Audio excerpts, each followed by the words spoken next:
Welcome to the Longevity Roadmap docuseries. This is an 8-part docuseries about accelerating your health at any age. It's also about preventing, slowing, and reversing disease. It's about turning back your aging clock at any age. It's about becoming resilient, strong, and youthful.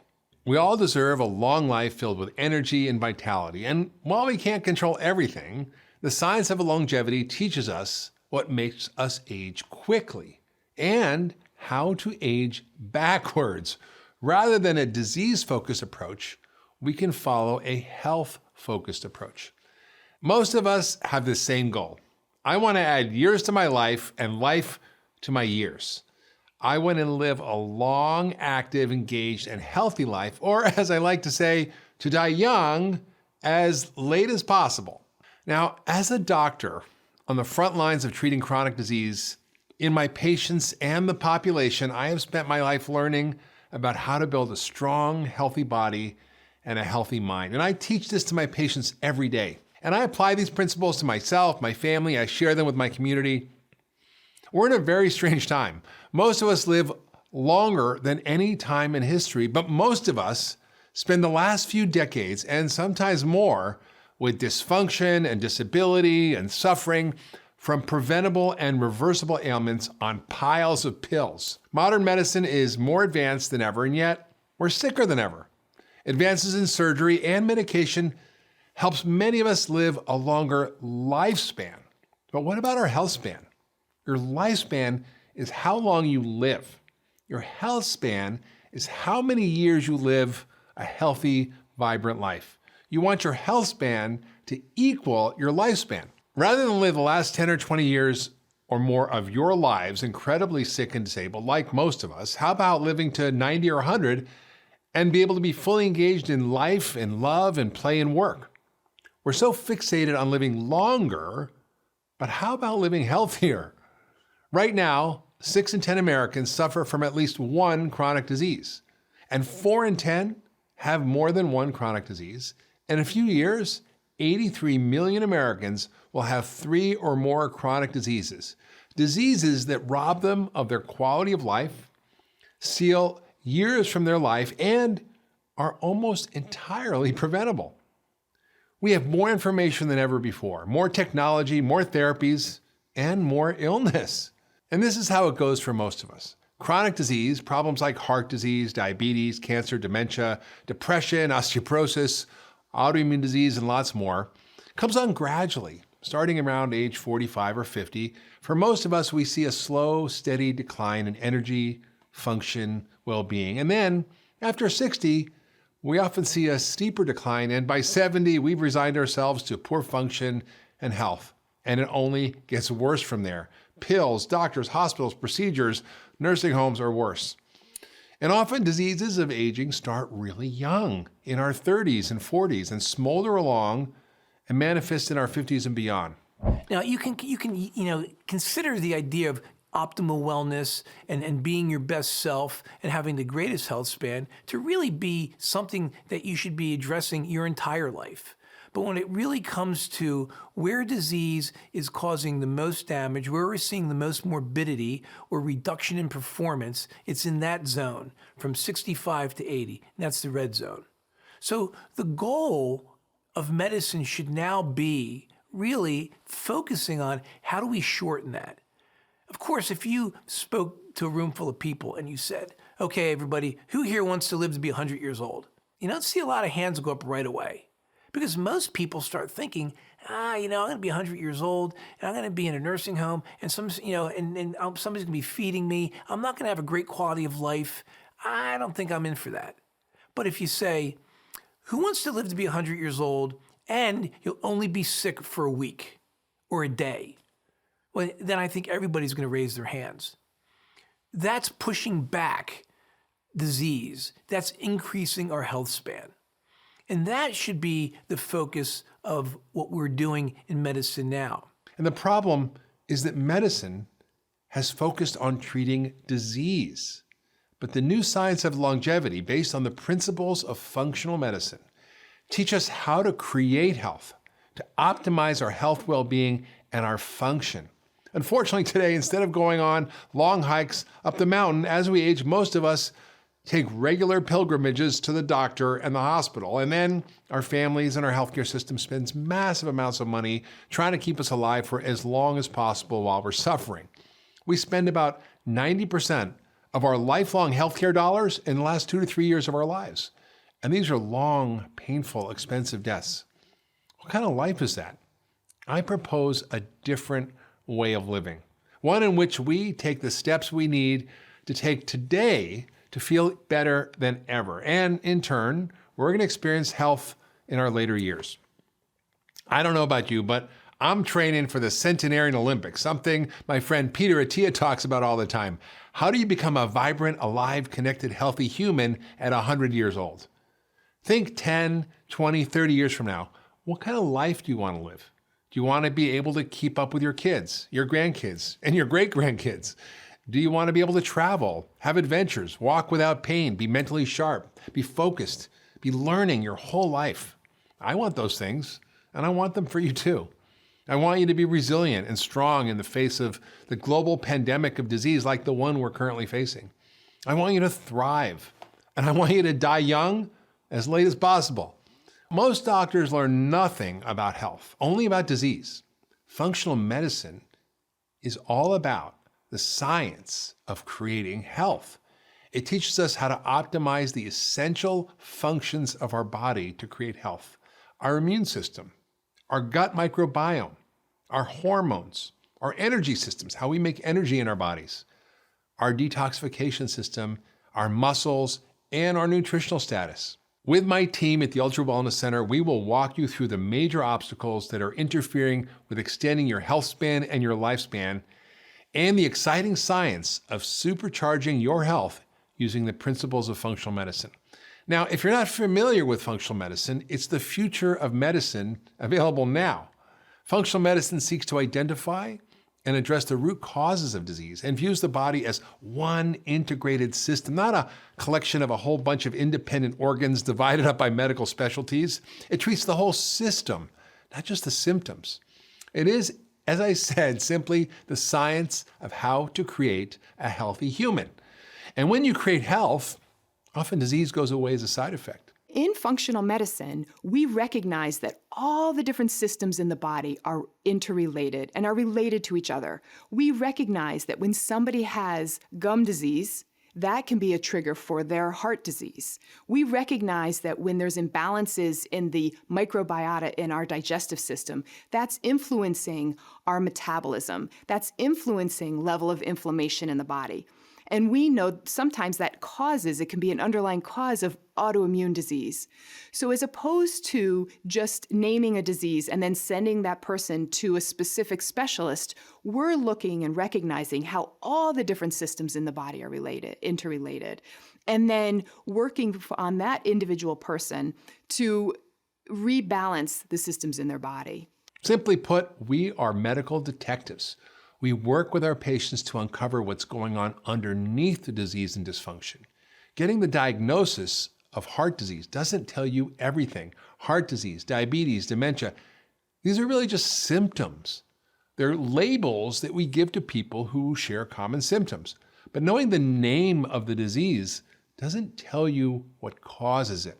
For example, diabetes just means you have high blood sugar. But why?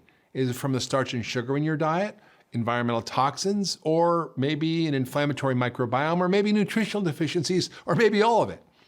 The key to successful aging and to health in general is to find all the underlying causes. So let's find them and let's tackle them. In functional medicine, rather than treating the tens of thousands of diseases all as separate things, we restore balance in the basic functional systems of your body that are all connected. When they're in balance and they're functioning well, you're healthy. And when they're not, you're sick. Well, what we know now is that there seems to be a unified theory of aging, that there are common underlying factors that seem to lead to all these downstream diseases. And the diseases that we see that we think are the causes of death, heart disease, cancer, diabetes, Alzheimer's, these are just downstream consequences of imbalances in our biology that we can do something about. And for different people, depending on their genetics and various factors, it can be expressed as heart disease in one person, cancer in another, diabetes in another, Alzheimer's in another. But if you look at the underlying factors like inflammation and mitochondrial dysfunction, which is your energy factories, your microbiome, and your diet, all these things play a huge role in determining whether or not you get these diseases. So these diseases, for the most part, are preventable if we understand how to follow a lifestyle and a way of being and eating and exercising and sleeping and relationships and connection and meaning and purpose and nutritional status that optimize our exposome. Medicine is undergoing an incredible scientific revolution, a massive paradigm shift. We now know the body isn't just a collection of separate organs and parts, all to be treated separately by different specialists. It is one whole integrated, dynamic, interconnected system. The key is treating the system and removing the things that create imbalance and providing those things that restore balance and optimal function. And this can be done at any age, at any stage of disease. But of course, the sooner you start, the better. Your health status at this moment in time is determined by all the inputs of your life, your diet, exercise, quality of your sleep, stress, your nutritional status, your exposure to toxins and allergens, microbes, your relationships, your beliefs, your thoughts, the meaning and purpose that you have in life all wash over your genes and determine your health status. We can't change our genes, but we can change how they are expressed. We may have a predisposition to diabetes or dementia, but we're not predestined. All those inputs affect your gene expression for better or for worse. We have the power to influence all of it. If we get rid of those things that impair health and we add in those things that create health, we can live a long, healthy life. I'll talk about genes and longevity, and I always like to tell patients that your DNA is not your destiny. A lot of people have been taught that your genes are your destiny. So if mom had heart disease, dad had diabetes, that you're going to get it. And that's not necessarily the way it is. Your genes are more or less a recipe for making proteins and various body chemicals in the body and body parts. And your genes are a little bit like a loaded gun. So you can have the genes that make you more predisposed towards inflammation, or you can have the genes that make you more predisposed towards oxidative stress and inflammation. And a gun that's loaded never kills anyone until you pull the trigger. And a person's lifestyle and environment is the finger that pulls the trigger on your genes. So it's really important to have that mindset that you are not destined by your DNA. The things that influence our lifespan and health span are often similar, but our lifespan in part is determined by our genetics. There's only so many years humans can live. The maximum life of any human has been reported to be 122 years. Most of us don't get anywhere close to that, but there is a possibility for extending our lifespan as a human species to maybe 120 or even maybe 150 with new technologies and scientific advances. But our health span is determined by things we have control over. 90% of our health status is determined by what we call the exposome. Those are the things that we expose our genes to over our lifetime. Functional medicine is simple. Disease results from imbalances in 7 basic functional interconnected systems in your body. The key to health, to optimal aging, to preventing, reversing, and treating disease is really simple. Remove those things that create imbalance in the body and the systems, and add in those things that restore balance, and the body's natural intelligence does the rest. So let's review those basic systems. The first is your gut.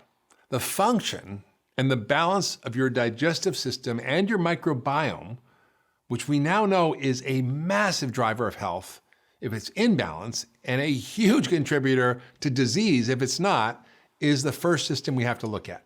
The next is your immune system and your inflammatory system. So much of aging is caused by inflammation. In fact, we call it inflammaging.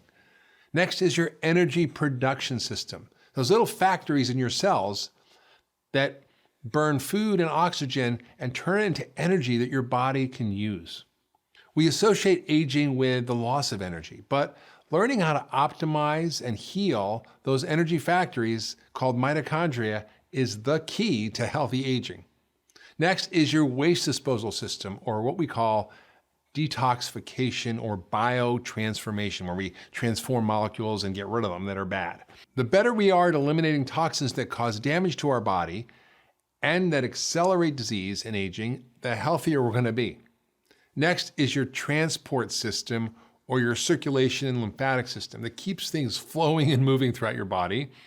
The next one is your communication system, the control tower of your body, your hormones, your neurotransmitters, your brain chemistry, your immune messengers, your chemicals that orchestrate nearly everything in your body and get out of balance if we don't learn how to age well.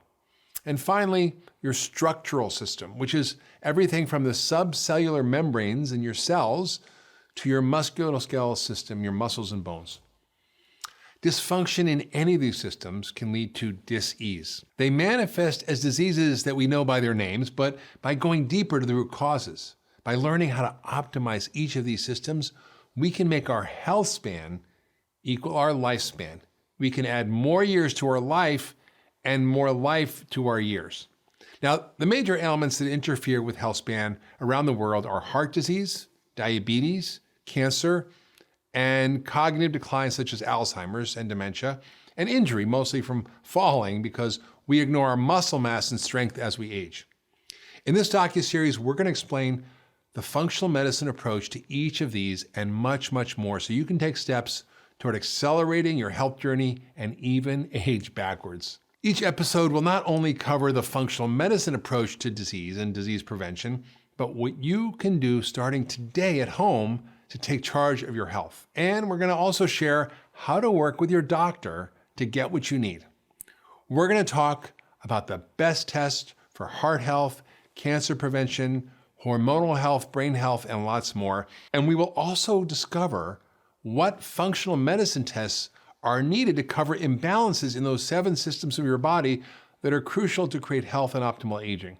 You will learn how to use food as medicine, functional foods and superfoods that help with DNA repair, that activate our stem cells, that balance your hormones, that nourish our gut microbiome, that boost your detox system, and even supercharge your mitochondria or your energy factories.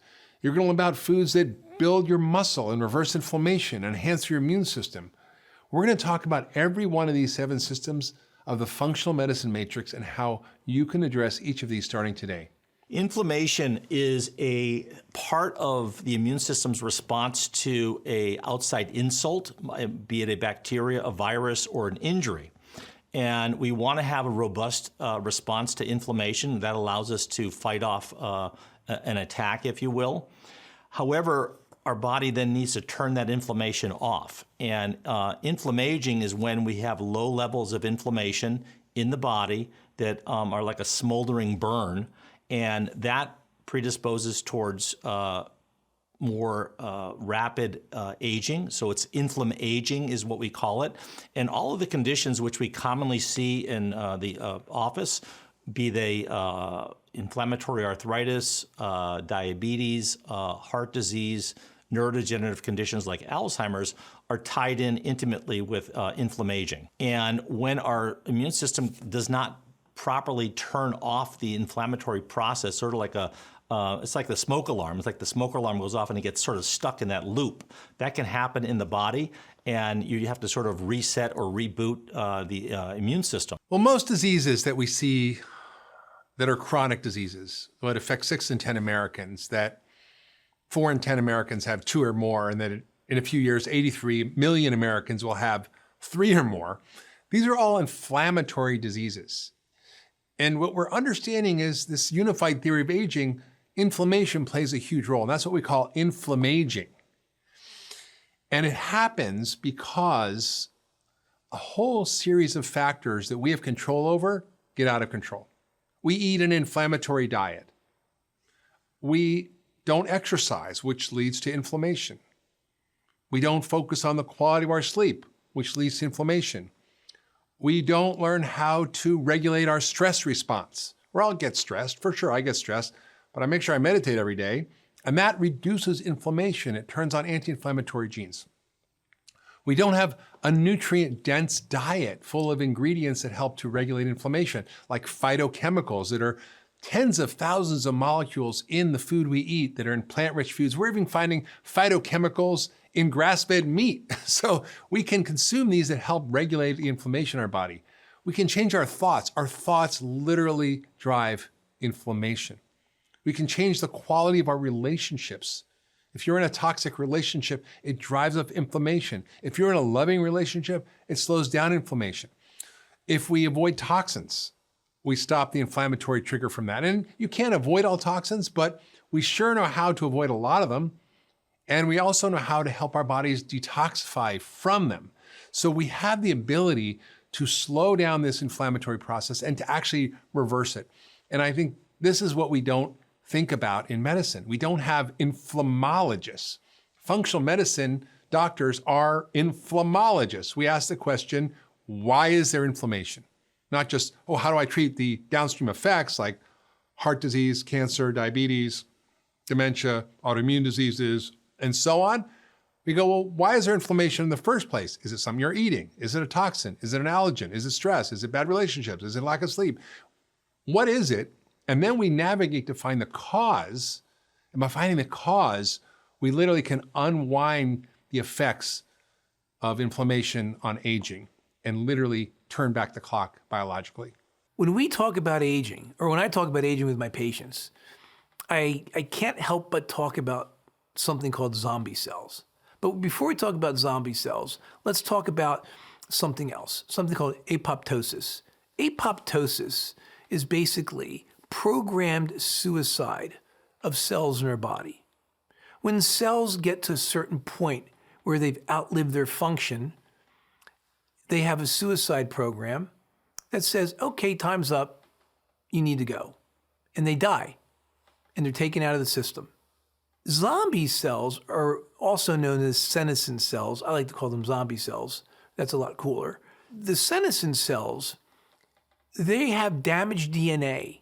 It's damaged by inflammation and oxidation, and they end up in this condition of suspended animation, where they're not completely functioning, but they are functioning enough to actually release compounds that will make a toxic environment around them, will actually impact other cells with oxidative stress, inflammation, damage those cells, and worse yet, program them to be zombie or senescent cells.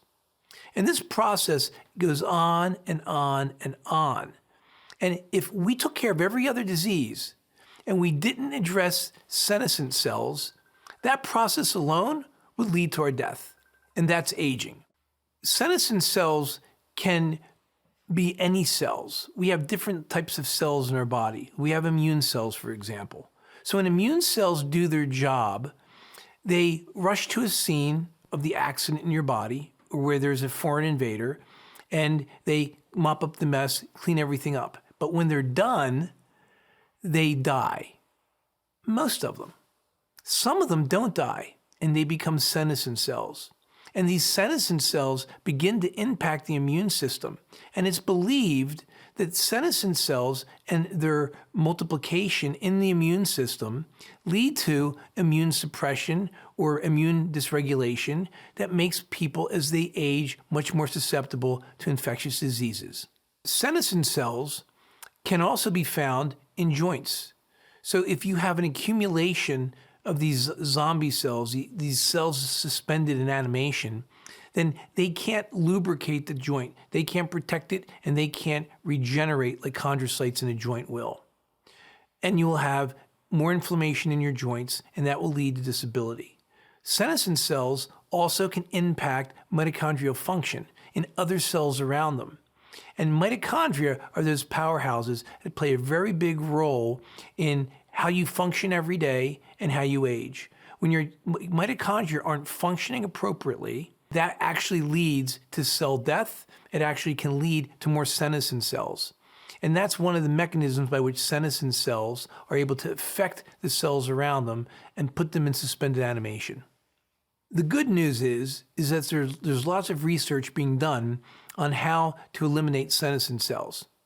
And we don't have to go far into our nutritional armamentarium to find something that works. Polyphenols or resveratrol has been shown to actually eliminate senescent cells. Where do you get polyphenols? Well, one of the favorite places people like to get polyphenols is in a glass of red wine. The good news is that there are compounds that can help remove senescent cells. One of them is a polyphenol called fisetin. Fisetin can be found in strawberries and seaweeds, and it's formulated as a supplement. It's actually a potent antioxidant and can support brain health as well, so it might be worth taking.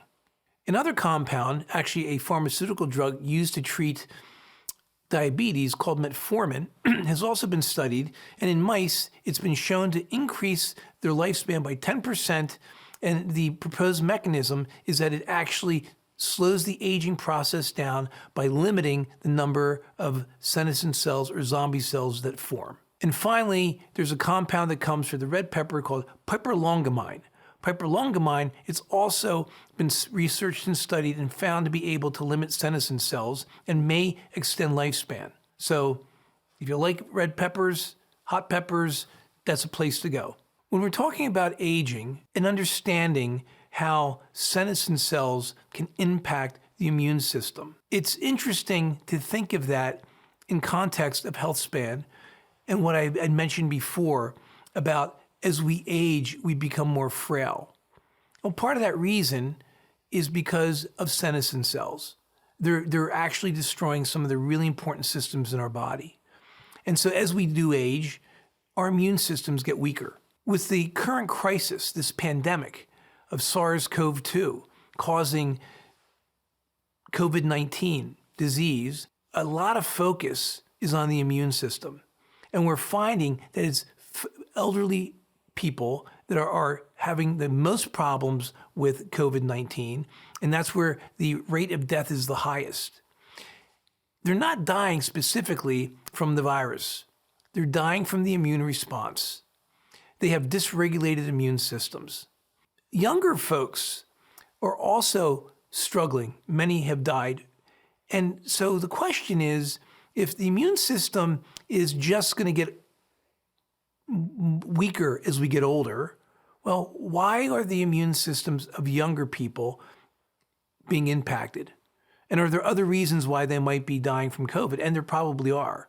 But we do find that they are also having an abnormal immune response that creates a cascade of events that leads to other physiologic issues that might lead to the demise. But it's the immune system that's the real key here. Immune resilience is something that we all should develop. But it's very hard to in our current lifestyles where people struggle with sleep, people struggle with stress, people struggle with eating the right foods, they're getting way too many sugars in their diet, processed carbohydrates, they're getting toxins in the air, they're getting toxins in their food, they're getting toxins in their cosmetics and clothing. You're going to hear that refrain a lot during this, as we speak about health, because those are the elements that are eroding our health. And every one of those things I just mentioned dysregulate the immune system. They amp it up, causing autoimmunity, so that you're actually going to start creating antibodies against self. They're going to depress it so that you can't respond appropriately to infections that will invade you. And in the case of COVID, we have an amplified cytokine response that results in is almost the final pathway to death in patients. And that's because their immune systems are not strong. Their immune systems are in some way broken. So when we think about health, now I think from now on, we're going to start thinking about what do I need to do to improve my immune system. Now, as soon as I turned 60, longevity and health span became a major focus in my life. I want to show up as my best self. I want to give my highest gifts to the world. to spend every day able to fully be present with my loved ones, to cook, go on adventures, travel, do all the things that make me happy. How I define health is to be able to get up in the morning and do whatever I want. Read a book or write a book, climb a mountain, ride my bike, play tennis with energy and vitality. Now, I know many of you want your version of the same thing. So I'm bringing you all the extraordinary new science of longevity so you can train with me for the centenarian Olympics. I'm already on my way. I checked my telomeres, those little end caps at the end of our chromosomes that shrink with age. They tell you your biological age. My chronological age is 60, but my biological age is 39. Now I'm going to teach you how to do the same and reverse your biological age, and it's not that hard. This is innovative, exciting, new information that I have not shared yet. You're going to love it, and you're going to want to share it with everyone you know. The biggest killer in the world is heart disease, but our traditional approach is pretty misguided and addresses the symptoms, not the causes. High blood pressure, high blood sugar, high cholesterol don't just happen out of the blue. They're signs of imbalance, of underlying dysfunction that can be fixed. We've all been told, why are we seeing more cardiovascular disease? The number one killer worldwide is cardiovascular disease. And cardiovascular disease is not just about the heart. It's about the whole vascular system, the whole endothelial system. The heart is the pump that pumps out to the arteries, goes to the small arterioles, then goes to the veins, then goes through the capillaries, and then back through the lymphatic system.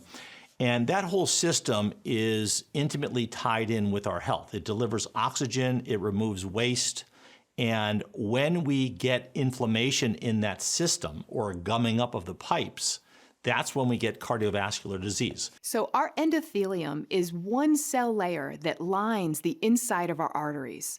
And this endothelial layer is critical for our health. We want that endothelium working really well, and it needs to be able to relax to allow blood to get to all the different tissues in the body. And we know we can impact the endothelium. If the endothelium is not able to relax, that causes our blood pressure to go up. What we know is we start to see endothelial dysfunction and an inability for that endothelium to relax even years before somebody actually goes on to have the diagnosis of hypertension. So, it's important for that endothelium to be able to relax. And there's many things we can do that can help with that. We know, for example, that blueberries are amazing because they're rich in these anthocyanins, these phytonutrients that can contribute to improvement in the endothelium. And we know that when people have what's equivalent to 1 cup of blueberries twice a day, within 4 weeks, studies have shown that you can drop systolic blood pressure, that top number on your blood pressure, by as much as a blood pressure medication. There's many things that can be damaging to the endothelium. Oxidative stress, for example, we know can cause damage to that endothelial layer. We definitely know that inflammation is a trigger for damage to that endothelium. We know that that may be coming from the visceral adiposity. When people hold on to too much weight around their belly, that weight around the belly is not just sitting there. It is an active endocrine organ. That means it's secreting inflammatory markers like interleukin-6 and tumor necrosis factor, which goes on and causes inflammation throughout the whole body. We know this because when men gain too much weight around their belly, they have a higher risk for erectile dysfunction. And erectile dysfunction is definitely caused by endothelial dysfunction. So we need that endothelial, those blood vessels to be able to relax. And that's really important for everything from prevention of erectile dysfunction to keeping your blood pressure nice and low. And what we see with research is when men are able to lose the belly fat, they have improvements in erectile dysfunction. We see that all the time. The one thing that I need to tell everyone out there is that cardiovascular disease is not about cholesterol. Let me repeat that.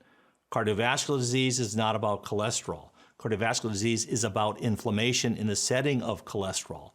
And the standard cholesterol test that a lot of doctors do is, in my opinion, pretty much worthless. You really need to look at a whole host of different things to look at a person's cardiovascular risk. So how are they going to potentially develop heart disease or cardiovascular disease down the road. You don't want to wait till you have, blocked arteries in all your veins and you can't walk up a flight of stairs to say, oh, you've got heart disease now. What is cholesterol? What's it doing in our body? And how is it involved in heart disease? Well, cholesterol is not water soluble, so it can't move around our body freely. It needs to be carried around. So it's carried around by proteins. They're called lipoproteins. So when you go to the doctor, everybody by now gets their lipid profile done at least once a year, and they hear the terms total cholesterol. They get LDL, which is your bad cholesterol, or HDL is your good cholesterol. Those are lipoproteins. So there's a low-density lipoprotein, which is LDL, which is considered a bad protein, a bad lipoprotein. And then there's HDL, which is a high-density lipoprotein, which is considered good. LDL carries cholesterol from your liver to parts of your body where the cholesterol is needed to do its work. HDL, the good cholesterol, carries cholesterol from the periphery of your body and cells that have used it back to the liver for disposal. That's HDL's job. That's why it's a good cholesterol. It carries cholesterol away once it's been used and gets rid of it. So, where's the problem arise? And why is LDL the bad guy? And it's and honestly, it's not the bad guy. And we're going to talk about that in a second. The problem with cholesterol is that it has an affinity for inflammation. And if the endothelial lining of the blood vessel wall in any part of your body is inflamed, that creates an opening in that protective lining. The endothelial lining is the inner lining of a blood vessel. The blood vessel is like a pipe that's carrying water in your house. Well, your blood vessel carries blood throughout your body. The critical places those blood vessels have to be the healthiest are in your heart and in your brain. If you have inflammation in the inner lining, it's almost like rust in a pipe. If you have rust on that endothelial lining, that's inflammation. And cholesterol, particularly LDL, has an affinity for that inflammation. And it will attach to the inflamed blood vessel wall. And it will actually enter in underneath that lining and begin to collect. And that's when it becomes a problem. When that happens, the immune system recognizes the cholesterol as a foreigner and creates an inflammatory response. And it sends these immune cells called macrophages to the site, and they begin to gobble up the cholesterol. And when they get big enough, they die and they form these things called foam cells. And then these foam cells initiate an even more potent immune response. And that goes on day after day, month after month, year after year. First, it's on a microscopic level, but then as that what we call plaque begins to grow, it underneath the endothelial lining, it pushes into the blood vessel wall. And that begins to occlude the blood flow. And when that happens to the blood vessels that feed the heart, then you start to experience what we call ischemic heart disease. Your first symptoms may be chest pain with exercise, chest pain when you're under stress. What we experience is the most devastating outcome of having that plaque forming is when it gets big enough that it cracks. And when it cracks, it causes a blood clot. And that blood clot will fill up the remaining space in the blood vessel. And that is a heart attack. And those can be lethal. And if they're not, they can create a great deal of disability for patients. That's why cholesterol has gotten a bad rap, because it's the last bank robber running from the bank. And that's the one that got seen. But that's not the problem. The problem is what happened first, and that's the inflammation. So what causes inflammation? Lots of things. We're going to go back to lifestyle. And one of the most important things that causes inflammation are carbohydrates, particularly refined carbohydrates and sugars. And in the last 50 years, when we were living under the dogma of cholesterol is bad, our food industry started making low-fat foods.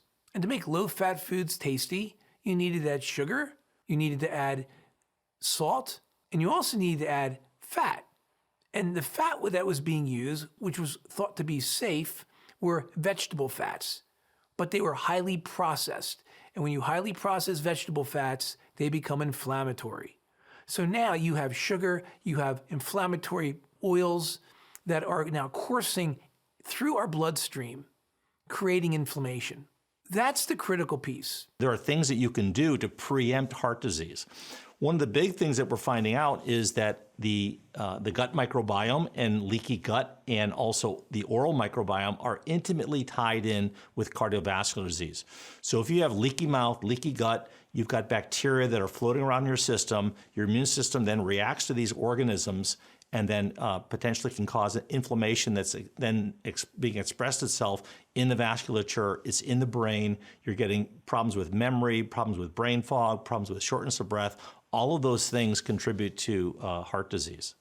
The use of statins in primary prevention, meaning that if a person does not have any known heart disease, the number needed to treat, you have to treat about 500 people to prevent one heart attack. So statins for primary prevention really have no role, in my opinion. Unfortunately, because of standard of care and protocols, et cetera, and also how we sort of look at heart disease, a lot of people are unnecessarily being put on statin medications. And these medications do have their role. If you have a person who has had heart disease or has had heart surgery or stents, there is good evidence that taking statins prevent secondary heart attacks and decrease risk for stroke and further heart attacks.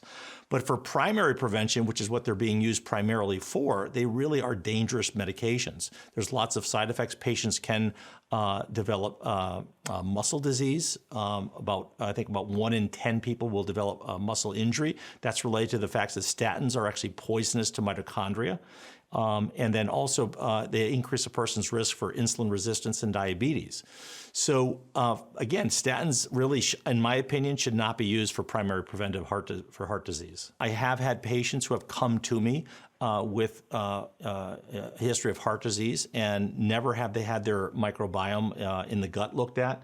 Never had they had any type of testing done for increased intestinal permeability, which leads to metabolic endotoxemia, which is those gram-negative bacteria floating around in your blood. And then I also had some patients who've had heart disease that never had their oral microbiome looked at. The oral microbiome is really important. Lots of regular doctors don't even think about it. Even functional medicine doctors may not think about the oral microbiome because they're not dentists. And a lot of dentists actually don't think that the mouth is connected to the heart. So there are tests that you can do that look at the oral microbiome.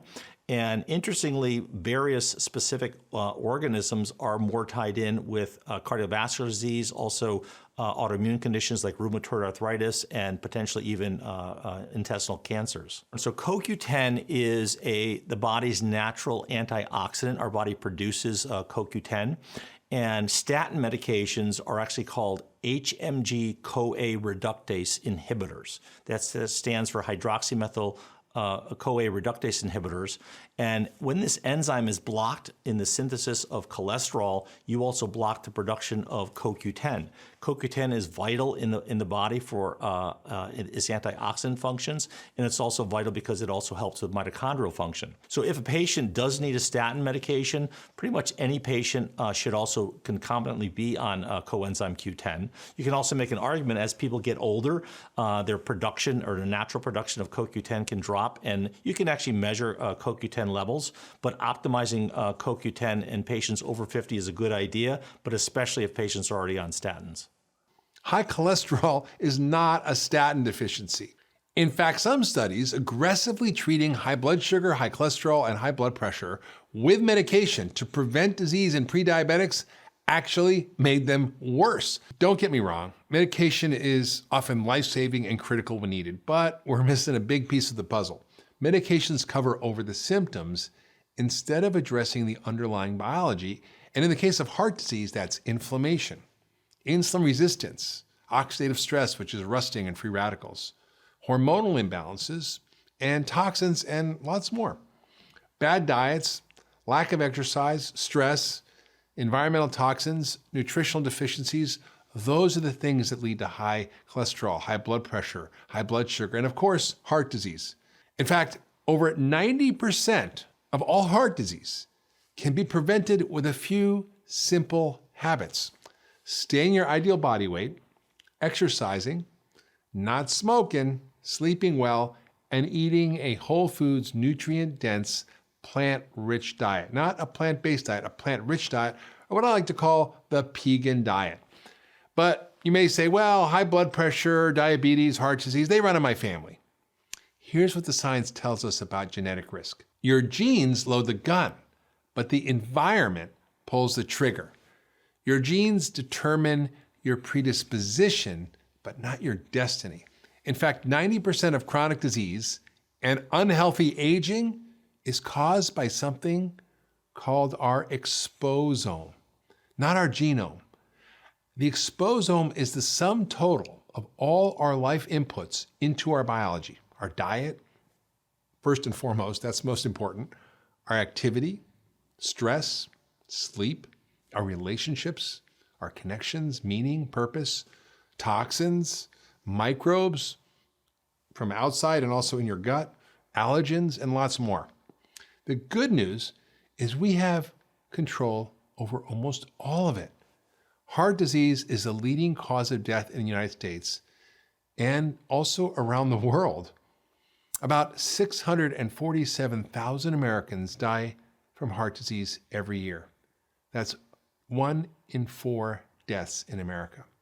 Now, what most people and lots of doctors don't realize is that 2/3 of heart disease is caused not by fat or cholesterol, but by sugar and starch in our diet, causing a condition that's known as insulin resistance. In fact, the central feature of almost all age-related disease, whether it's heart disease or cancer or diabetes or dementia, even muscle loss and what we call sarcopenia, and even hormonal imbalances, is something called insulin resistance. And that happens when we consume boatloads of starch, like flour, bread, pasta, rice, and refined grains, and sugar. In fact, we eat an average of about 152 pounds of sugar per person and 133 pounds of flour per person every year. This makes up about 60% of our calories, and it's killing us, and it's making us age very, very fast. Now, the good news is that everything we discuss in this docuseries is focused on getting to the root causes of aging, and none is more powerful than insulin resistance. And it is something we can completely reverse. Now, years ago, I remember one of the top cardiologists at Harvard saying that if you found a group of 100-year-olds with clean arteries, they would have one thing in common. They would be insulin sensitive, meaning that they could perfectly regulate their blood sugar with very little insulin. And this, my friends, is the key secret of healthy aging. But the bad news, my friends, is that today in America, only 12% of Americans are metabolically healthy, meaning they are not insulin resistant. They are insulin sensitive like those 100-year-olds with clean arteries. This is shocking. It should be headline news. That means that 88% of people are metabolically unhealthy, including the 75% of Americans that are overweight, and get this, between 20 and 40% of normal weight people who are over fat, even if they're not overweight. What I like to call skinny fat, they are equally at risk of heart disease and aging and all the other complications that we see as people get older. Now, abnormal cholesterol, high blood pressure, and high blood sugar are all signs of not being metabolically healthy. This is even more important in the age of COVID-19 because the biggest risk factors for serious disease and death with COVID-19 are being overweight, obese, or suffering from an age-related chronic disease. And these are all signs of being metabolically unhealthy. And this is also why we see such an alarming rate of heart disease. What's amazing about these particles is that we can really influence them with our lifestyle. So we can make our small, dense LDLs get bigger and fluffier. We can make our LDL cholesterol become less atherogenic. We can make your LDL particles be less concerning in terms of causing plaque production in your body. And one of the best ways that we do that is by decreasing somebody's insulin resistance in their body, by pulling away the simple sugars, by removing the refined and processed foods. We can see the LDL particles get bigger and fluffier in size. And that's a wonderful thing we can measure. We measure it all the time with this Nmr Lipoprofile Test. It's a really interesting test that tells us about the size of your LDL particles. Are they small and dense and therefore more at risk for causing heart disease and plaque, or are they big and fluffy and less of a risk for your health? So it's good if your cholesterol, if your LDL-C is a little bit high, you want to ask your physician, let's do some more testing. Let's look at the particle sizes of those LDL cholesterol. I want to see, do I have the small dense or do I have the big fluffy? If you have the big fluffy particles, they're less concerning. And if you have the small dense ones, you know it's time to say, I've got to make a change in my lifestyle. I've got to make some changes in my diet, my exercise program, and my sleep. I've got to work to make these LDL particles bigger in size, because many times we can. Sometimes when somebody's LDL cholesterol comes back very elevated, then it triggers us to look a little bit deeper. There is a subset of our population, it's about 1 in every 250 people, who have something that's called familial hypercholesterolemia. And they have a genetic variation that prevents their body from getting rid of their LDL cholesterol as easily. So for that subset of patients, we might see their total cholesterol be almost 300 or higher. We'll see their LDL cholesterol be greater than 190. That's very high. That's not very common, but if you have those numbers that are higher like that, you want to ask that question, okay, what's going on? Do I have familial hypercholesterolemia? Because we know that people who have this genetic variation have a much higher risk of heart disease. They have a 20 times increased risk of heart disease, and it happens at a much younger age. So they might start to develop heart disease in their 30s or 40s, as opposed to in their 60s or 70s or 80s. So if you have a family history of early heart disease, which means less than 55 for a man or less than 65 for a woman, so if you have aunts or uncles or parents or brothers who've had a heart attack at a young age, or if you have any signs of really high cholesterol, so your LDL being greater than 190, maybe you've got some cholesterol deposits around your eye called xanthelasmas. You can often see those just by looking in the mirror. You'll see some bumps under the skin around your eye. And if your LDL cholesterol is more toward over 190 or your total cholesterol toward 300, and you have a strong family history of heart disease, many times in these situations, though lifestyle is critically important and can decrease your risk of heart disease, but these are the patients that we take lowering their cholesterol much more seriously. And these are the patients that really may benefit from medication to lower their cholesterol. Plant sterols are the components of our plants that prevent the reabsorption of cholesterol from the gut. So plant sterols will bind to cholesterol within your intestines and prevent it from getting reabsorbed into your body. Then the plant sterols will take the cholesterol out in your stool. As a result, they can lower cholesterol. We know that 2 grams of plant sterols a day can lower LDL cholesterol by 10%. You can take plant sterols as a supplement, but you can also get them from lots of your food. So foods such as your beans, legumes, and nuts and seeds are naturally rich in these plant sterols. When somebody has a very high LDL cholesterol and we're having a hard time getting it down with changes in diet, or we really focus on making sure they're getting a balance of their protein in their body. So not just relying on the animal sources of protein, but pulling in more vegetable sources of protein. This is where you can really get benefit from your beans and legumes and your nuts and seeds. They can help with providing your body with these plant sterols that help with lowering cholesterol. Vitamin B3 is also known as niacin, and niacin can have a positive impact on your cholesterol. It can lower triglycerides and lower LDL cholesterol and raise up the HDL cholesterol. Niacin, though, you really want to work with a provider when you're trying niacin as a supplement, because you want to get a slow-release niacin to help with some of the hot flashes it can cause or hot flushes in the body. And too much too fast may not make you feel so good. So work with the provider if you're going to try niacin to help with improving your cholesterol levels. Fish oil can really help with lowering LDL cholesterol and lowering triglycerides and raising up that HDL cholesterol. Fish oil is phenomenal for so many aspects of our health, but definitely has a good impact in terms of risk of heart disease. The VITAL trial showed that if people are eating less than 1.5 servings of fish in a week, then if they take 1 gram of fish oil per day, they can decrease their risk of having a heart attack. For people eating a lot of fish, fatty fish especially in a week, they might not need the added fish oil. They may be getting enough from their fish, especially the wild-caught salmon, sardines. Those are great sources of your fish oil. You may wonder, should I take some extra fish oil? The people we definitely use fish oil supplements for are people with a high triglyceride level and low HDL cholesterol, because fish oil can help with lowering those high triglycerides and increasing that good HDL cholesterol. 2 to 4 grams of fish oil a day has been shown to have a real positive impact on improving your cholesterol levels.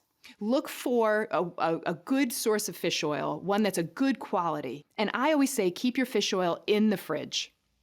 There's other sources of omega-3s like ground flaxseed that are great to add into your diet as well. Ground flaxseed is a great source of fiber and is also really rich in omega-3 fats that can improve your cholesterol profile. 1 ounce of nuts 5 times a week can have a really positive impact on your cholesterol. It also has been shown to decrease risk of heart disease, to lower inflammation in the body. So nuts are a wonderful thing to add into your daily routine. So what is 1 ounce of nuts? That's like equal to 24 almonds or 15 walnut halves or 15 pecan halves. And you want to keep your nuts fresh. So what I always recommend, I get raw nuts and I keep them in my freezer. And that keeps them really fresh, prevents them from oxidizing. That's the best way to get those nuts into your daily diet. One of the number 1 causes of heart disease is insulin resistance. So it's important to understand what insulin resistance is. Every time you eat a meal, your body's blood sugar increases after that meal. And then the body responds by producing insulin. Insulin is that hormone that takes the food and gets it into the cells so you can use it for energy. Unfortunately, what can happen as we get older, or if we're not taking good care of ourselves, or if we're eating too many refined and processed foods, and we've even shown that some toxins can cause this as well, we can develop what's called insulin resistance. And that means that after our meal, our body has to produce a lot more insulin to get the food into our cells. So when somebody has insulin resistance, their insulin levels are actually high. They're much higher than they should be, but the body is not listening to that insulin as well. And so even though you're making a lot of insulin, the food, the nutrients aren't getting into the cells as well as they could. As a result, that high level of insulin causes us to gain weight around the belly, which is that really inflammatory, visceral adiposity. High levels of insulin have been associated with heart disease. They've been associated with stroke. They have been associated with many types of cancer, including breast, prostate, and lung cancer. And they've been associated with dementia. So what we want to really focus on, keeping our insulin sensitive, keeping our insulin in that normal range. You can ask your doctor to check a fasting insulin level. And most research has said less than 12 is considered normal for fasting insulin. We are a little stricter, and we like to see that fasting insulin closer to 5. And when I start to see somebody getting towards 7, 9, 10, definitely over 12, that's considered insulin resistance or prediabetes. Another word that's been used is metabolic syndrome. And so a high fasting insulin is one sign that you have metabolic syndrome or insulin resistance. There's other signs as well. So if you're gaining too much weight around that belly, if your waist to hip ratio for a woman is greater than 0.8, or for a man greater than 0.9, that's a sign that you're gaining too much weight around the middle. And that's also a sign that you may have some insulin resistance or metabolic syndrome. If your blood pressure is starting to increase, that's also a clue that there may be a problem. And if your good cholesterol, that HDL cholesterol, is too low, if it's less than 50 for women or less than 40 for men, that's a sign that there's a problem with insulin resistance. If your triglycerides are too high, that's also a signal. And finally, if your blood sugar is starting to get too high. So we can look at fasting blood sugar. We know if it's greater than 100, you're at risk for insulin resistance or metabolic syndrome. If somebody's greater than 125, they have type 2 diabetes, and that's what happens at when you're greater than 125. But what we're learning is that when you're pre-diabetic, in those years before actually getting diabetes, when your blood sugar is starting to go up and you have all those other markers of insulin resistance, that high insulin, the weight gain around the belly, the low good cholesterol, the high triglycerides, the elevated blood pressure, we know that in those years, even before you get diabetes, your risk for all of the diseases that come along with insulin resistance, like cancer and heart disease and stroke, are increased as well. So you don't want to just wait until your blood sugar starts to get too high. It's really important. Many times in conventional medicine, doctors don't have enough time with patients or enough tests are not done. And many times this is missed. I see it missed all the time. Patients, their blood sugar will be slightly high or starting to creep up, and they don't realize how important it is to act at this time, because this is the time where you can really reverse the prediabetes. You can reverse the insulin resistance and prevent all of these diseases from occurring. So there are several markers of inflammation that we look at. One's called a CRP, one calls it homocysteine. And I say, I certainly can't make a decision or help you make a decision about whether you should come off your statin or take a statin unless I know how much inflammation you have in your body. So that will be two tests that I will get if they are not part of their profile. Then I will perform something called a nuclear magnetic resonance lipid profile. That is when we are able to look at the actual molecular structure of the lipoproteins that go through your bloodstream and determine which ones you have. And when we do that, we're able to find other lipoproteins. And they've been researched, and they've been found to actually be more important markers of heart disease or risk for heart disease than LDL, total cholesterol, and low HDL. One of them is called your low-density lipoprotein particle number, and one's called your low-density lipoprotein size. The low-density lipoprotein particle number is really a measurement of how many LDLs you actually have. Not just the total, but how many individual LDL molecules do you have. The LDL size is how big are those LDLs? So it's not just the total LDL, now we're getting more granular. How many of them do you have and how big are they? And what we found is that the really small, dense LDLs, they're like missiles. They can penetrate into the endothelial lining where there's inflammation and build up very quickly. So you want larger LDL molecules because the big fluffy ones put you at lower risk for heart disease. And if you have big fluffy LDLs, that's going to be a favorable measurement and is going to be one step towards, your LDL may be high, but they're big and fluffy and you have lots of them and you have few of them. You want a low LDL particle number. The fewer particles you have and the bigger they are, the lower risk you are. So if you have that profile, that's like one reason why you might not need to be on a statin, because it doesn't matter if the LDL is high. You have small ones and you have fewer of them. You have big ones and you have fewer of them. Okay. Then there's another marker. It's HDL size. You want your HDLs to be big. So even if you have a mildly low or low HDL, if we look at the size and they're big, that's really good. Because HDLs are we know what they do. They collect cholesterol and they take it to the liver for it to be disposed of. If you have small HDLs, then that's like having small dump trucks. And they can't really pack on a lot of cholesterol. And they're not very efficient at collecting it and driving it to the liver and getting rid of it. But if you got really big dump trucks, really big HDLs, they can collect more cholesterol, carry it to the liver, and have it removed. So your HDL size is also important. And finally, there's a really interesting marker that's gaining a lot of ground as being an important marker for heart disease, and it's called lipoprotein A, or LP little a. So LP little a is very much genetically programmed. So 90% of the people that have this LP little a, they have a gene for it. And there's some thought that this may have conferred for that population of people a lower risk of dying from injury because it helps blood clot. So evolutionarily, it may have had a value at some point. But now, because of the diets that we have and a lifestyle we have, that what used to be an evolutionary advantage may now be a disadvantage when it comes to heart disease. So LP little a actually expresses itself very quickly. So by the time you're 2 years old, it's fully expressed and you're making a lot of LP little a.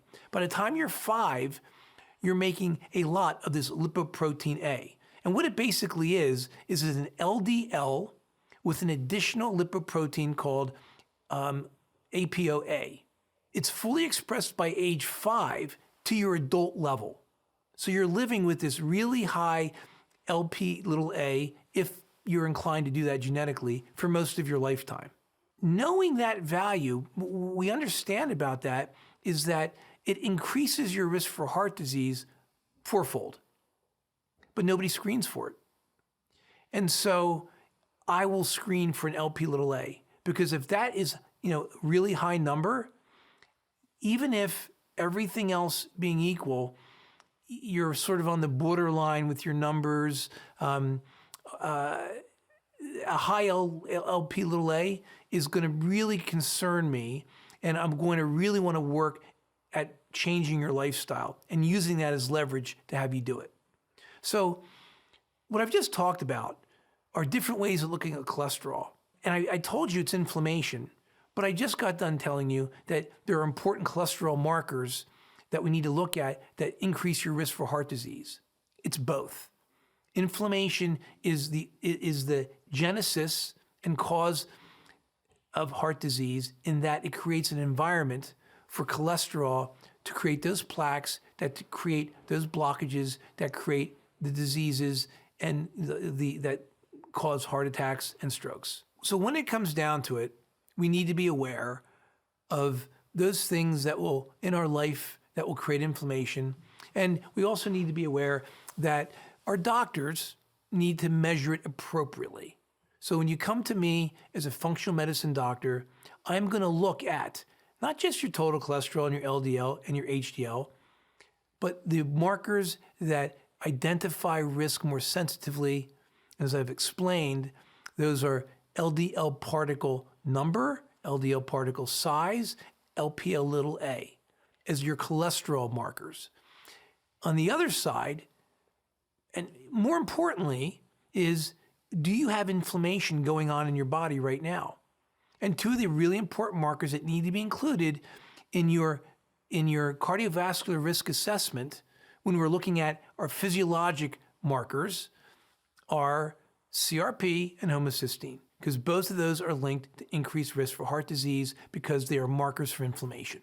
I always start with the basics. If someone has a poor lifestyle, if their diet's not great, if they're not exercising, if they're under too much stress, if they're not sleeping, if their nutrient levels are off, I start by focusing on those. And I do that aggressively. But there is a subset of patients that don't respond to that and that have a genetic problem. Maybe something called familial hyperlipidemia, which means you get really high cholesterol. And I have a patient right now who's just following all the advice I'm giving him, and he's doing great.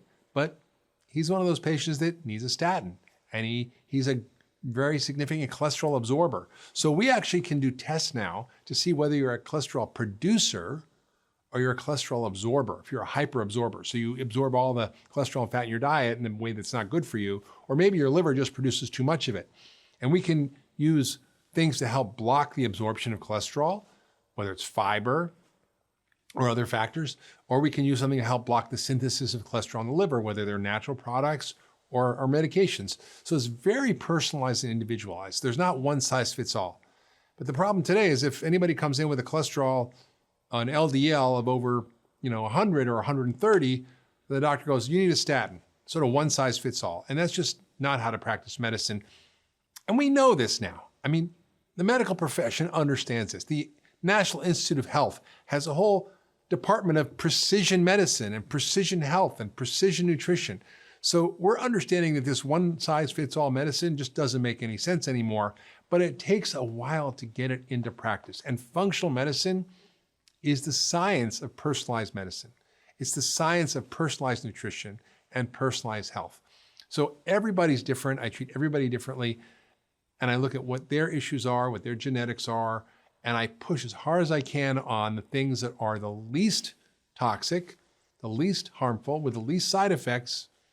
Nobody's going to die from improving the quality of their diet. The opposite is true. But some people may have adverse effects from drugs. So I use them, but I use them as a last resort, not as the first step. There's interesting technology available today that allows us to look at the quality and function of your blood vessels. And that's really cool. So we can see in real time, are they stiff? Are they pliable and soft? Or are they hardening?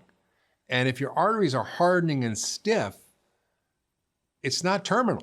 You can influence that by the quality of your diet, by lifestyle. All the things we've been talking about can change your blood vessels from stiff and hard and at risk for damage to soft and pliable and fluid, which keeps you healthy and free of heart disease. So we look at these tests like, for example, EndoPAT, which is a machine that's non-invasive that looks at the vascular health. How is your blood vessels? Are they good or are they bad? And this EndoPAT test can be done at your doctor's office. Again, many don't use this preventive technology, but it's a great way to see. And then you can alter your lifestyle and you can come back a month later and do it again and you'll see the change. And we see that very often. Well, if someone has poor blood vessel health, we know so much about how to get your blood vessels working better, which is to eat an anti-inflammatory diet, low starch and sugar, lots of plant-rich foods, lots of good quality fats, lots of nuts and seeds, what I call the Pegan diet. It's something I've been talking about forever.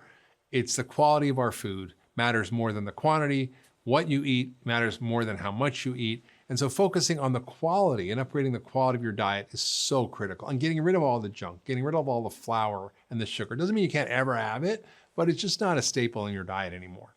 Exercise also has enormous benefits on your vascular health, on function. Saunas, who knew? But saunas actually increase your vascular health and can produce better vascular resilience and response, increase something called your heart rate variability, which is a sign of the quality of your heartbeat. Is it good or is it bad? Is it more risky for heart disease or less risky for heart disease? There's meditation, which also can affect your blood pressure and inflammation and oxidative stress and all the things that cause your blood vessels to not be happy. And then there's lots of nutrients out there. Fish oil is a great one. Curcumin's another one. Vitamin D, antioxidants, a whole list of plant-derived compounds we call phytochemicals, and also just nutrients play a huge role in your vascular health. So we design a comprehensive program to upgrade the quality of your vascular system and your blood vessels so you don't get heart disease. You know, with the increasing interest in ketogenic diets and low-carb diets, we're seeing a phenomena that's pretty fascinating, which is the variability in individuals' response to different diets. Some people do really well on a lower fat diet, and other people do really well on a higher fat diet. Some people do better with lower starch and sugar. Some people have more ability to manage starch and sugar. So I have a good ability to manage starch and sugar, but I've noticed, for example, when I have a high intake of certain types of fat, like saturated fat, my cholesterol goes really high. So there's this phenomena called lean mass hyperresponder, which we're still studying and still learning about, which is people who are fit and healthy, when they jack up certain types of fat in their diet, it doesn't work so well for them. And we can actually do analyses that we do in our clinic here at the Ultra Wellness Center called DNA Diet, where we can see how you respond to fat, how you respond to carbs, and how you respond to different factors that regulate your eating behavior, how you respond to salt taste and various kinds of bitter taste, and what actually you should be eating to maximize your genetic potential. When it comes to heart disease, your diet and your lifestyle is the single most important thing. Acting now not only saves you later, but the things you need to do to prevent heart disease make you feel great and younger right now. A very big European study called EPIC found that incorporating 4 simple behaviors can dramatically reduce your risk of developing heart disease by 90%. So not smoking, exercising 3.5 hours a week, eating a healthy diet, and maintaining a healthy weight. In fact, researchers in the EPIC study found that adhering to these 4 behaviors alone seemed to prevent 93% of cases of diabetes, 81% of cases of heart attacks, and 50% of cases of strokes, and also 36% of cases of all cancers. Now, there is no medication on earth that can do that. Of course, there is a role for medication in some patients. For some patients with significant genetic risk, or if they've already had heart disease or a heart attack. But over time, by addressing the root causes, many people can come off these medications. Through lifestyle changes and addressing root causes, I have seen patients lose weight, get off all their medication, normalize their blood sugar, normalize their blood pressure and cholesterol, and even reverse congestive heart failure using functional medicine. Incorporating positive dietary and lifestyle changes can lead to miraculous results. You just have to implement the right strategies. Cancer is scary. I can't think of anyone who hasn't been affected by this disease in some shape or form or way. In my family, my sister and my father both died from cancer. I see so many patients who are recovering from cancer and they don't want it to recur. And I see patients who are worried about their genetic risk for cancer. But there are 2 parts to cancer: the cancer itself and the host in which the cancer grows. And that, my friends, you can do a lot to influence. I don't want you to feel helpless when it comes to this disease, which so many people often feel. When it comes to prevention and even how to improve outcomes from treatment, functional medicine takes a very specific approach to cancer. Now, don't get me wrong. Conventional medicine is absolutely necessary. And once you have cancer, an integrated approach of chemo, radiation, and surgery combined with boosting your immune system and making your body an unfriendly place for cancer to grow or come back is really essential. The problem is that most patients don't get taught how to do the second part. I remember one patient, she had 3 different cancers. Her doctors just wanted her to do what we call active surveillance, which is just doing scans and tests to see if it comes back. There's nothing active about that. It's passive. Just wait and see and hope it doesn't come back, and hopefully we catch it early. And it's terrifying for most people who are looking for some way to prevent it. That is where functional medicine shines, finding the underlying root causes and optimizing your biology, making it an unwelcome place for cancer to grow or come back. The American Society of Clinical Oncology has estimated that obesity is going to overtake smoking as the #1 cause of cancer worldwide. And unfortunately, we are seeing an way increased risk of obesity, an increased rate of obesity. We know that 2/3 of adults and 1/3 of our children are obese. This is a driver for many causes of cancer, not all cancer, but definitely obesity increases inflammation in the body, increases insulin resistance, and is a driver for many types of cancer in the body. We are also seeing an increased rate of colon cancer in our younger population, which is very concerning. And I think that, of course, obesity and toxins and inflammation are triggers for colon cancer as well. But we also know that a shift in our microbiome has an impact on our risk of cancer. And unfortunately, there's a high number of antibiotics in our food supply that may be contributing to this shift in our microbiome. I think that when we're looking at cancer, it's really important that we take a functional medicine approach. We want to look at all the systems in the body and how they're impacting a person's risk of getting cancer. So we really focus on the terrain. It's important to pay attention to the cancer cell, but I think it's also important to pay attention to the terrain in somebody's body. The terrain is like the soil. It's everything surrounding that cancer cell, and it can influence whether a cancer cell is going to grow and proliferate or if a cancer cell is not going to grow and proliferate. So we can have an impact on the terrain in our body by working to lower inflammation in the body. We know that cancer likes to grow in the face of inflammation. So whenever we work to lower inflammation in the body, we're creating a terrain where cancer is less likely to grow. We know that not all precancerous cells go on to become cancerous cells. In the United Kingdom, they did a study on 40 to 50-year-old women. And they noted that over 40% of those young women who died of some other reason, they died of another accident or another disease, over 40% had precancerous cells when they looked in their breast tissue. That's precancerous cells like called DCIS or LCIS, the stage 0 cancer that we're often treating to prevent it from going into full-blown cancer. So we know that 40%, that if those women were able to live longer, that 40% of them would not get an invasive cancer. So what we realize is that we're always producing these precancerous cells in our body. And not all of them go on to become invasive cancer. And that's where our lifestyle has a big impact on whether those cells become invasive cancer or not. We know our diet can have a big impact on whether those cells become invasive cancer or not. The first steps that I take in treating a patient that comes to me is establishing a relationship, especially when a person has cancer, because as you can imagine, it's a very, very vulnerable place to be.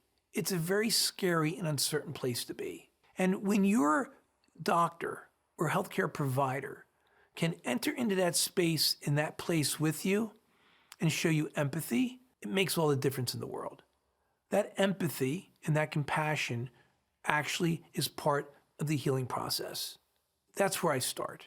Then the hard work begins. I want to find out everything I can about that patient. I want to know the mood their mother was in the night they were conceived, all the way up to the last symptom they had the moment they walked into my office. When I get all that information, I'm able to find the triggers that may possibly have started the cascade of events that threw their system out of balance that resulted in a cancer forming. That trigger may be the root cause or maybe one of several causes to their cancer. And that's how we go looking for it, with a really, really strong history. Now, as I gather that information, I plot it out on something called the functional medicine matrix. That matrix it's like a wheel with 7 spokes. And I take the symptoms and I put them into the physiologic spokes. So we have one spoke that is the gut and the digestive processes. We have another spoke, which are the immune processes, and another spoke, which is energy, mitochondrial function. We have another one that is toxins. And we have another spoke that is the cardiovascular system and the transport system within the body. We have another spoke that's going to be the hormones and neurotransmitters that communicate throughout the body. And then we have our last spoke, which is the structures. The structures, everything from the mitochondrial membrane all the way up to a bone. They're all structures. The symptoms that they have represent some type of imbalance or malfunction in one of those system pieces. Now, all those system pieces are interdependent and integrated, and they're working together to maintain your health, to regulate your health, and to actually heal you. And once I've put all that information on that wheel, and it's actually on paper, but it's also in my brain and the gears are turning, I can begin to find those root causes that we need to work on. By the time I'm done getting that history, using the matrix, I usually have a really good understanding of where we're going to need to go. But I often do still have some of the puzzle pieces missing. And that's where I do some testing. The 3 most important tests that I do are a complete nutritional analysis, a digestive system microbiome analysis, and a DNA analysis. Why these 3 tests? We know that oxidation, inflammation, infection, toxins are all part of the chronic illness and cancer cascade.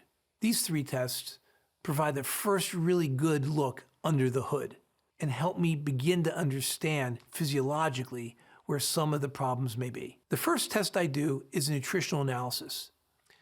The nutritional analysis that I do looks for 125 nutritional markers. It also looks for biomarkers of metabolic dysregulation, inflammation, oxidation, and toxins. The second test I do is a gut/digestion/microbiome test. Almost every patient that walks into my office has gut issues. The test that I do will look for markers of inflammation, an imbalance of important bacteria, the presence of infection, and even toxins in the stool. The third test I do is a genetic test. The way I explain it to patients is that we're looking for not mutations, but small variations in your gene blueprint that will possibly predispose you to physiologic abnormalities that lead to chronic disease and cancers. I can explain it like this. You're a contractor, so you're going to be building bathrooms for all types of people. And so when a person comes to you, you want to be prepared for whatever their budget is. So you have one blueprint for a cheap bathroom. You get a toilet, you get a sink, and you get a light bulb. Then you have a more moderate budget. That person gets a nicer sink, a nicer bathtub, they get a nice fixture, and they get a linen closet. And then you have the really high budget one with the jacuzzi and the waterfall shower and the marble. They're all different, but they're all labeled bathrooms. And you look at the blueprint, and at the top of each blueprint, it's going to say bathroom. But each one of those is going to function differently. It's the same thing with the genes that we're looking for. They're called single nucleotide polymorphisms. They're the gene blueprints that have one mild variance, like the variances we saw in those bathrooms, that will result in the protein that they make having a different type of function. It might function too fast, it might function too slow, it might not function at all. And if we can identify that, we can then help you change your lifestyle, give you a nutritional plan, and even targeted supplements that account for that variation so that it doesn't have that long-term impact and lead possibly to chronic disease or cancer. So it's a really important test.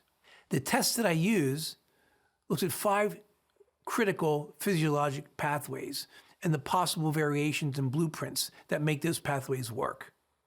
Those pathways include oxidation, inflammation, methylation, and detoxification. Variances in any one of those can be fairly critical. As an example, there are genes that make proteins that are responsible for detoxifying and removing estrogen. One's called the CYP1A1 and one's called the COMT. If you have single variations in those genes, you're not going to be able to appropriately remove estrogen out of your system once it's done its job and it needs to be removed. Once estrogen has done its job, it's going to be metabolized. And some of those intermediate metabolites are actually inflammatory. And if you can't move them out of your system appropriately because you have variations in those 2 genes, they recycle. And now you have recycling inflammatory estrogen compounds, which increase your risk for breast cancer. If we can identify when you're 20 years old, we can identify that you have those genes and they have those variances, then we can actually give you a lifestyle, a nutrition plan, and targeted supplements that will upregulate the detoxification and removal of estrogen. And instead of worrying about whether you need to get a mammogram or thermography, you've taken care of removing your cancer causing you created for yourself a cancer-free zone, and you've created, instead of a cancer generating zone. And that's what I really worry about. I want to create that type of environment. Now, what's fascinating is that scientists have been discovering a whole new pathway that may be generating cancer and using diet to treat it. One of the leading cancer doctors in the world, Siddhartha Mukherjee, who wrote the book Emperor of All Maladies, came up to me once at a conference. He says, "Mark, we've discovered one of the keys to cancer." He said, "You know what it is?" I looked at him and I said, "Yeah, sugar." He's like, "How did you know?" And I was like, "Well, yeah, I've been paying attention." He says, "We're doing studies on mice and animals where we're literally reversing cancers that don't have good treatments, like pancreatic cancer. That's a death sentence. Melanoma, often a death sentence. We're reversing these cancers in animal models using a ketogenic diet. That is a diet that's 70% fat and less than 5% carbohydrate. Turns out that cancer cells love sugar. So insulin promotes the growth of cancer cells. It doesn't just promote the growth of belly fat, right? It promotes the growth of cancer cells. And cancer cells need carbohydrates and sugar to grow. If you shut off that supply, they can't grow.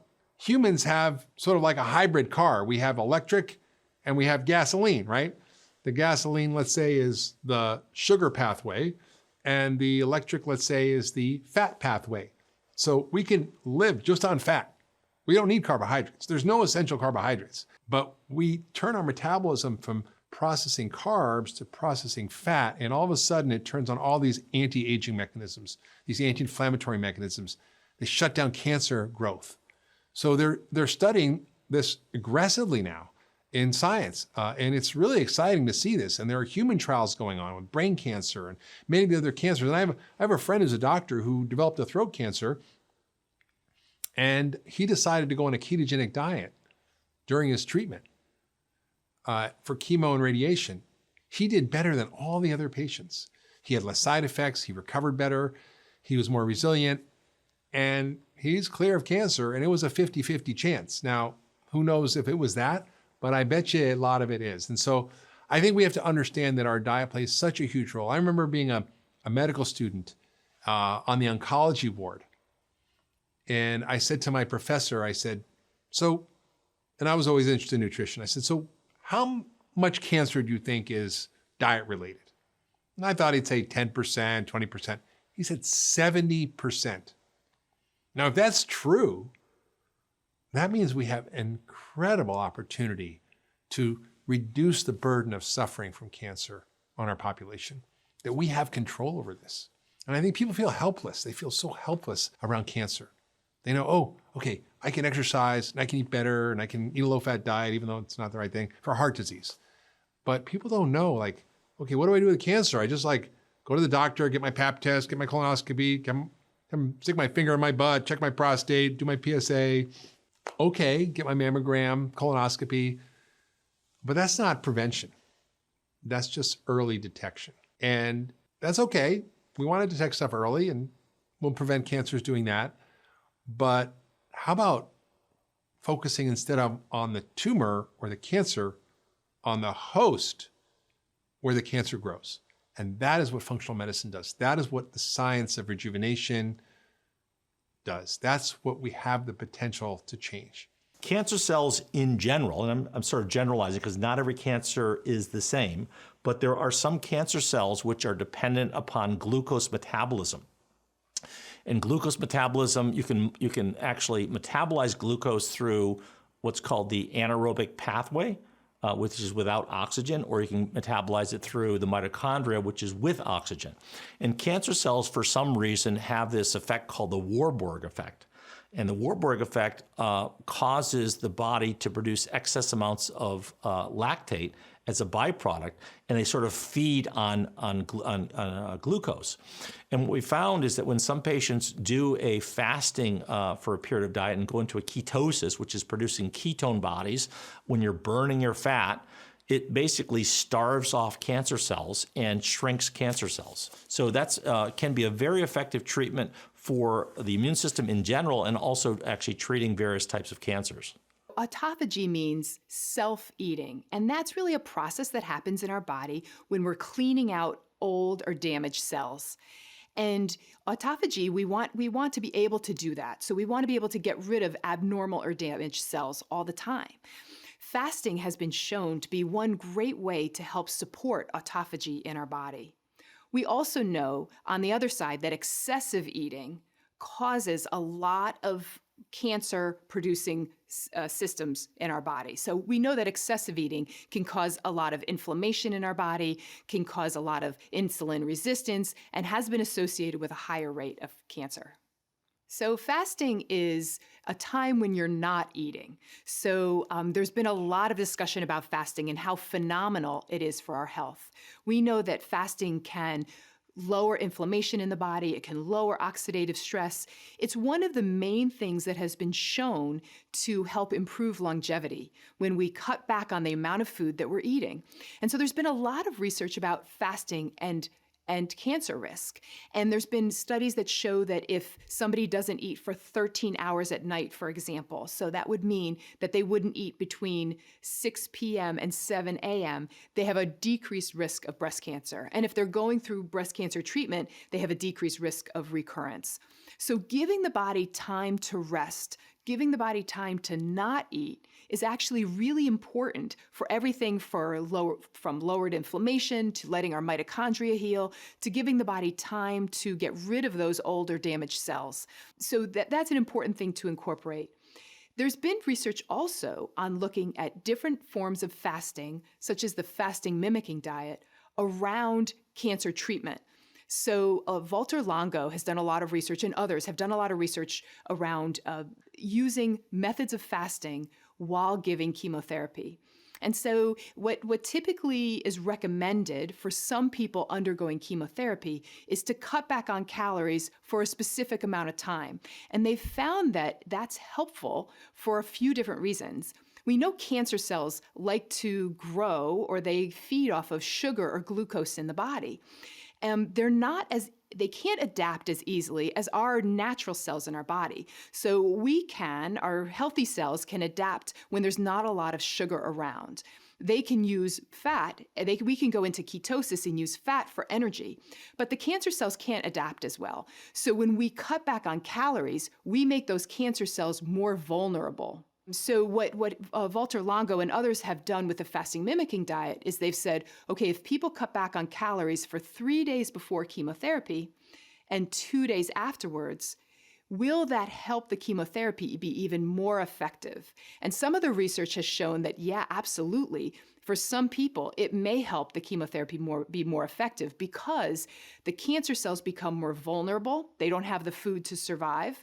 And our healthy cells are able to adapt to ketosis and survive during that time. So they cut down on calories to 700 to 1,100 calories, somewhere in there, for those 3 days before and 2 days after chemotherapy.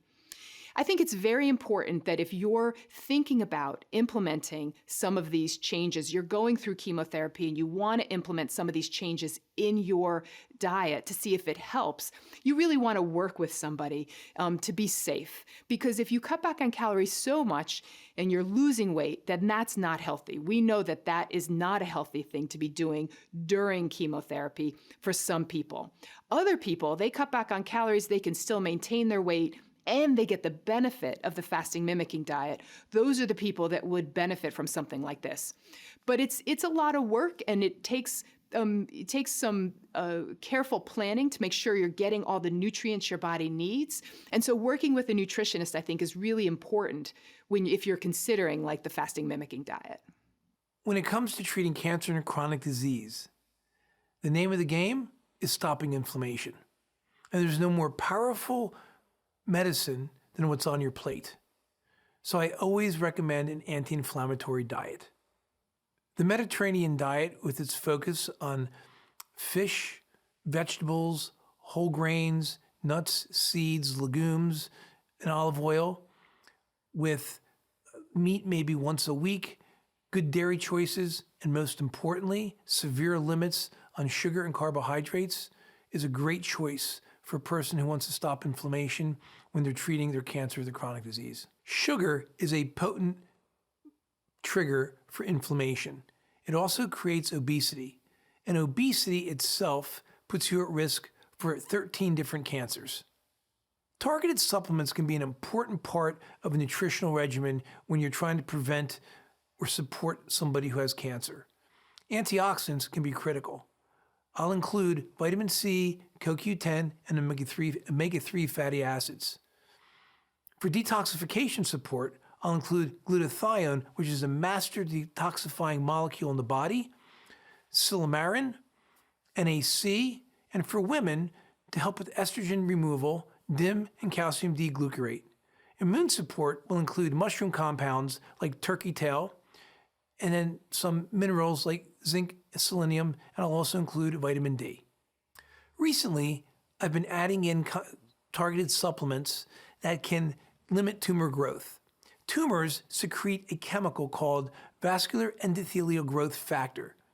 This growth factor allows the tumor to develop a blood supply of its own that keeps it growing.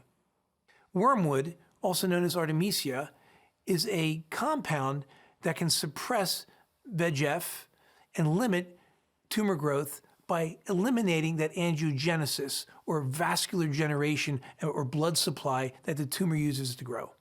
Black raspberries can make precancer cells in the esophagus and colon less likely to progress into cancerous and invasive cells, which is amazing. So add in some berries and raspberries every day.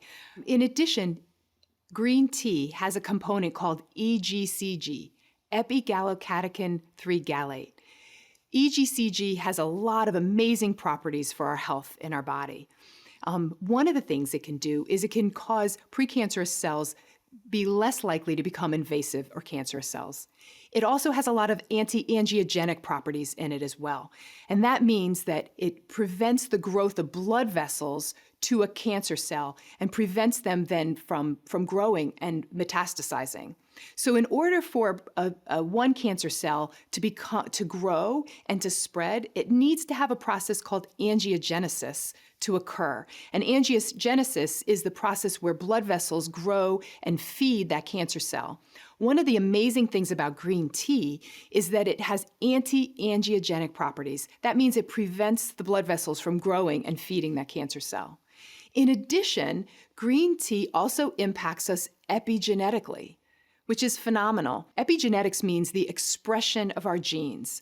So we can influence the expression of our genes through the foods we choose, which is great. We can make tumor suppressor genes more active. That means that the body has more tumor suppressor genes being expressed when we consume sulforaphane, which is rich in our broccoli. Sulforaphane can impact our epigenetic expression, which means that it can cause more tumor suppressor gene production, which can lower the risk of cancer. We know also green tea can impact our epigenetic expression. Green tea can cause more production of genes that produce glutathione. And glutathione is this master antioxidant and detoxifier for our body. Our risk of cancer is always influenced by both our genetics and our environment. We know that over 90% of cancers are influenced or caused by our environment. So by not smoking, by doing regular exercise, by maintaining a healthy weight, by making the right food choices, we can lower our risk substantially. We know that at least 30% of cancers are caused by a poor diet, or this SAD diet, that standard American diet. We know we can influence our risk of cancer substantially by the lifestyle choices we make. So your body has DNA repair enzymes. It has the ability to fix this damaged cells, to clean up the garbage, and we can do that. So for example, if you are looking at your DNA, what causes it to be damaged? Well, it's the usual stuff, right? There's no surprises here. It's your diet. It's the same old crappy, sad diet, the standard American diet of processed food, high sugar and starch, and lack of protective nutrients. So it's not only the bad stuff you're eating, it's the lack of the good stuff, what we call protective foods that activate these mechanisms, whether they're phytochemicals or whether the right essential fatty acids, or whether the right nutrients like vitamin D. These are designed to repair and heal your system, to give you a metabolic tune-up.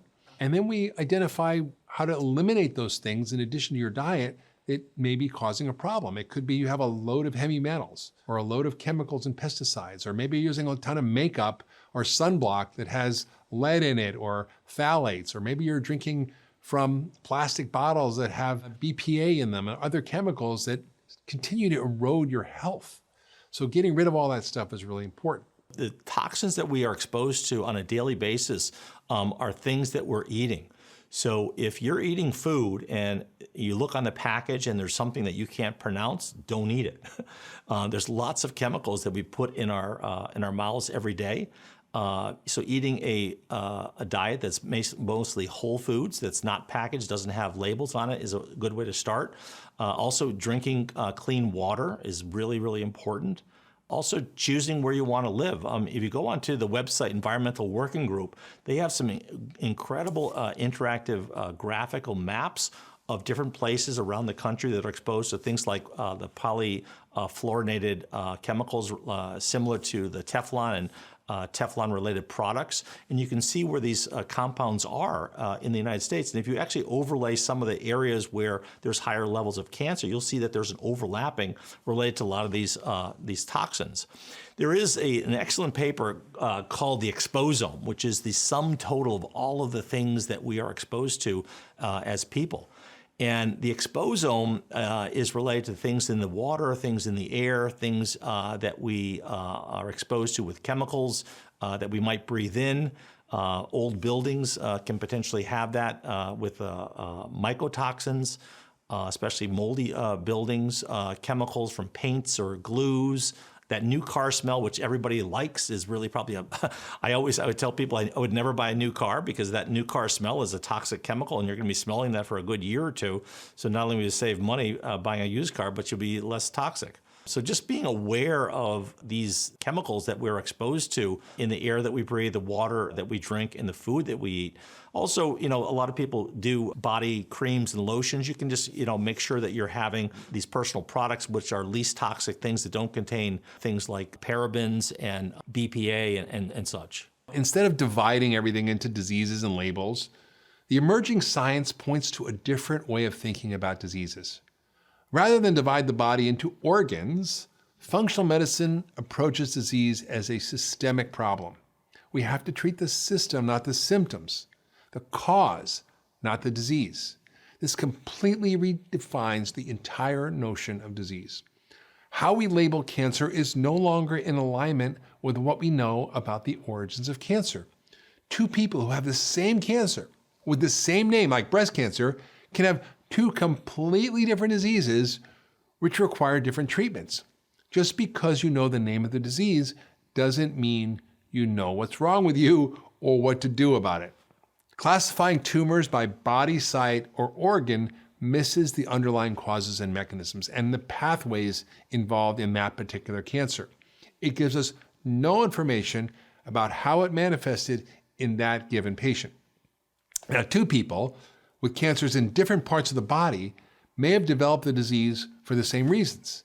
And two people with the same cancer in the same part of the body may have developed it for also different reasons.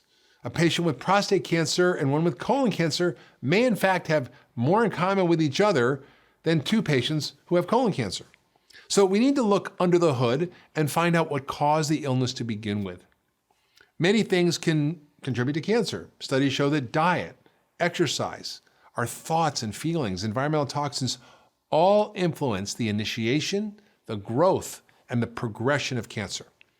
If a nutrient-poor diet that's also full of sugar and lack of exercise and chronic stress and petrochemical pollutants and heavy metals can cause cancer, could it be that a nutrient-dense, plant-rich diet full of phytochemicals and physical activity and changing our thoughts and mindset and our reactions to stress and upregulating our detoxification might treat the garden where the cancer grows?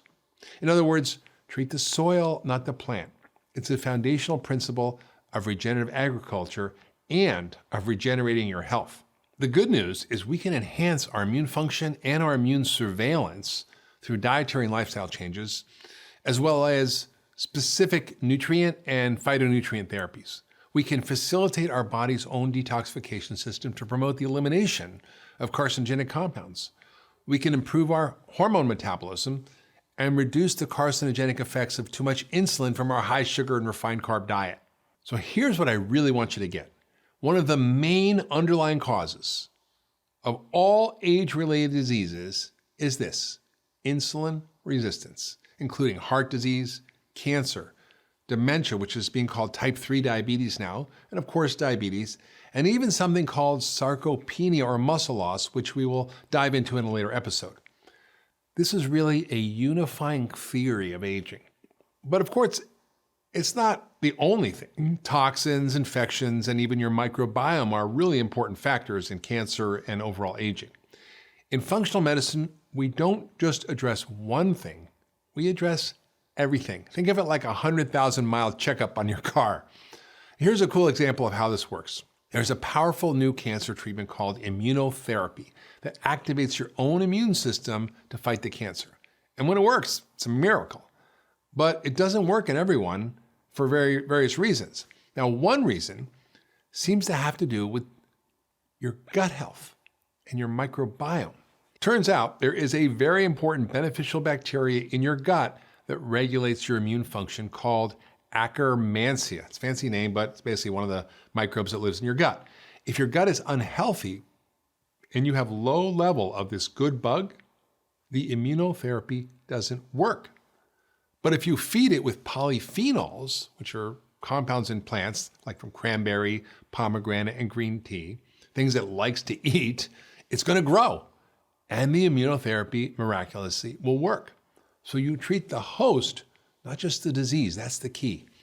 Now, even if we have cancer risk genes, we can change how those genes are expressed. Our genes are regulated by things in our control: our diet, nutrients, phytonutrients, toxins, stress, infections, and other sources of inflammation. This is all good fertilizer for soil in the garden of our body. The key is learning how to cultivate that garden. The important thing is to figure out what works for you, develop a plan, and to stick with it. Now, as we age, our hormones change, and they get out of balance, leading to faster aging. Sex hormones go down, stress hormones go up, growth hormones go down, thyroid problems increase, and insulin goes up, all leading to a steady decline in energy, function, and vitality. And it kind of happens slowly, almost imperceptibly, so we barely notice. And one day, we wake up just feeling older. Things that should go up, go down, and things that should go down, go up. These hormones are all connected in a finely choreographed dynamic dance. And when they're in balance, you feel young and strong and healthy. And when they're out of balance, you feel tired, weak, and old. Now, while it's common for these imbalances to occur, it's not inevitable. And getting your hormones in balance and in harmony is a key part of aging well. And yeah, it takes a little more work as you get older, but it's doable. To keep your insulin low, for example, you have to really limit starches and sugars as you age, and you have to exercise more. You need to do things like meditate and do yoga to regulate your stress hormones. You need to lift weights and build muscle to keep testosterone and sex drive up. Hormones are the great communicators of your body, and they send signals and instructions everywhere. Your cells talk to each other through different messengers or languages. There's the endocrine language, which is your hormones. There's the immune language, which is your cytokines. And there's the nervous system language, also known as neurotransmitters. Your hormones are produced and controlled by your endocrine glands. These are the conductors or the command and control centers for all your hormonal functions. These glands in your brain are the hypothalamus and the pituitary, and they send signals from your brain to different parts of your body. For example, your stress response goes through your adrenal glands. Your blood sugar balance is through your pancreas. Your thyroid hormone is through your thyroid gland. Your sexual function and behavior is controlled through your reproductive organs like ovaries and testicles. Now, this network of glands sends and receives messages in a finely orchestrated symphony, and they have their effects through the whole body. Now, if we have imbalances in our hormones, we can experience advanced aging. And this looks like difficult and debilitating symptoms during perimenopause and menopause. It looks like a severe drop in testosterone, otherwise known as andropause in men. It can lead to increased belly fat, to fatigue, to low libido or sex drive, and lots more in men and women. And this isn't just something we need to worry about when we're 40 or 50 or 60. Imbalances in our hormones can occur in our 20s and 30s, and they cause infertility and weight gain and muscle loss, fatigue, acne, severe PMS, and lots more. In this episode, we're going to discuss the wide array of hormones that influence everything from our blood sugar to our mood, to our sex drive, to thyroid health, to stress response, and lots more. So one of the keys to successful aging is to understand your hormones, to understand how they get out of balance and how to get them back in balance. And it's so common to have these problems. 1 in 5 women and 1 in 10 men have low thyroid function, and often it's not treated and diagnosed. In fact, over half of them are not diagnosed, and probably 90% are not optimally treated or balanced. Sex hormones obviously get different as we get older. Men, testosterone levels drop. Women also have lower testosterone levels. They go through menopause, and estrogen levels and progesterone levels drop. And that affects their well-being and their vitality and their energy, their brain function even. Thyroid often starts to dwindle as we get older because it's influenced by so many things, our diet, toxins, stress, and lots more. And of course, insulin is the most important hormone of aging, which we've talked about in the docuseries, and needs to be aggressively managed so that you keep your insulin levels low and your health high, your belly fat low and your muscle high. As you actually drive the changes around hormones, you see a lot of them have to do with something that we call sarcopenia, which is we lose muscle. And as we lose muscle, our sex hormones get worse. Our adrenal hormones start to get worse because when you have low muscle, you have increased stress hormones like cortisol. You get lower growth hormone, which is a repair hormone. You get more insulin. So everything is going the wrong direction. And the key to balancing your hormones, and they're different for each one, is understanding what causes them to be out of balance and what helps them get back in balance, and then systematically tweaking and applying it. Sarcopenia is the loss of lean muscle mass and strength and agility that occurs with aging. But it doesn't have to. Sarcopenia is a major cause of increased aging and something we really want to work against. We know that when we maintain good, strong, lean muscle mass, that helps with our mobility, and it helps with keeping our joints stable and strong and without pain, and it helps us so we can get up and down off the floor and play with our grandkids. Maintaining good, lean muscle mass is critical for overall health.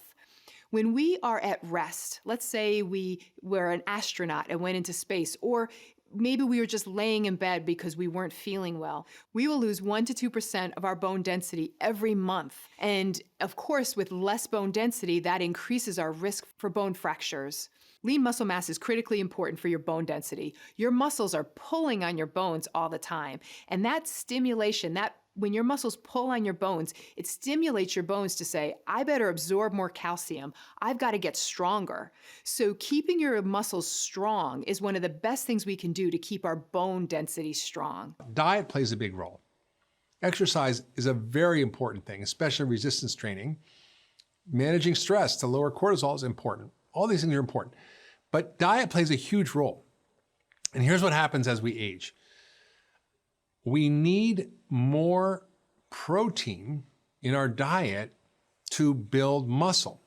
And here's what the science shows. Even if people can get away with it when they're younger, when they're older, they can't. And even studies that show, for example, improvements in health with lower animal protein when they're younger, when they're older, if they don't have adequate animal protein, they can't build muscle. And here's why. All protein is not equal. Protein from a lentil is not the same as protein from a cow. And the protein from animal protein has a high level of a very important amino acid called leucine.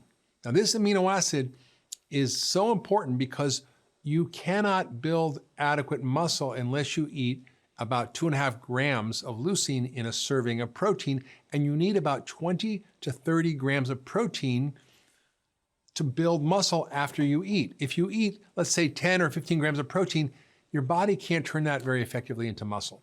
That's why you see these guys who are weightlifters, they have this big whey protein shake after they work out because that gets turned into muscle.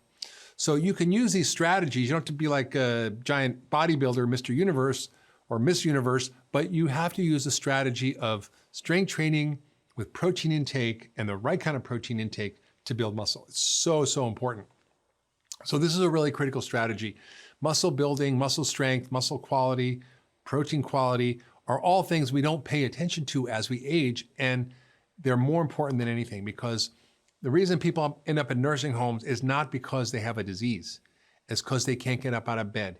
They can't get up out of a chair. They can't tie their shoes anymore. They lose function. And I've seen people at 80, 90 years old who are strong and can function at a much higher level. My dad was 88 years old, and I saw him, and he was dwindling. He couldn't get up out of a chair anymore. He was struggling with his daily functions of life. He couldn't tie his shoes. I said, Dad, I'm going to, for your birthday, give you training sessions. Now, he's 88 years old already, but I sent him to the gym. I paid for his trainer. He worked out 3 times a week, and it was amazing to see the gains in his strength. I saw the videos that his trainer would send. It was just incredible, and he noticed how much more functional and happy and energetic he was. So we have the potential at any age to impact this. Now, it's important to understand that if you wait too long, it's harder, and you may not be able to gain the full amount of muscle. So it's important to start early. I mean, I didn't. I mean, I started when I was 60, but I think I'm making up for it now. And I feel like I'm able to actually gain strength that I never knew I had. I mean, I used to try to do, 10 push-ups at 50 years old, and I could barely do 10 push-ups. And then I started, working out a little bit, doing push-ups, and that was my strength training. And I could do like 30 push-ups. But by, 29, I was like feeling it. And the other day, I just like dropped down and did 30 push-ups. It was like doing 3 push-ups. I could have kept going simply because I've been training myself to get stronger. And I think as we age, it's more important than ever. We know that when we're at rest, if we're sick and we're laying in bed, or if we're an astronaut and we go into space, we lose about 1% to 2% of our bone density every month. So staying active and keeping our lean muscles strong is one of the best things we can do, both for overall health, for our joint health, for our strength, for our agility, as well as for our bone density. Nutrition is critical for strong bone density as well. And so we're always thinking about things like calcium, magnesium, boron, vitamin D, vitamin K, and a good protein source. All of these nutrients are really critical for building strong bones. So we've heard a lot about calcium over the years, and calcium is important for strong bone density, but we probably don't need to be supplementing with as much calcium as we used to supplement with. When I'm working with somebody who has osteopenia or osteoporosis, and we need to make sure they're getting in enough calcium, one of the first things I do, or one of my nutritionists does, is we add up all of the calcium that they're getting in their diet. So if the recommendation for their age and their bone density is to get 1,200 milligrams of calcium a day, we look to see how much are they getting from food, and then subtract that from how much they need, and then maybe supplement with the rest. So you don't necessarily need to supplement with all of those 1,200 milligrams. And you can get calcium from lots of different foods. People are always focused on dairy, but lots of foods have calcium. Sardines are a wonderful source of calcium. Salmon in a can, also a great source of calcium. All of your green, dark green leafy vegetables, collard greens, broccoli, almonds, all very good sources of calcium. So you don't need to always get it from dairy, or even if you can't tolerate dairy, there's many, many foods that you can get your calcium from. If you do supplement with calcium, I usually go with a calcium citrate, and as I said, calculate the amount you need based on how much you are not getting from your food in a day.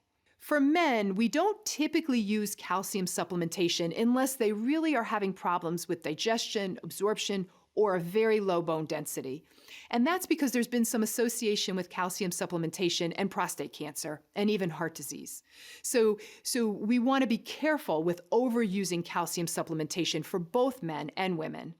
We also want to make sure that the calcium is going to the bones and it's not going to the arteries, right? We know that if calcium gets deposited around the arteries, it can make the arteries less flexible, and there could be more plaque production and increased risk of heart disease. So it's important that the calcium gets directed to where it needs to go. And there's two nutrients that really help the calcium go where it needs to go. The first is vitamin D. Vitamin D is critical for absorption of calcium. So you need to have enough vitamin D to absorb your calcium.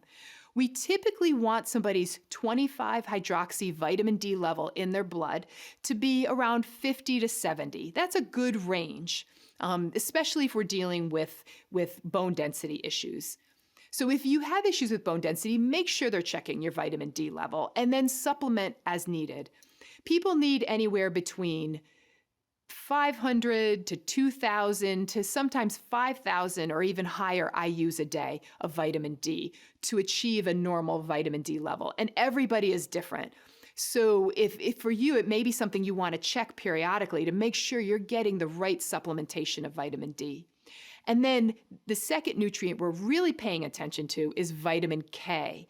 Vitamin K is a fat-soluble vitamin that helps make sure that the calcium goes to your bones and not to your arteries.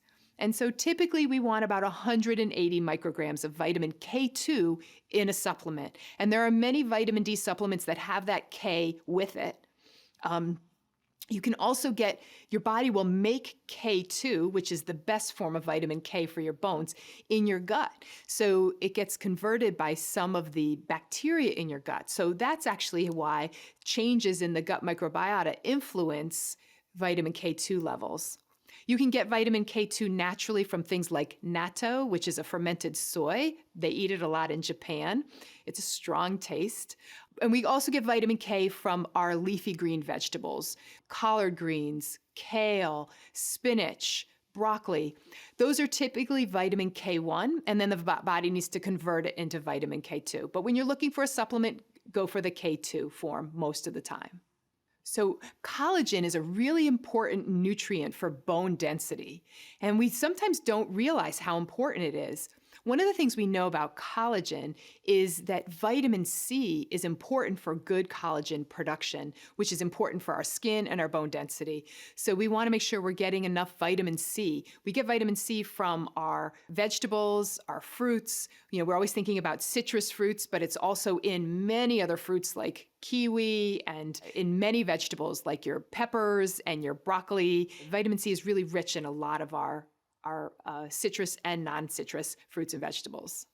Lifestyle has a huge impact on hormone balance. So by focusing on balancing blood sugar, that means getting some protein, good healthy fat, and fiber at every meal. That helps with balancing all the hormones in the body.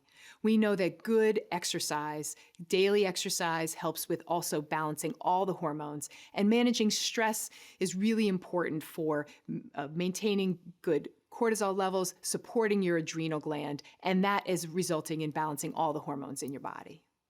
So in addition to the rhythmic living and the moderate exercise and things like meditation and yoga that can help balance the stress response, there's often nutrients that are really important to help support adrenal function and the stress response. The B vitamins, like vitamin B5, for example, and also herbs like ginseng and Siberian ginseng and rhodiola and all these wonderful herbs that you can take to help support your adrenal response and make you more stress resilient. It's what the astronauts use when they go in outer space to help them stay more stress resilient. So getting your stress response and balance is a really key part of healthy aging as we get older, particularly for women as they go through menopause. The second thing that happens is often the thyroid gets a little out of balance, and the stress hormones make it worse. Diet can make it worse if we're eating gluten, for example, or exposed to environmental toxins. That can disrupt our thyroid. So sometimes people need a little bit of thyroid support, and that could be something as simple as cleaning up the diet and reducing inflammatory foods. It could be simple as taking vitamin D and selenium and zinc, which help thyroid function, or iodine, which can come from seaweed. Or sometimes they need a little bit of thyroid support. We use bioidentical thyroid hormone just to top them off. And often the numbers that you get when you go to the doctor look normal, but what normal means is it's the average kind of the population. And if you have a sick population, the range is wrong. Now, in other words, if you were a Martian and you landed in America today, 75% of us are overweight. So that would be normal. It's not optimal, but it's normal. So we want optimal thyroid, which is actually something we know how to identify and balance. The role that thyroid hormones play in aging can be very subtle. And there actually is a condition in medicine which is termed subclinical hypothyroidism. And what that basically means is that somebody's thyroid is slowing down, and that may manifest itself by an elevated TSH level or thyroid stimulating hormone, but the patient's thyroid hormone levels are actually okay.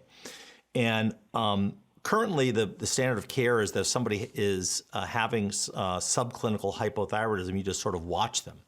There is evidence, however, if you look into the medical literature, that keeping the TSH level on the lower end of normal so that you have adequate tissue thyroid function is really the way to go. And also realizes that the way that most people are measured for hypothyroidism is just a screening TSH level. And TSH as a hormone level by itself is really inadequate to look at full thyroid function. So our bodies have TSH. TSH stimulates the thyroid to produce T4. Your body then has to take T4 and convert it into T3. T3 is the active form of thyroid hormone. And then your body also produces a compound called reverse T3. So looking at the whole big picture of the thyroid is really, really critical. The other thing that I like to do for looking at thyroid function as a person ages is looking at thyroid antibodies. Thyroid antibodies are a little bit like the check engine light coming on in your body, because you can have normal thyroid levels, but if you have elevated thyroid antibodies, that tells me that the body is attacking the thyroid. And if you don't have overt clinical hypothyroidism, you're going to develop it down the road. So I really like to dial in thyroid as patients get older, although a lot of young people can actually have thyroid issues too. It's not just from aging. There's other things that can cause that. And then also, it's very important that people realize is that about 1 out of 5 people will have problems if they are hypothyroid and they're given standard of care, which is T4 thyroid medication, things like levothyroxine and Synthroid. 1 out of 5 people have problems converting that T4 into the T3, which is the active form of the thyroid. So 20% of your patients, if you're just giving them a standard therapy, you're checking their TSH, you're giving them T4 levothyroxine, you're going to be missing the boat and they're going to be under treated. In that situation, what I typically will do is I'll give patients a form of thyroid, which is a combination of T4 with T3. There are various prescription medications like that, like Nature's Thyroid or NP Thyroid. You can also get thyroid compounded if you need to, or in some cases you can give patients T3 alone. Most patients in my clinical experience feel better when they get a combination of T3 with T4. And the nice thing about that is you can really titrate that according to how they're feeling and also according to how their blood levels are. The other thing, there's also a recent paper that came out in the thyroid literature saying that the optimal level for patients who are being treated with thyroid medication is to get that TSH level down to about 0.03 to 0.3. That's sort of the sweet spot. So really keeping that TSH level on the lower end, that's when people feel the best, and that's when people are optimal with thyroid replacement. Iodine is needed for proper thyroid function, and then also there's an enzyme in the body called 5' deiodinase, which is how the body cleaves off the T4. T4 stands for 4 iodines, and T3 stands for 3 iodines. So when the thyroid molecule has 3 iodines, that's the active form of thyroid. So making sure that the patients have enough selenium. Selenium is one of those super micronutrients. There's been a lot of work by Bruce Ames about the multiple effects of selenium. It affects thyroid function. So looking at selenium levels, looking at iodine levels, looking at oxidative stress levels. All of those things play a role in optimizing thyroid function. There are some supplements that people can take to support the thyroid, and then also making sure that they're not having excess amounts of foods which are goitrogenic. Things like cabbage can be goitrogenic and can cause thyroid enlargement. There are some rare cases where some patients may take some medications like amiodarone, which can cause thyroid problems, or prescription doses of lithium, which can also affect thyroid function. But those are the major things to be looking at. So all of our hormones do naturally decrease and decline as we get older. In women, we call that menopause. In men, there's actually a term called andropause. So not only do women's hormones go down, but men's hormone levels go down. And what I would venture to say is that most women probably don't need hormone replacement as they go through menopause. As long as you have your ovaries, the body is able to make sufficient amounts of hormones. You can measure the hormone levels, and when the hormone levels go below the normal range that you would expect for their age, those are when people would benefit by hormone replacement. Or if you combine that with a patient's symptoms, because everyone's different. You can actually have some people who are having symptoms and their levels are normal, and vice versa. So you really have to look at the whole context and the whole big picture as far as what's going on. But definitely, lack of estrogen in women, and estrogen is only one of the hormones that women have. Women have estrogen, they have testosterone, they have progesterone. There's 3 forms of estrogen. There's E1, E2, E3. We also have DHEA, we have cortisol, and all of these hormones interact together. The master hormone when it comes to the body, in my opinion, is cortisol. So oftentimes when people are having either too much or too little cortisol, when you get their cortisol levels into balance, that's related to your circadian rhythm, which is your sleep-wake cycle. The other hormones will oftentimes tend to balance themselves out. But there are times when, men need hormone replacement therapy and women need hormone replacement therapy. So one of the things that happens to men as they get older is, and often I see this in 30-year-olds and 40-year-olds now because of our poor diet, is they tend to sort of increase belly fat and they tend to lose muscle. And when you do that, you accelerate what we call andropause, which is androgen is the male hormone, and andropause is like male menopause. And it's a real thing. And guys feel less focused, less motivated, less energetic, have trouble with sexual function, with sexual desire. They often, if it gets really bad, they get these big bellies. They get high levels of estrogen, which is produced in your fat tissue. So they'll get man boobs, they'll lose the hair on their chest, the hair on their legs, and they kind of become more like women. But it's not inevitable. At any age, as a guy, you can reverse that trend and fix your hormones by fixing the thing that causes it to go down. By your testosterone going down, you're going to have all those symptoms. It's called low T syndrome, and it's a real thing. But I see it mostly in guys who really haven't taken care of their health, who get the belly fat, who eat too much starch and sugar, because the bigger your belly, the lower the testosterone. The bigger your belly, the more insulin you produce. And when that happens, you get insulin resistance, and that's what causes low testosterone in men. So I see guys who are 40 or 50 who have testosterone levels of 90-year-olds. And that's not necessarily inevitable. So by cleaning up their diet, by strength training, lift heavy weights, that'll increase your testosterone. If you eat good fats, that'll help increase your testosterone. If you get rid of starch and sugar, that'll boost your testosterone. So often through natural strategies, we can help men get rid of all that estrogen, build up their testosterone naturally, and feel more vigorous and energetic and strong again. But again, sometimes men need a little help, and that's okay. And using bioidentical testosterone, they can be delivered through shots or gel or even pellets sometimes, can really help men with sexual function, sexual desire, building muscle at any age. So I'm not opposed to hormonal therapy. I just don't think everybody should get it as a knee-jerk reaction as part of aging, and then we should use a lot of these other strategies to help optimize hormones in the absence of having to give bioidentical hormones. But it's not bad if you have to do that. It just should be for the right person at the right dose at the right time. Typically, a woman goes into menopause between the ages of 45 and 55. And perimenopause are those years before a woman goes into menopause. And that may be 6 years before they go into menopause. they may be in perimenopause. They may be in perimenopause for 13 years before they go into menopause. Every woman is different. But that perimenopausal time is a time where hormones are more erratic. They're not as regular. You may have cycles in perimenopause where you don't ovulate. So, and when that happens, your progesterone level doesn't go up as it does when you're regularly ovulating before you go into perimenopause. In addition, in perimenopause, things shift back and forth all the time. There may be 1 month where you do ovulate, and then the next month where you don't, and then your periods can become more erratic. You can have some cycles where progesterone doesn't go up like it should, and as a result, women often feel a lot of symptoms. Sometimes women feel more irritable. They may notice that they have trouble with sleep. They may feel more anxious. They may have a harder time calming down their body.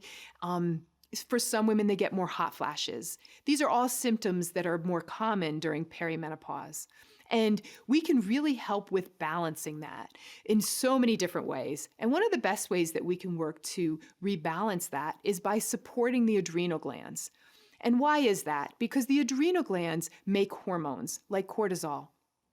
And if the body is under chronic stress and needing to take all of its hormones to make cortisol, then it doesn't have as many of those hormone precursors to make some of the other hormones that the body needs, like progesterone and estrogen.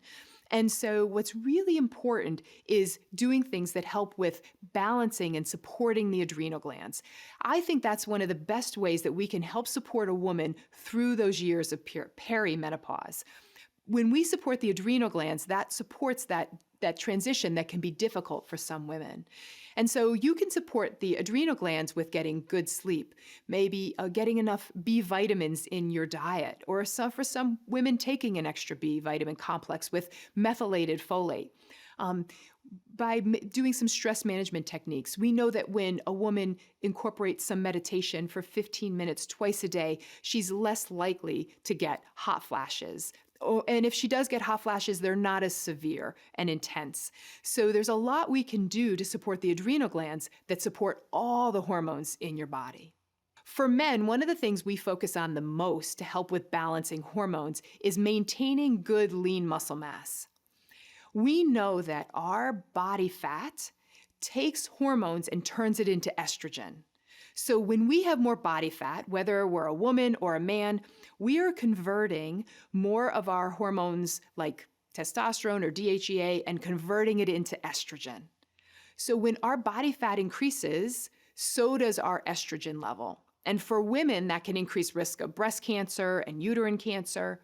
For men, that can increase their risk of insulin resistance, prostate cancer, diabetes. But we also know that that results in men just not feeling as good. They don't have the same level of testosterone if their body is taking that testosterone and converting it into estrogen. So one of the best ways we can help improve that is by maintaining good lean muscle mass. So through strength training exercise, through keeping their body fat nice and low or in the right range, we can help with preventing that conversion into estrogen and keeping the testosterone higher. We know that strength training and exercise stimulates production of testosterone, and we also know that when testosterone is high, we are more likely to have more lean muscle mass. So it all works together. When you hear the term bioidentical hormones, what we're talking about are hormones that are identical to the structure of a hormone in our own body. So there are bioidentical hormones that you can get from a regular pharmacy that are prescription medication, as well as bioidentical hormones that you can get from a compounding pharmacy. So bioidentical hormone just means that it's identical to your own body's hormones. For women, that may be something like estradiol that's identical to your own body's estradiol that you have floating around. And you, as I said, you can get that from conventional pharmacies as well as compounding pharmacies. Bioidentical hormones are probably healthier hormones for us than a synthetic hormone. And there are many ways you can provide bioidentical hormones. You can give them transdermally through the skin. You can give them as a pellet under the skin, or a troch in the mouth. You can give them vaginally. You can also, for testosterone, there's things that look like a deodorant that you can spread on your skin, or you can rub it on your skin as well as injections of testosterone. When we're thinking about, do we need to provide somebody with hormones, it's a very individual decision. We're always weighing the risks and the benefits. And, what's important if you're thinking about hormone therapy is that you want to work with a provider to look at all your individual risks and what are the symptoms that you're struggling with. Can these symptoms be just improved with managing your stress better or changing your diet? Or maybe you need a little hormone to support you through the transition into menopause for a period of time. We typically work to use the least amount of hormones we need to use for the least amount of time. But every person is an individual here. So it's important that we work with each person as an individual to make sure that they're not getting too much risk from the hormones if they need to use them, and we work to wean them off when they don't need them anymore. Balance is the key to staying healthy, and nowhere is this truer than in the world of hormones. Don't think of your hormones separately. They're all connected parts of a whole that all affect each other. See, hormones are influenced by imbalances in all the foundational key 7 systems of your body. They're all connected. And balance or imbalance in those systems means the difference between health and disease, between a vibrant, healthy life or a slow, steady decline. Now, our body is one whole system where everything is linked to everything else. So improving your nutrition, reducing inflammation, fixing your gut, boosting your energy system or mitochondria, optimizing your structural system like your muscles, and getting rid of toxins all support the normalization of hormone function, which then translates into better mood, more focus, healthier aging, and even better sex drive. Balancing your hormones is a process, but with the right steps, you can reverse your biological clock and live younger longer. Today, we're going to discuss one of my favorite topics, brain health. Now, when you ask most people what they fear when it comes to aging, pretty much everyone says the same.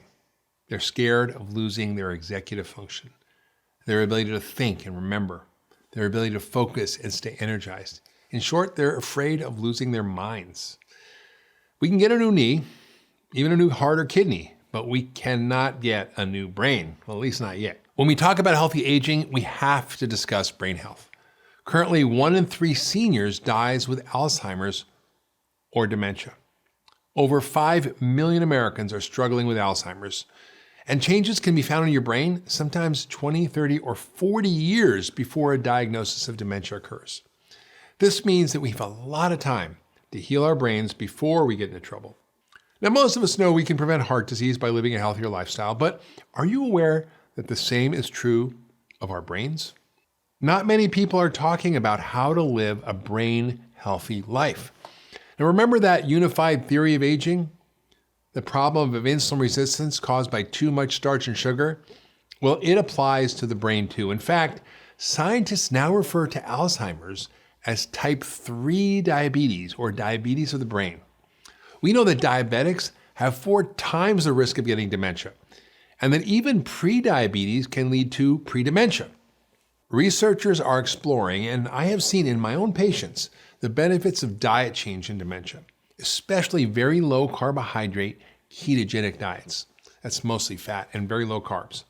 Amazing new studies show that aggressive lifestyle treatment and addressing underlying chronic issues like diabetes, high blood pressure, and nutritional deficiencies can actually slow and even reverse memory loss in people who already have early dementia. And remember, an ounce of prevention is worth a pound of cure. So starting early is really key. My youngest brain patient is 9 years old. She's fine now, but has a high risk of dementia, which I'm sure we can prevent by starting early to optimize her health and her brain. Now, memory loss is just one of the many challenges we see when it comes to declining brain health. Others include anxiety, depression, personality disorders, eating disorders, addictions, obsessive compulsive disorder, attention deficit disorder, and lots more. Now, I believe that our brain is our most important and powerful organ. It's a 3-pound universe sitting at the top of our body that dictates our choices, that gives you personality, that allows you to fully engage in life. In my last docuseries, Broken Brain, I discussed a key insight that most people still don't seem to understand. And that insight is that your brain is an organ that's connected to everything else happening in your body. Fixing your brain starts with fixing your body. You have to optimize all the inputs and take out all the bad influences or bad information going into the system. I truly believe that the brain is resilient. It can recover and it can heal when given the right conditions. I've seen it over and over in thousands of my patients, and the brain science backs this up. Brain health is a really important topic. It comes up in almost every conversation with my patients, and dementia seems to be the fear. Most of all my patients, somewhere in their list of complaints, is going to mention something about memory loss or forgetfulness. And they start to worry, is this the beginning of Alzheimer's dementia? Quite honestly, they should worry, but not because they're having some lapses in memory or forgetfulness, but because science is showing us that you can begin the process of developing Alzheimer's dementia 20 to 30 years before you wake up one morning forgetting your wife's name. It's important when you're young to start thinking about your brain health. You might not want to, and you might not think you have to because you're young. But as I said before, you need to start thinking about brain health before it's too late and changes begin. But what is happening in your brain when you're 30 and 40? You're maturing. You're probably starting to feel mature and really getting a good grasp of who you are. Well, that's because the brain is still developing, believe it or not. And there are different parts of the brain that are now becoming interconnected. And as those connections occur, you're getting more self-regulation, more self-control, and more awareness of your emotions. At the same time, your brain is still putting down myelin on your neurons. Myelin is that insulation that allows those neurons to fire and move information very fast. And the more myelin you have on your neurons, the faster you're going to be able to think. And it's still happening at quite a rapid clip. It starts to level off by the time you're in your 40s or middle age. But in your 30s and 40s, you're still laying down a lot of myelin. Interestingly enough, in my practice, I do have a lot of 30 and 40-year-olds beginning to complain of slower cognition, some brain fog, and even some memory lapses that they hadn't had before. And I think it has a lot to do with stress. Greater college debt, waiting to get married in your 30s, maybe even starting a family while you're trying to get a foothold on your career, are a confluence of events that just didn't exist a generation ago. The first place to start in building brain power and avoiding early cognitive decline is building stress resilience. We all have stress, it's everywhere, but it's not meant to be chronic. It's really meant to last for seconds. The bear or the lion jumps out of the weeds. All of a sudden you start to run. Your adrenal glands have pumped out cortisol, followed by norepinephrine. Now your vision narrows, your heart's pumping faster, your muscles are stronger than they were seconds before.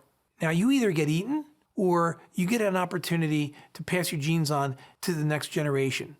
But it happens in seconds. When we're under chronic stress with marriages and work and kids and illness, and it's constant, our cortisol levels are going to be elevated.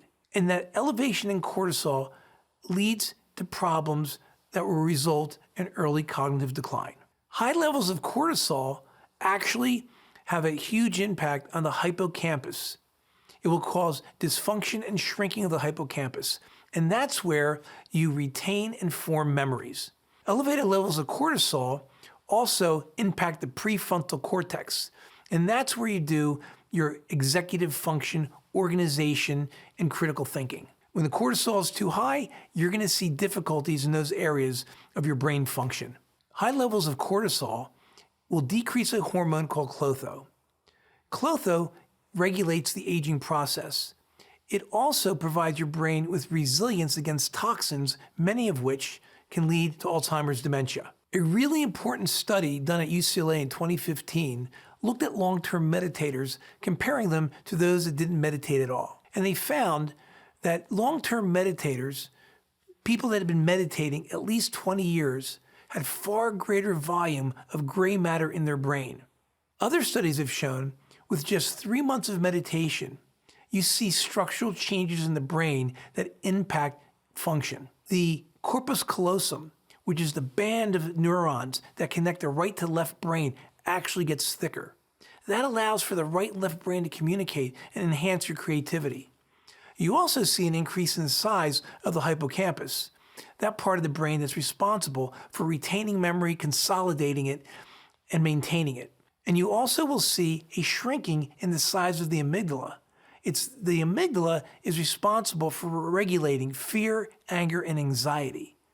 So meditation has these great benefits that you can see in a very short period of time. We do tests at the Ultra Wellness Center that look at the risk factors for people with neurodegenerative conditions like Alzheimer's, people with mood conditions, and people with addiction issues.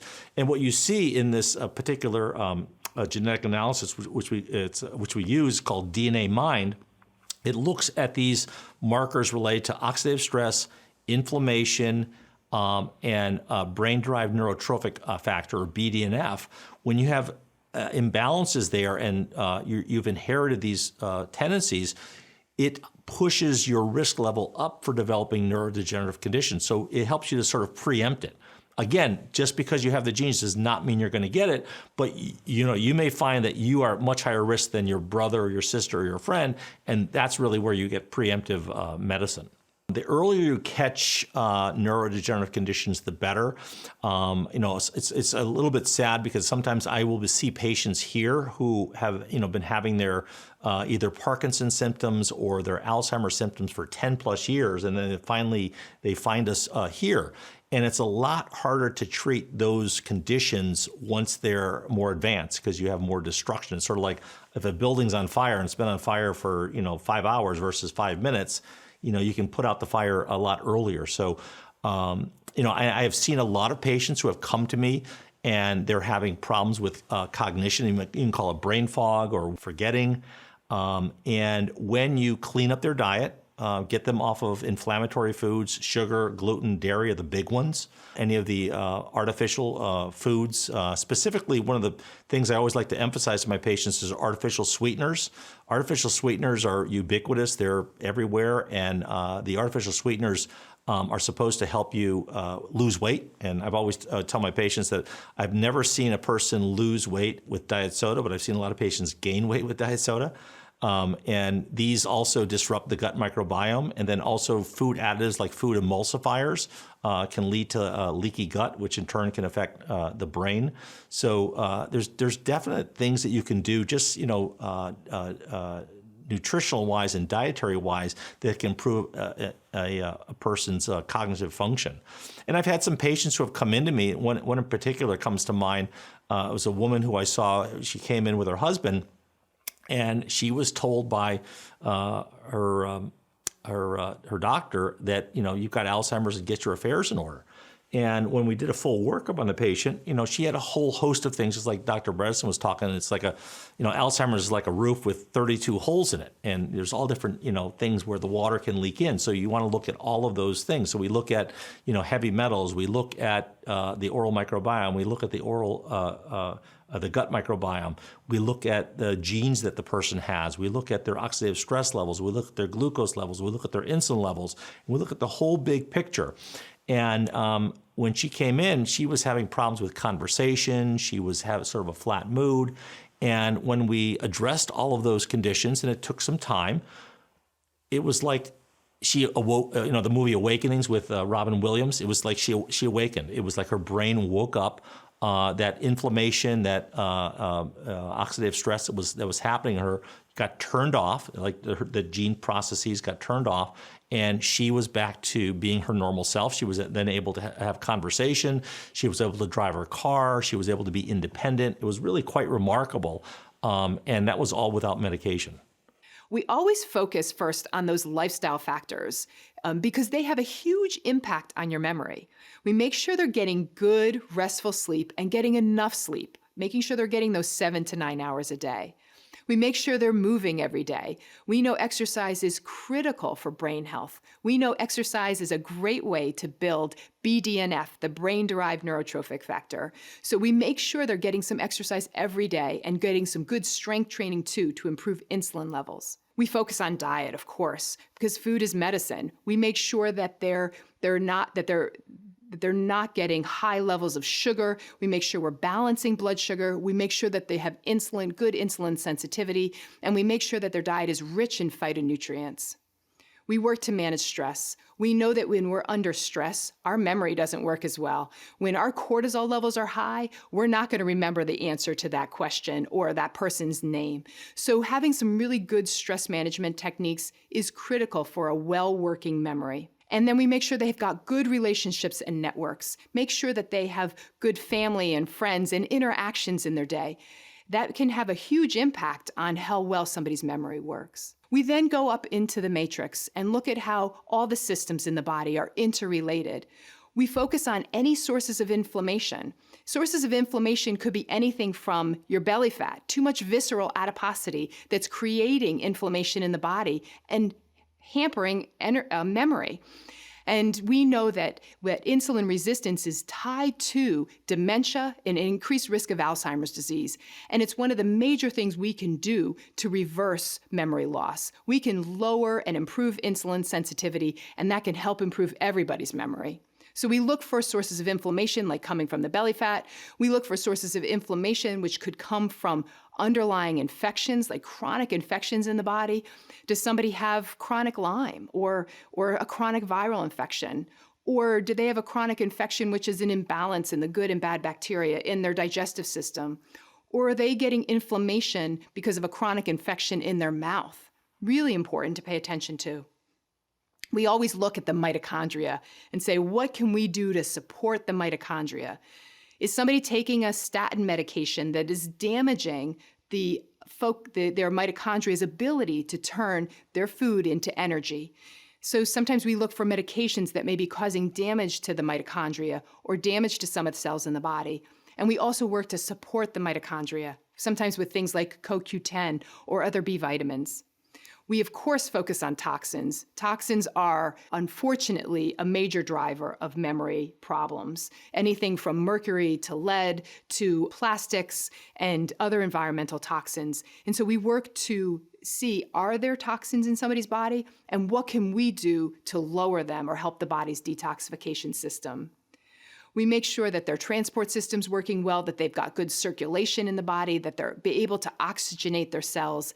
And then we make sure that their hormones are in good balance. We screen for insulin resistance, and if there is, we work to reverse it. We make sure that their stress hormones are in good balance and their female and male hormones are in good balance. All of those things are important when you're looking to see what somebody's individual risk for dementia is. I can't forget to mention also the B vitamins and B12. We see lots of B12 deficiency, and so that's important to look for. So I will often do markers like a methylmalonic acid or homocysteine, markers to see if somebody needs more B12 than the average person. And we do see some improvements when we supplement with higher doses of B12 in that situation for somebody's memory. So there's a great article that I read years ago in the Journal of the American Medical Association called Shifting Thinking in Dementia. And it's kind of had an interesting line in there which says, we have categorical misclassification with etiologic imprecision. And what that means is we say someone has memory loss, and the reason for the memory loss is they have dementia. That's categorical misclassification. Saying they have dementia doesn't mean anything. It's just the name that we give to people who have memory loss, which is kind of stupid because it doesn't tell you anything about why. And the second part of that sentence is etiologic imprecision. Etiology means cause. We're imprecise about the cause. We don't look at the cause. So there's no such thing as dementia. There are dementias, and everybody's different.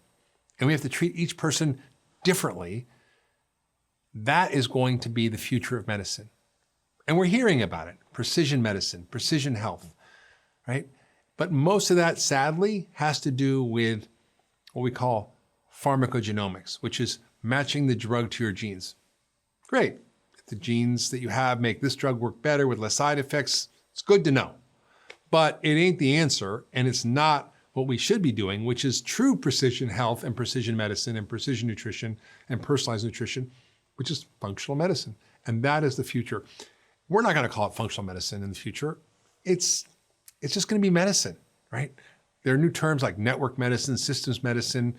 They're all just placeholders because the future is being revealed in the science, and we're seeing it for the first time. It's a massive paradigm shift. It's like Einstein theory of relativity or Newton saying there's gravity. These were big ideas that have just blown people's minds. And they took decades and centuries sometimes to be accepted. Even evolution as a theory is still challenged 150 years later, right? We're still people saying, nope, didn't happen. So I think this is where we are in medicine today. And if we are humble, if we are willing to look at the facts, if we're willing to change our paradigm, which is hard to do, we're going to see an acceleration in medicine that is going to lead to increased health, increased well-being, and longevity like we've never seen before. And I'm just so excited to be alive in this moment. And I'm glad it happened before I got too old so I can take advantage of it. And that's what this whole docuseries is about. It's giving you the knowledge and the tools to see the future today and make the future of medicine available to you right now. Dementigens are things that cause dementia. And we know so much about what damages our brain. They're brain damaging things. And there are some things that are obvious and some things not so obvious. Diet, our inflammatory diet, is the number one cause of dementigens. Processed food, sugar, starch, lack of protective nutrients. That is number one. Lack of certain things like exercise are also dementigens. Exercise is one of the best ways to activate BDNF, which is this miracle grow for your brain. Lack of sleep is a dementigen. At night, your brain has to clean up the garbage. And it's got something that's been recently discovered called the glymphatic system. It's like the lymph system of your brain. And unless you sleep and have good quality sleep, you can't get rid of all the metabolic waste. It's one of the most metabolically active, if not the most metabolically active organ in your body.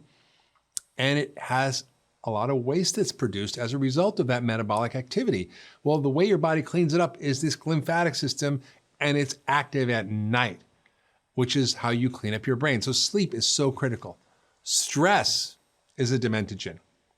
We know that when your cortisol level is high, your stress hormone, that it literally shrinks your brain.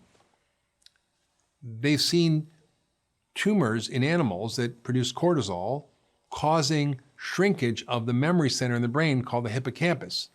That's what shrinks in dementia. And when they take out the tumor, which lowers the cortisol, the brain grows back. So stress is a dementigen. Toxins are dementigens, environmental toxins, heavy metals, mercury, lead. Mercury is one of the most undiagnosed health risks that we have today in America that is almost never tested and almost never treated because we never learn about it in medical school. So if we didn't learn about it, it doesn't exist. And I personally had mercury toxicity, which caused my brain to not work very well and made me feel like I was demented. And that's how I learned so much about it. But it's all the environmental toxins, but lead and mercury are among the worst. And it's also lack of relationships. That's a dementigen. If you don't have social connections, social interactions, that affects your brain and makes it decline. Lack of meaning and purpose also. These are biologically active factors. They're not just emotional or psychological. They literally have biological impact on the structure and the function of your brain and every other part of your body. Certain foods can be dementigens that are allergens, like gluten can be a dementigen. Dairy can be a dementigen, depending on your personal reactivity. Your gut microbiome, if it's not healthy in there and you've got bad bugs growing, which a lot of people do, and you have a leaky gut, that's a dementigen because that inflammation goes throughout your body and causes dementia or loss of brain function. So there are all these various factors that are identifiable, measurable, testable, treatable, that literally can take away all the insults that are causing your brain to decline and causing all sorts of problems. It may just be brain fog, it may be depression, it may be ADD, and it may be true dementia or early memory loss. These are all things that we can do something about. I mean, I see so many people saying, I don't want to know if I have the Alzheimer's gene because there's nothing you can do about it. Nonsense. We know now from rigorous research that aggressive lifestyle interventions, personalization and optimization of certain nutrients can actually slow and even reverse the course of dementia. So we're in a whole new era of thinking about this. It's so exciting. And that allows us, through the use of the lens of functional medicine, to diagnose and to treat these dementiagens. And there's sometimes other things that are not necessarily our lifestyle, like infections. If you get Lyme disease or if you have mold exposure, these can also cause brain damage, and they're treatable. Chris Christopherson had dementia, quote unquote.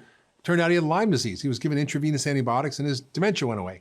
And I've seen many patients like this. So we have to really look deep and dig deep and be medical detectives and figure out what are the dementiagens for each person and how do we get rid of them. And then we need the other part of it, which is how do we restore the brain function? How do we create neurogenesis and neuroplasticity? How do we bring in the things that are reparative, regenerative, and healing that actually can help the brain function better? I spent a lot of time talking about lifestyle factors improving brain function. But there's also a very keen interest in nootropics. Nootropics are compounds that increase brain power and function. Nootropics can also be very beneficial in decreasing inflammation and repairing neurons after trauma. But the main focus for most people using nootropics is they want to enhance their brain function. They want more cognitive ability. They want more memory. They want to be able to organize and be more creative because they see that declining. Again, a lot of that may have to do with stress, but people are looking for that benefit. So nootropics can be very helpful for people who are trying to enhance their cognitive abilities. They're also very helpful in the area of dealing with cognitive decline and dementia. Many of the nootropics can actually show improvements in memory and cognitive function in those disease states. Now, most of us, surprisingly, or not so surprisingly, very commonly use nootropics. One of the most common nootropic is caffeine. You find it in tea and you find it in coffee. Caffeine can be bad for you if you overdo it, but it is a stimulant that has been shown to improve cognitive function and mental endurance. So the good thing about caffeine is that it gives you access to other neurotransmitters in your brain, like acetylcholine. Acetylcholine is really important in memory and learning. So we want to have a lot of acetylcholine. L-theanine is another compound that I use that will enhance the effects of caffeine and limit the caffeine-induced jitteriness. Studies have shown that the combination of caffeine and L-theanine actually can help you improve your ability to multitask. And a safe way to get both caffeine and L-theanine together is to simply drink green tea. A really interesting herbal compound that I use is called Huperzine A. Huperzine A increases the amount of acetylcholine in your brain, which is a neurostimulator and improves cognitive ability. The way Huperzine A works is that it blocks the action of something called acetylcholinesterase. Acetylcholinesterase breaks down acetylcholine. So by blocking that enzyme, you allow levels of acetylcholine to rise. This is actually a target for pharmaceutical companies who are trying to treat Alzheimer's because there are lower levels of acetylcholine in the brain of Alzheimer's patients. But for an average person, using Huperzine can improve cognitive function and speed of task performance. My favorite nootropics are peptide nootropics. So peptides are synthetic proteins that are 50 amino acids or shorter. Peptides are designed to enhance naturally occurring physiologic processes in the body. Specifically in the brain, neuropeptides or zootropic peptides can increase BDNF. And we know that BDNF increases the number of connections between neurons and speeds up transfer of information. These peptides can also increase nerve growth factor in the brain and the periphery, and therefore have a role to be played post-trauma or other injuries to the brain. The reason why I like peptides a lot is because they have lasting effects and they can change the neurologic structure of your brain, which differs from the temporary effects that you get by just raising chemicals for a short period of time with huperzine A, caffeine, or L-theanine. My favorite of all of the peptide nootropics is dihexa. Dihexa was developed at the University of Washington. The key thing about dihexa, it can enhance neurogenesis and synaptogenesis, that multiple connecting of neurons, 1,000 times more than brain-derived neurotropic factor, or BDNF, which is the natural compound that your brain uses to do that. Dihexa has been shown to improve cognitive function, is shown to improve memory and learning. There's a lot of hope and promise in using it for patients who are having cognitive decline and early stages of dementia. Those research studies are being done now. Cerebrolysine is another nootropic peptide that is much more known about than dihexa. Cerebrolysine has been shown to have really great benefits post-stroke and post-trauma, like concussion in the brain. It has a neuroprotective effect that is enhanced by its ability to also raise BDNF and nerve growth factor. It can also, because of the enhancement of nerve growth factor, help with peripheral neuropathies. So these are all of the nootropics. We have natural compounds, and then we have synthetic peptides. They're all really effective in helping to protect the brain, keep it from aging, and enhancing brain performance. I do recommend to all my patients, before we start using nootropics, that we really dial in the lifestyle measures. We work on sleep, we work on stress reduction and resilience, and we get them exercising. In fact, the first prescription I write for most of my patients who are having anxiety, depression, or memory lapses is one for exercise. I want them exercising at least 20 minutes every day. So remember, if you are going to do nootropics, they are supplements that you can buy. Start them slow, titrate them slowly so that you can make sure that you tolerate them and you don't have any side effects. Your entire body and all the core systems in it interact as a single sophisticated symphony. You're one whole person, and all the pieces of your biology and your unique genetic code interact with your environment to determine how sick or well you are in this moment. This means your body and your mind are connected as well. The body and the mind are a single, dynamic, bidirectional system. What you do to one has an enormous impact on the other. I've said it before and I'll say it again. What you do to your body, you do to your brain, and vice versa. We know our mind can dramatically influence our health. Your thoughts, your beliefs, your attitudes, traumas, life experiences directly influence your biology. Your cells are literally listening to your thoughts. And the body directly and powerfully influences the brain. Things like nutritional status, hormone imbalances, food allergies, toxins, digestive, immune, or metabolic imbalances, all these influence our mood, behavior, attention, attitude, and memory. We need to honor this bidirectional relationship in order to reclaim our brains and live a life of vitality. The most powerful tool you have to change your health is your fork. Food is not just calories or energy. Food contains information that literally talks to your genes and it turns them on or off and affects their function moment to moment. Food controls your hormones, your immune system, your brain chemistry. It even controls your gut microbiome and your detoxification system. And of course, it controls your structural system because it's what you're made of. You are literally what you eat. So ask yourself, do you want to become a Twinkie or a raspberry? The most exciting thing I've heard in a long time is that the Rockefeller Foundation is supporting a research effort to map out the tens of thousands of molecules in food, things we've never discovered before, and what they actually do using the most advanced technology and artificial intelligence creating a literal periodic table of medicinal molecules in food. I get excited about that. I don't know about you, but it makes me really happy. It goes way beyond what we think of as food. Of course, protein, fat, carbs, fiber, vitamins, minerals, yeah, that's food. And they dig deep into the realm of food as medicine, exploring the realm of what we call phytonutrients. These are plant-based chemicals that have medicinal properties.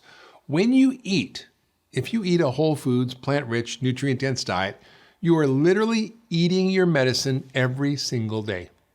Food is the fastest acting and most powerful medicine you can take to change your life. And it works fast, literally in minutes, to regulate almost every single function of your body for better or worse, depending on what you eat. Yes, we are stuck with the genes we got from mom and dad, but here's the headline news. You have amazing control over how those genes are expressed. And the biggest factor controlling your genes is what you eat, or sometimes what you need that you don't eat. Think of your genes as the software that runs everything in your body, just like your computer software. Your genes only do what you instruct them to do, like with the stroke of your keyboard. The foods you eat are like the keystrokes. They send messages to your genes telling them what to do. They create health or they create disease. We know that poor diet is linked to many preventable lifestyle diseases like type 2 diabetes, many cancers, heart disease, dementia, and lots more.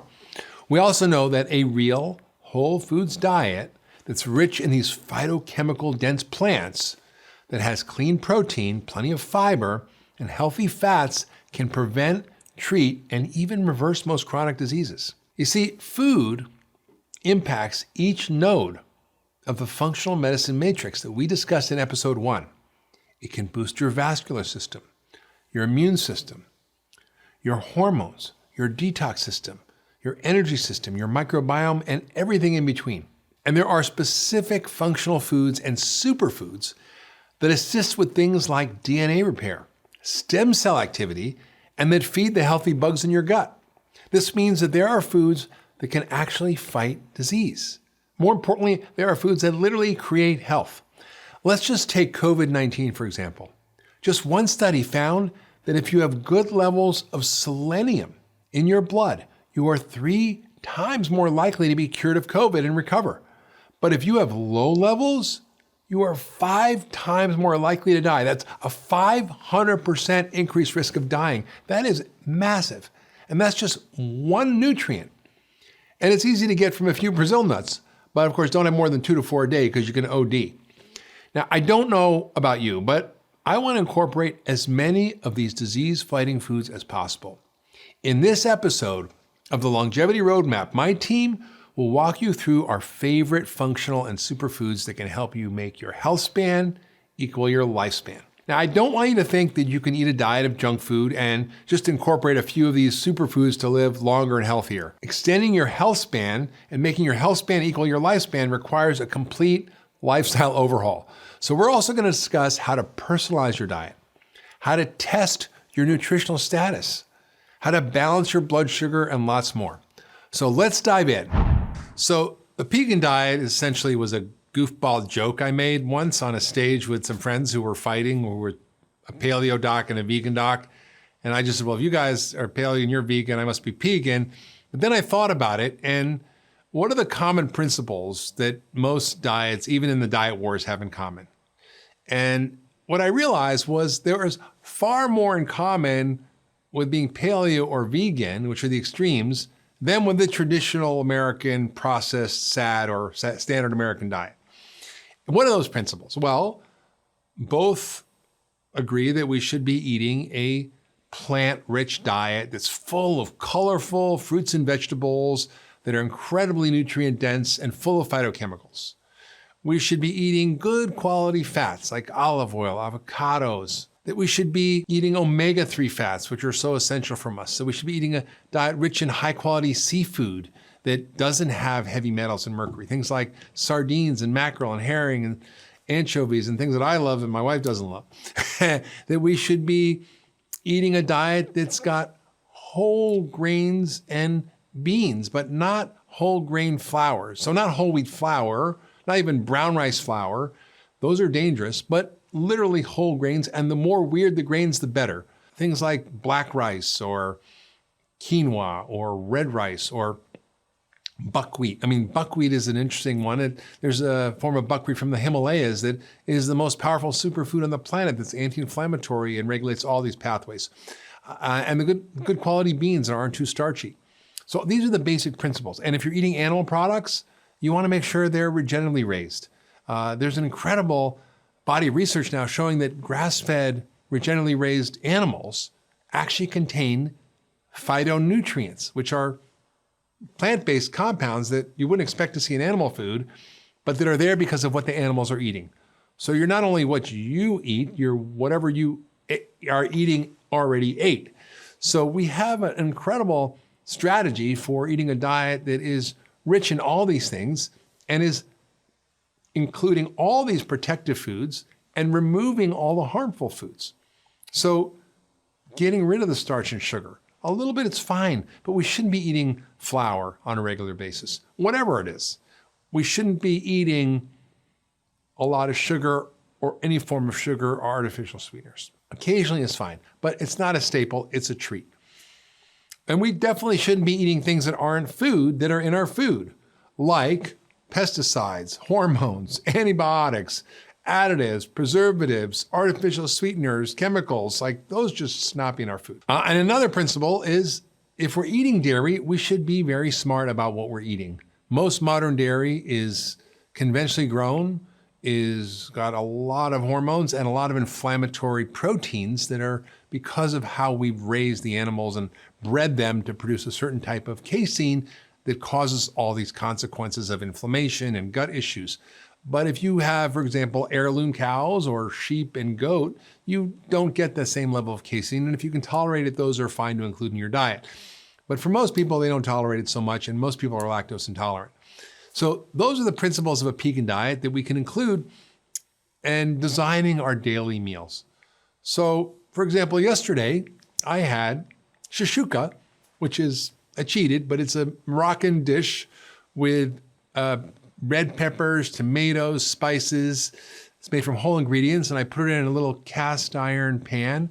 I broke some pasture-raised eggs in there, and I baked it. So it's like baked eggs, and it was a delicious breakfast. Actually, made something the other day. It was kind of fun. I made cashew waffles, because don't really eat waffles very often, but I had a friend over, a little kid, and I made cashew waffles, which is cashews and eggs and almond milk. Pretty simple, and it turns into waffles, believe it or not. For lunch, I would often have a salad. So I'll make a nice big salad with tomatoes and olives and avocados and pumpkin seeds. I'll open a can of mackerel or sardines or herring often on the side and eat that with it. That's lunch. I'll use olive oil, vinegar, salt, and pepper. Really simple. Dinner is usually some form of high quality protein. Sometimes I'll use tempeh or tofu. I'll have grass-fed beef occasionally, pasture-raised chicken. I've had fish. For example, I like black cod and salmon and some of these other fish that are low in toxins.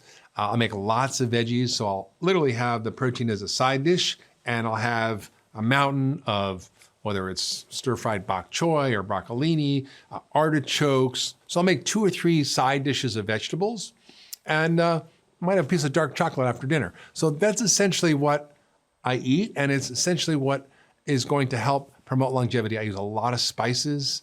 I use a lot of good quality fats. I use a lot of veggies and colorful veggies, and I really try to focus on not the 5 to 9 servings, which is the minimum, right? That's the minimum. And a serving is half a cup. So that would be like 2 cups of vegetables. I think we should be having 8 to 10 cups of vegetables a day. And it's not easy to do, but I like to do it. Sometimes we make a what we call an alkagizer shake in the morning, which is lots of veggies, cucumber, celery, greens, avocados, blend it all up. And my wife likes to take all the vegetables and freeze them. So we have them in packets, then we just throw it in the blender. And then we have this nice cold green smoothie in the morning. There's probably like 5 cups of vegetables. So there's a lot of ways to sort of hack the process, but getting your veggies and your phytochemicals is so important because so many of the pathways related to aging have to do with including these phytochemical rich compounds, whether it's green tea or quercetin, which is found in onions, or resveratrol is in grapes, or turmeric, which is curcumin, which is in curry, including all these as a regular staple in your diet. And if you do that day after day, and are consistent, you will see the benefits over the long term in terms of your metabolism. You'll increase your organ reserve, you'll decrease body fat, you'll increase muscle mass, you'll reduce inflammation, you'll increase your antioxidant enzymes, you'll boost your mitochondria, you'll improve your brain chemistry, all the things that we want as we age. So food is the most powerful drug on the planet. It is the place to start, and it works anytime, at any age, for anybody. So carbohydrates are a necessary macronutrient for our health and well-being.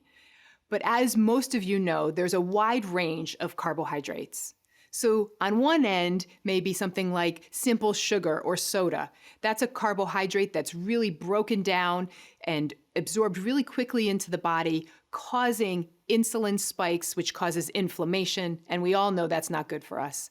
And then on the other end, that may be something like broccoli, right? It's also a carbohydrate, but it's slow to get digested and absorbed into the body, and it influences our body in a much different way. So all carbohydrates are not equal, as we know, and carbohydrates are a really important, necessary food for our health and well-being. We just want to make sure we're making the right choices of carbohydrates. We want to be choosing those healthful carbohydrates.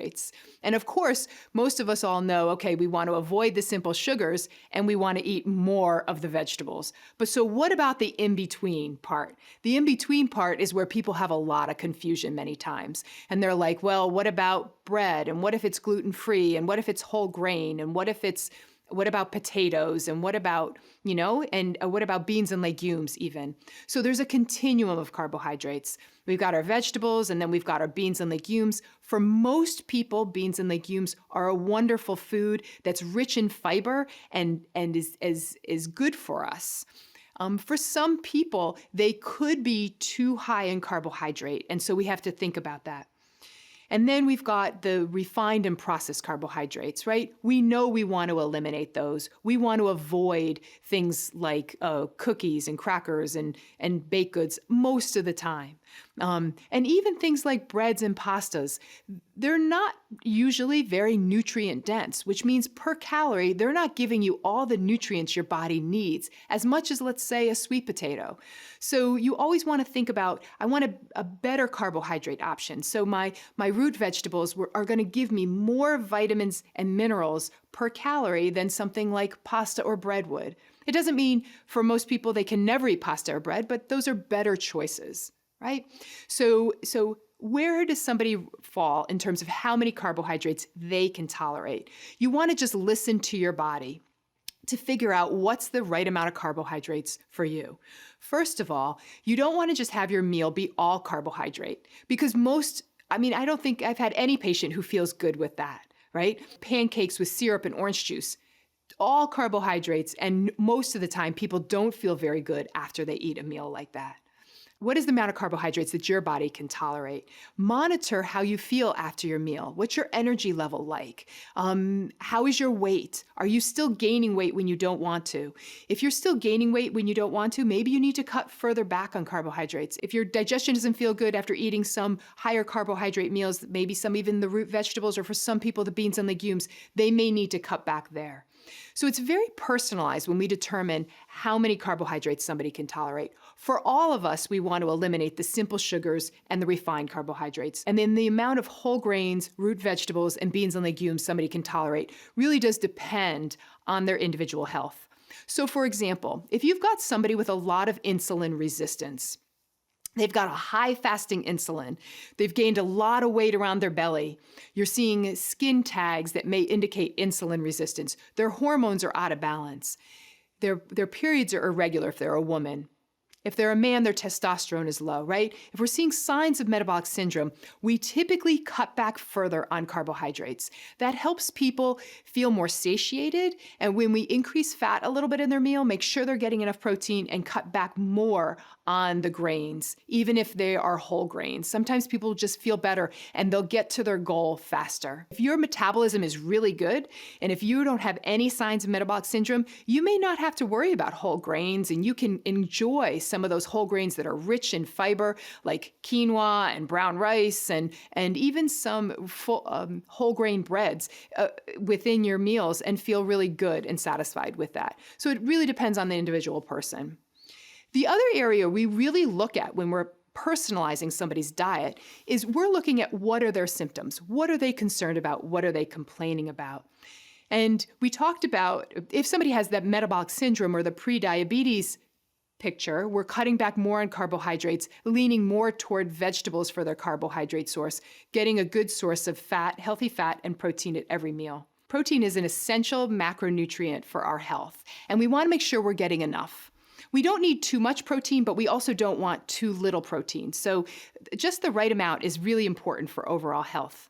So about 1 gram per kilogram per day is what's recommended for protein intake. So if you are about 150 pounds or 70 kilograms, you want to be getting 70 grams of protein in your day. What I recommend people do in general is to divide that protein throughout all their meals. They don't want to eat it all at one meal at night. They want to have some protein at each meal of the day. So if you eat 3 meals, you would want to have 20 to 25 grams of protein at each meal. That really helps with everything from focus and keeping your blood sugar more stable to healing in your body. Protein's necessary for your cells to heal, for good collagen production, and for detoxification. As we get older, we need more protein. There's a few reasons for that. One, we tend to eat less calories as we get older, and we don't always digest and absorb our protein as well as we get older.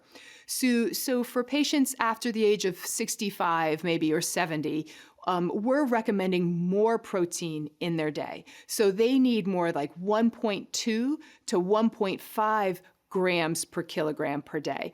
So for that 70 kilogram patient, we try to get them up to 105 grams of protein in a day. And that can be hard for some people because they're eating less calories and they're not always reaching for protein-rich foods. In general, I recommend that people balance their protein sources.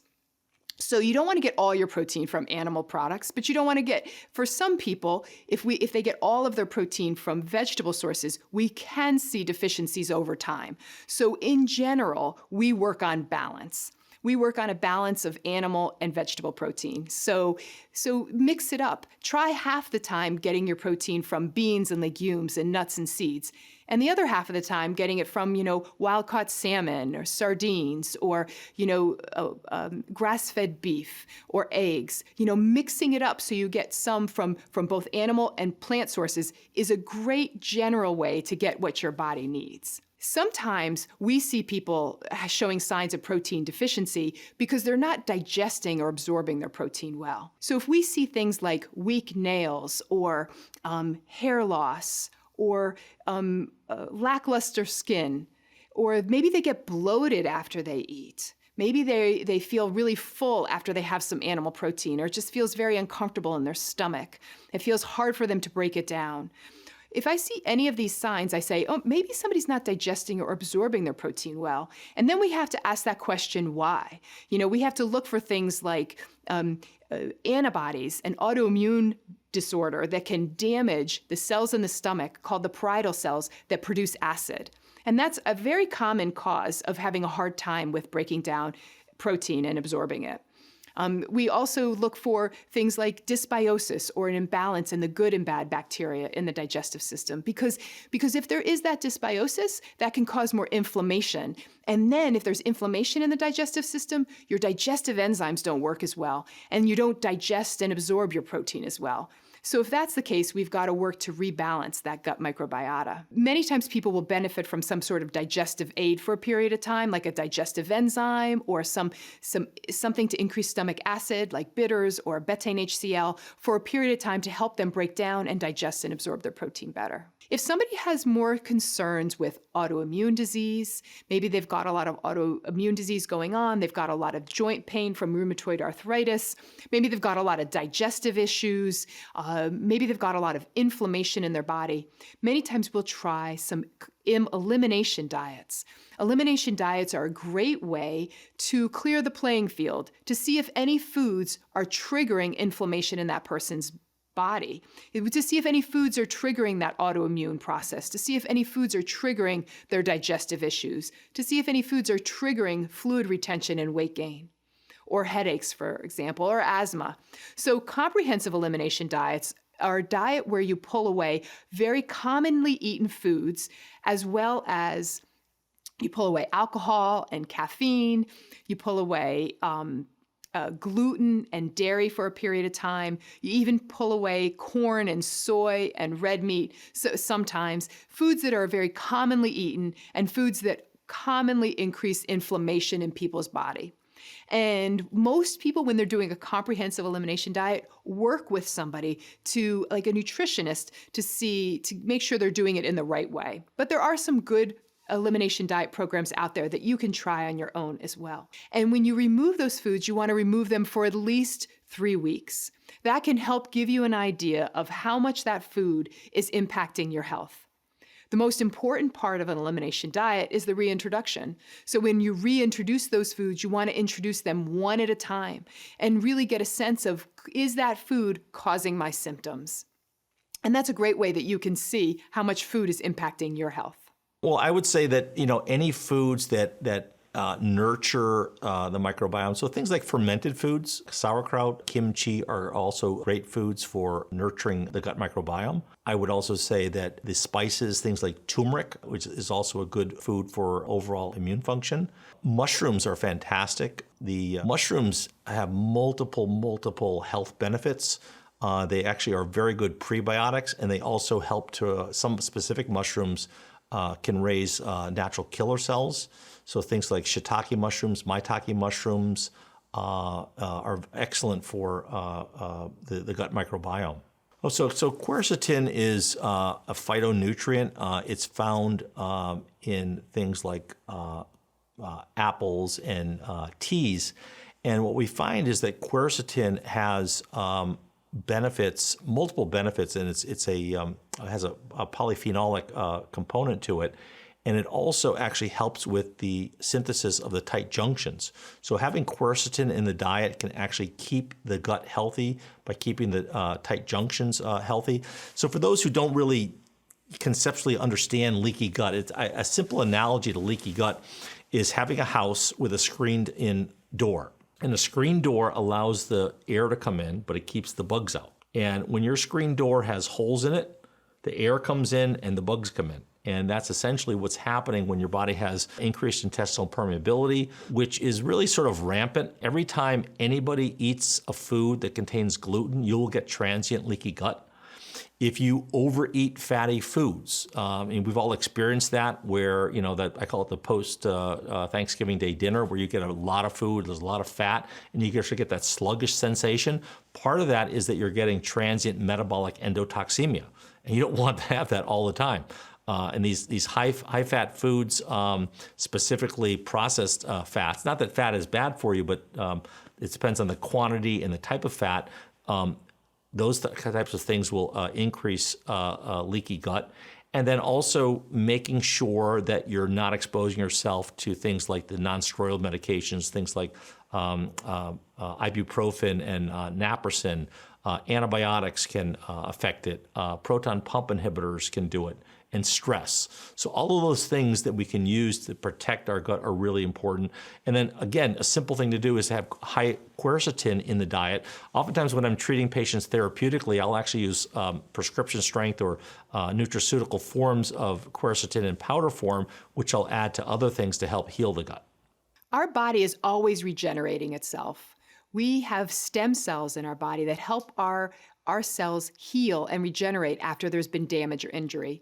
We know that foods like chocolate and tea, they have a lot of components in them that actually can help repair damage to our DNA and help repair damaged cells in our body. We know that purple potatoes, for example, the phytonutrients in them can have a tremendous benefit in terms of helping heal DNA damage in our body. Turmeric is a bright orange root vegetable that's a phenomenal spice that's used in cooking all the time. It's rich in curcumin that has a lot of anti-inflammatory and antioxidant capacity in it. Turmeric is a wonderful spice that can be added to many different foods. We know that when foods have more spices added to them, we see less inflammation after a meal. If you take two the same meals, one that has 2 tablespoons of spices and one that does not, all other things being equal, the food that had the extra spice in it, people have less inflammation after that meal. They can look at that with markers of inflammation, which is pretty phenomenal. So spices are part of those phytonutrients that have a lot of really healthful benefits in our body, and we want to incorporate more spices into our day all the time.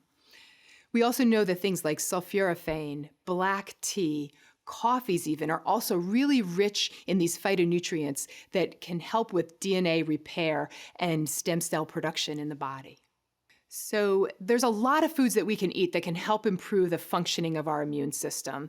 So we know that oysters are a wonderful food that are rich in zinc. Zinc is really important for overall health, but also for overall functioning of the immune system. We know that people who don't get enough zinc, their immune system does not work as well. They may have more allergies, they may have more autoimmune issues, and they may have more frequent infections, colds and flus.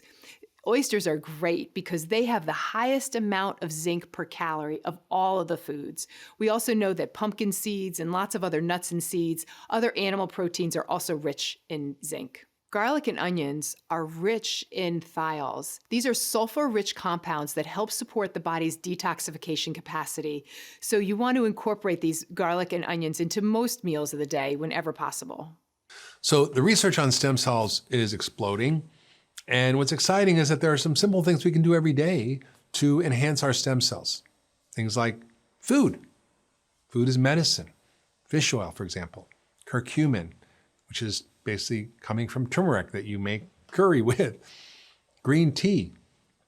And lots of other plant phytochemicals, these compounds in food that are from colorful fruits and vegetables that help to enhance our health in many ways, including stem cell production. There's a whole field of regenerative medicine out there, and these therapies are not your typical therapies. Drug therapies typically work on one pathway that either help or hurt or interrupt some function to change your biology.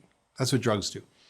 They also have side effects, and they also are not always so effective.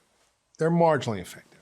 But there's a whole set of tools out there that are emerging that are regenerative therapies that do things in a broad way that aren't treating a specific disease or pathway, that activate all the healing mechanisms that we need to activate to age well.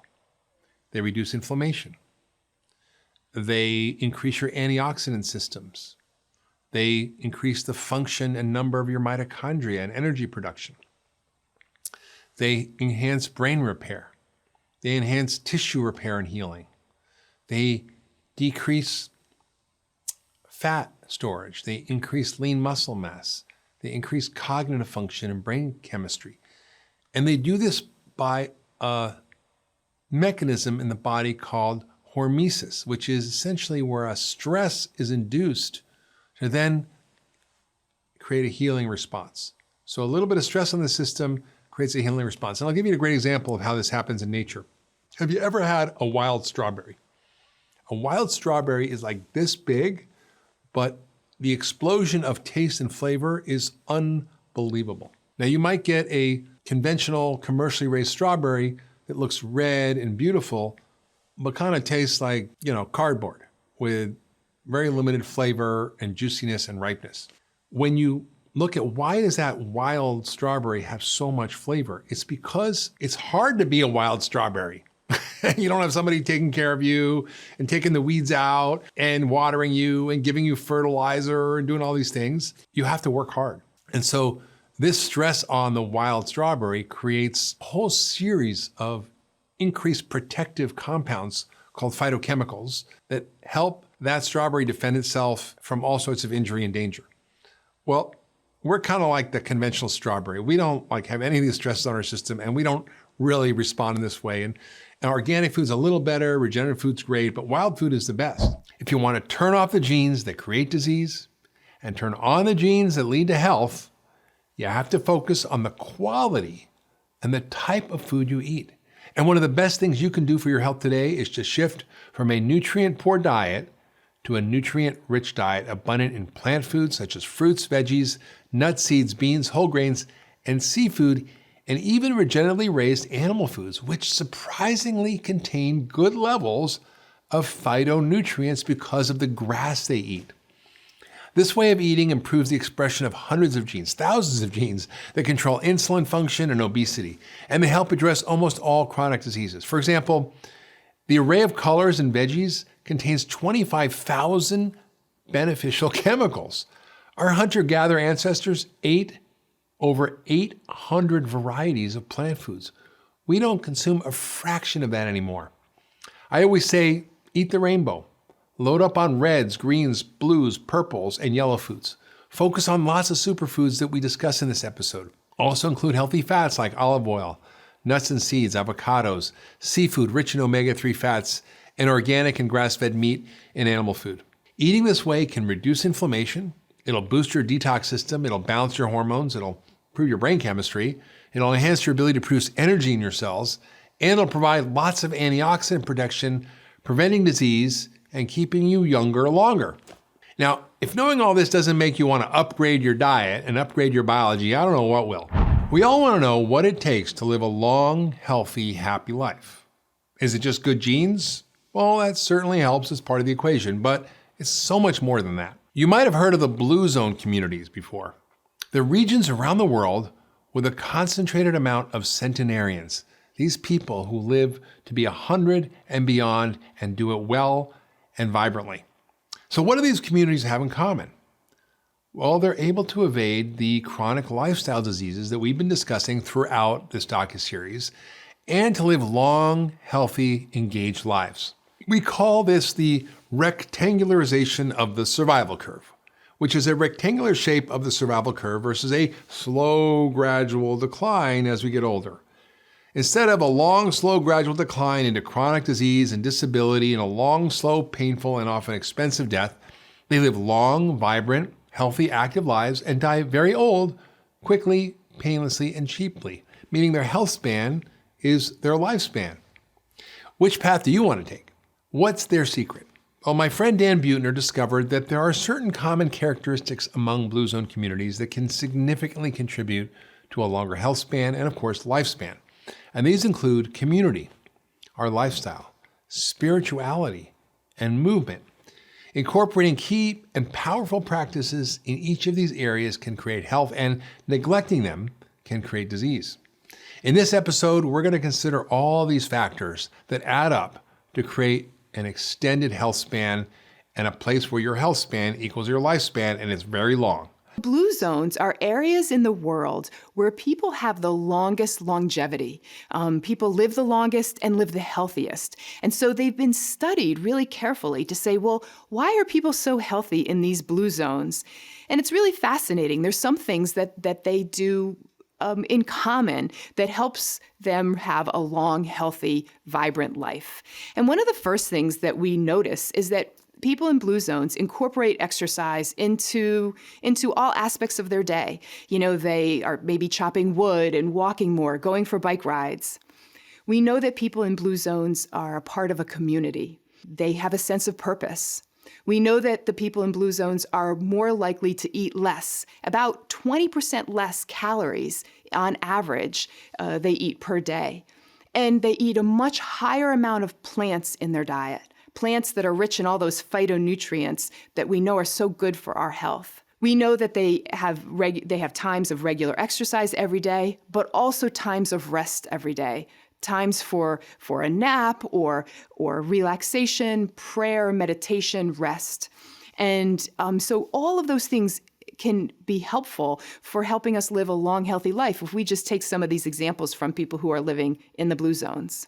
So these are really obvious things that most of us sort of know and take for granted, but there are some interesting differences. You look at, for example, the Plains Indians, the Lakota, and the group that lived at the turn of the century longer than any other population in the world. These were the buffalo hunters, and all they ate pretty much was buffalo and berries, right? They had the longest lived population in the world, the most number of centenarians, people who lived over 100 of any population, and all they ate was meat. But it was buffalo. And then you have the Seventh-day Adventists, who also had very, very long lives from Loma Linda, California, and they were vegetarians. But what they also had was practices that supported health. They didn't smoke. They didn't drink. They had great community and connection. I mean, if you join a bowling club or a knitting club, you're more likely to live longer than someone who's socially isolated. I mean, loneliness is one of the biggest killers. So when you look at these populations, there's a lot of variables, but they have certain things in common. And I think we have to just look at what those are. And they're things that often we've lost sight of and undervalue in our rapidly aggressive, consuming, advancing society. We need to sort of refocus our priorities on what actually matters, which is love, connection, community. And in this time of COVID-19, with social distancing, the paradox is that many of us are actually connecting more with each other, connecting more with those we love, spending more time engaging in relationships that matter. And I think that's a good thing. And I hope we don't go back to the old normal and we find a new normal that maintains that level of connection. Everybody gets excited by the next new flashy thing or the next big supplement or the next big treatment to help solve the problem of aging. But we often overlook some of the most important things that we know already scientifically play such a huge role. And they're relationships, community, and even meaning and purpose, which, I mean, how could that be related to longevity? But it really is. Even optimism is related to longevity. So your mindset, your beliefs, your relationships, the quality of your relationships, and your community all play an enormous role in determining your health and longevity. And that's why, for example, the Okinawans may have found the secret to longevity. It might be their diet, which I think plays somewhat of a role. But when they're born, they're placed into a group of babies called a moai. And this is a group of 4 or 5 little babies that literally grow up together through every stage of life and stay together all the way through school, marriages, children, careers, and retirement. But they don't actually retire. They keep being part of the community all the way through until they die. And so they have this sense of belonging. They have this sense of connection. They have this sense of purpose. And it's an incredible thing to see how that relates to longevity and how the opposite is also true. That if you look at as a risk factor, what's more important than diet, more important than smoking, more important than exercise, it's social isolation, it's social disconnection, it's a loss of sense of connectivity, is a much bigger risk factor for death than all those other things. So you can do everything right, but if you don't tend to your relationships, if you don't tend to your community, if you don't tend to your spiritual life, to your meaning and purpose for being, for living, it's very tough to live a long, vibrant, healthy life. Mindset is very, very important because your thoughts create your reality. If you think something's going to happen, it will happen, and if you think something's not going to happen, it won't happen. So I call it the placebo effect and the nocebo effect. And there's a wonderful book by Bruce Lipton called The Biology of Belief. If you haven't read it, I highly recommend it. It's one of the books that sort of changed how I look at medicine. I look at my patients. And it's the concept of your thoughts and your beliefs and your mindset affect the expression of your genes. And he was a cellular membrane scientist and geneticist. And what he realized is that our thoughts and our mindset actually affect the expression of our genes.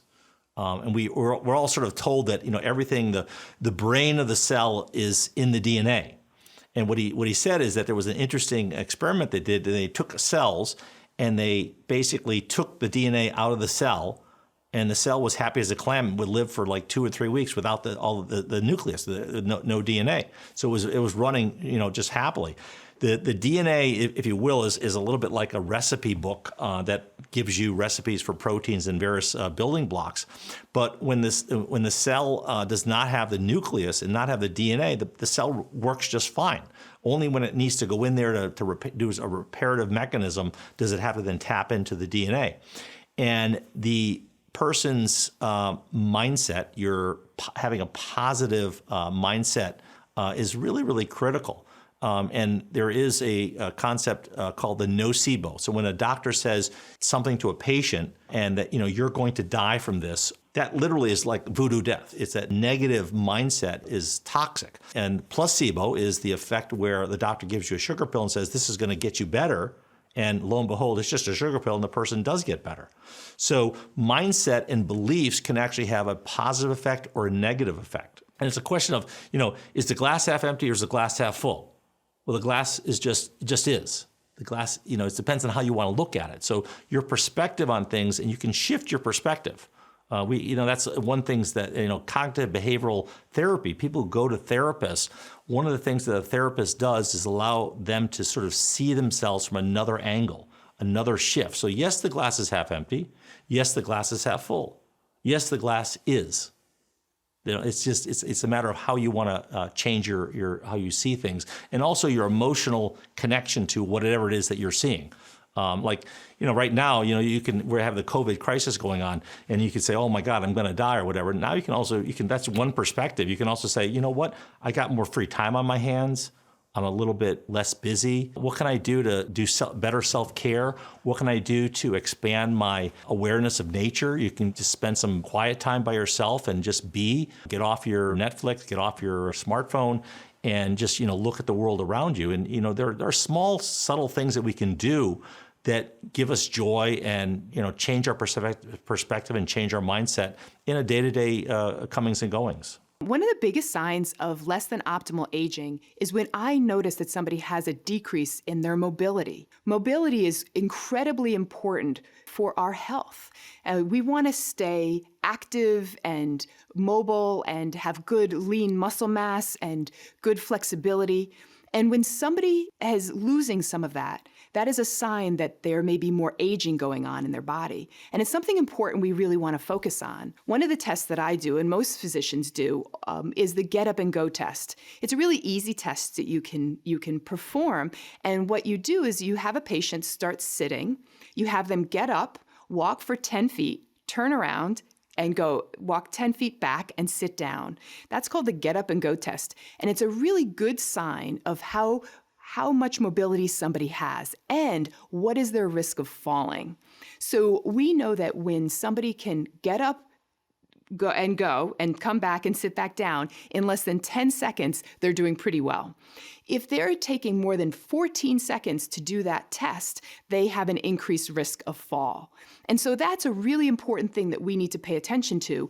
If somebody is not as mobile, if they're not having as easy time getting up and walking, getting down and up and down off the floor, that's something we really want to work on, because through physical therapy, through exercise, you can improve that for somebody, and that has a big impact on their length of life and the quality of their life. And because we know that if somebody falls, the sequela of what happens to their health afterwards can be pretty dramatic and not great. So there's a lot of ways you can improve your get up and go, right? Just spending more time walking throughout the day, adding in daily exercise, but also improving your strength. So I have patients work on just getting up and down out of their chair. That can really help improve all the strength of the muscles around all your joints. So you can practice this. Just stand up and sit down in your chair and do it 10 times. And over time, you'll get better at it. At first, sometimes people might need to use their walker, or they might need to use part of the chair to help them get up. But over time, you want to be able to, if you can, get up out of the chair without holding on to anything. That incorporates so many muscles in your body, in your core, in your legs, in your glutes, that you'll be working on. And it's a simple exercise that you can do. So we have people do that, 10 times 3 sets, so a total of 30 once or twice a day, can have a huge impact on their mobility. We know that when people can walk for 2 miles or more within an hour, their chance of living for the next 10 years is much higher than somebody who can't walk 2 miles in an hour. So just getting good exercise in your day is critical for optimal aging. The American College of Sports Medicine recommends 150 minutes of cardiovascular exercise every week and 2 days a week of strength training. And that strength training could include things like Pilates on a reformer, more strenuous yoga where you're using your own body weight, things like the 7-minute workout where you're using your own body weight for resistance. Of course, it can include things like weight training, different bands and pulleys for strength training as well. And that's an important thing to get into your exercise routine at least twice a week. So chronobiology is an area that I find really fascinating, and it's really understanding that our body has internal rhythms. There's the sleep-wake cycle rhythm, there's the feeding rhythm that we have, there's the menstrual cycle that women have throughout the month, and our circadian rhythm and our chronobiology is very much tied in with our health. So I tell people that it's really important to be sleeping when it's dark out and not be eating. In fact, one of the biggest things that I can do to help my patients to lose weight is tell them stop eating late at night. Sumo wrestlers have a recipe for getting fat. The way that they do that is they eat a big meal and they go to bed. So the biggest thing is, eating breakfast like a king, lunch like a queen, and dinner like a pauper. In fact, there was a recent paper which I just read that looked at the thermogenic effect of food. Thermogenic meaning your body's ability to produce heat from the food that you eat. And what they found is that when you eat a hearty breakfast, you produce twice as much heat, the thermogenic effect of that food, as opposed to eating that food later on in the day. So if you want a simple way of controlling your weight is not eating late at night, eating a good-sized breakfast, moderate lunch, maybe even skipping dinner or having something very, very light for dinner, and that gets your body into a good circadian rhythm. When you look at animals, what do animals do? They get up in the morning, they go hunt for their food, the bird picks the worm, and then when the sun sets, they're not raiding the refrigerator, they're going to sleep. That's what we need to be doing. When you're dealing with sleep, and I tell patients, you got to treat sleep like she's a queen. And she wants to be paid attention to from the first thing in the morning until you get back to her at night. So all day long, you have to actually be thinking about sleep. You just can't treat it like it's an orphan. You got to treat her like she's a queen. So when you wake up in the morning, you want to set your sleep cycle. And how you do that is by seeing the morning light. When your eyes take in the morning light, the light goes through in that area of where your eyes, the nerves that feed your eyes, there's something called the suprachiasmatic nucleus. That nucleus sets your sleep cycle, or your circadian rhythm, that biologic rhythm that tells your body what to do, when to do it, and how to do it. That needs to be in place, and that gets set the first thing in the morning when you see light. But then during the day, you're going to be inside a lot for most people, and that kind of light is too much light. So I always recommend blue blocking glasses, because that light that you have when you're inside has blue light, which is going to dysregulate the information that the suprachiasmatic nucleus gets.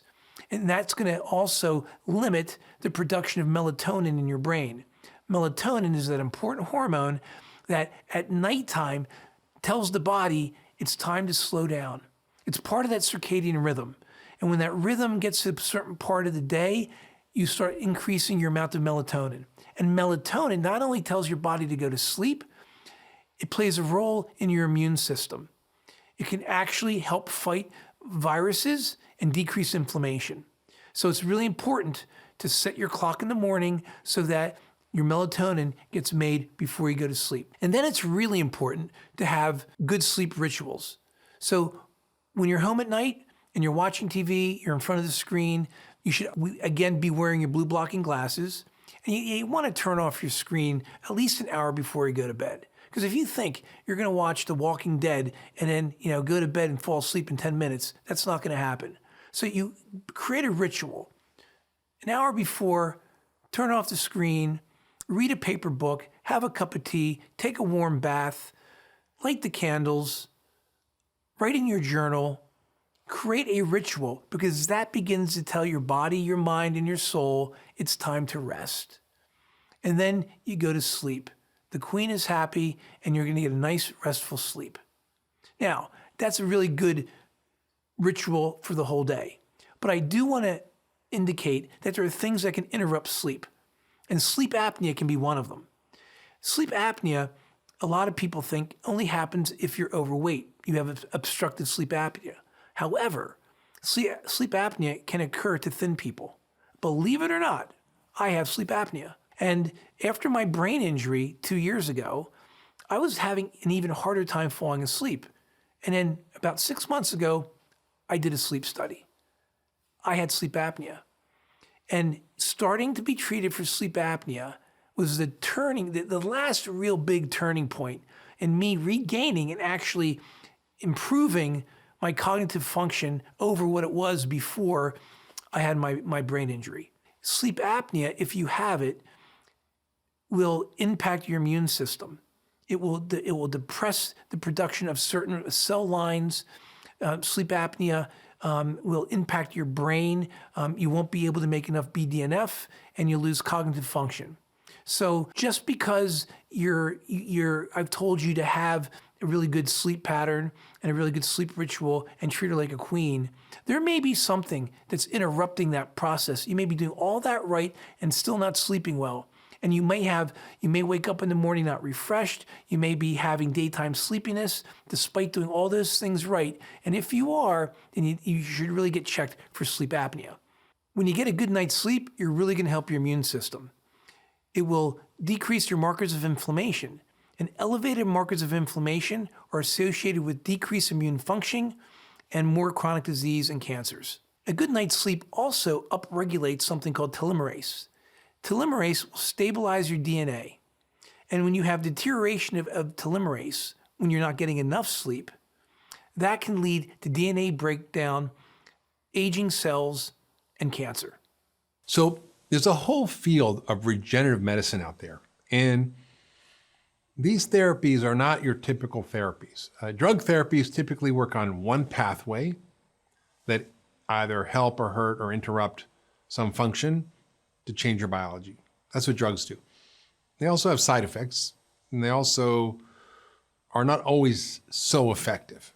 They're marginally effective. But there's a whole set of tools out there that are emerging that are regenerative therapies that do things in a broad way that aren't treating a specific disease or pathway, that activate all the healing mechanisms that we need to activate to age well. They reduce inflammation. They increase your antioxidant systems. They increase the function and number of your mitochondria and energy production. They enhance brain repair. They enhance tissue repair and healing. They decrease fat storage. They increase lean muscle mass. They increase cognitive function and brain chemistry.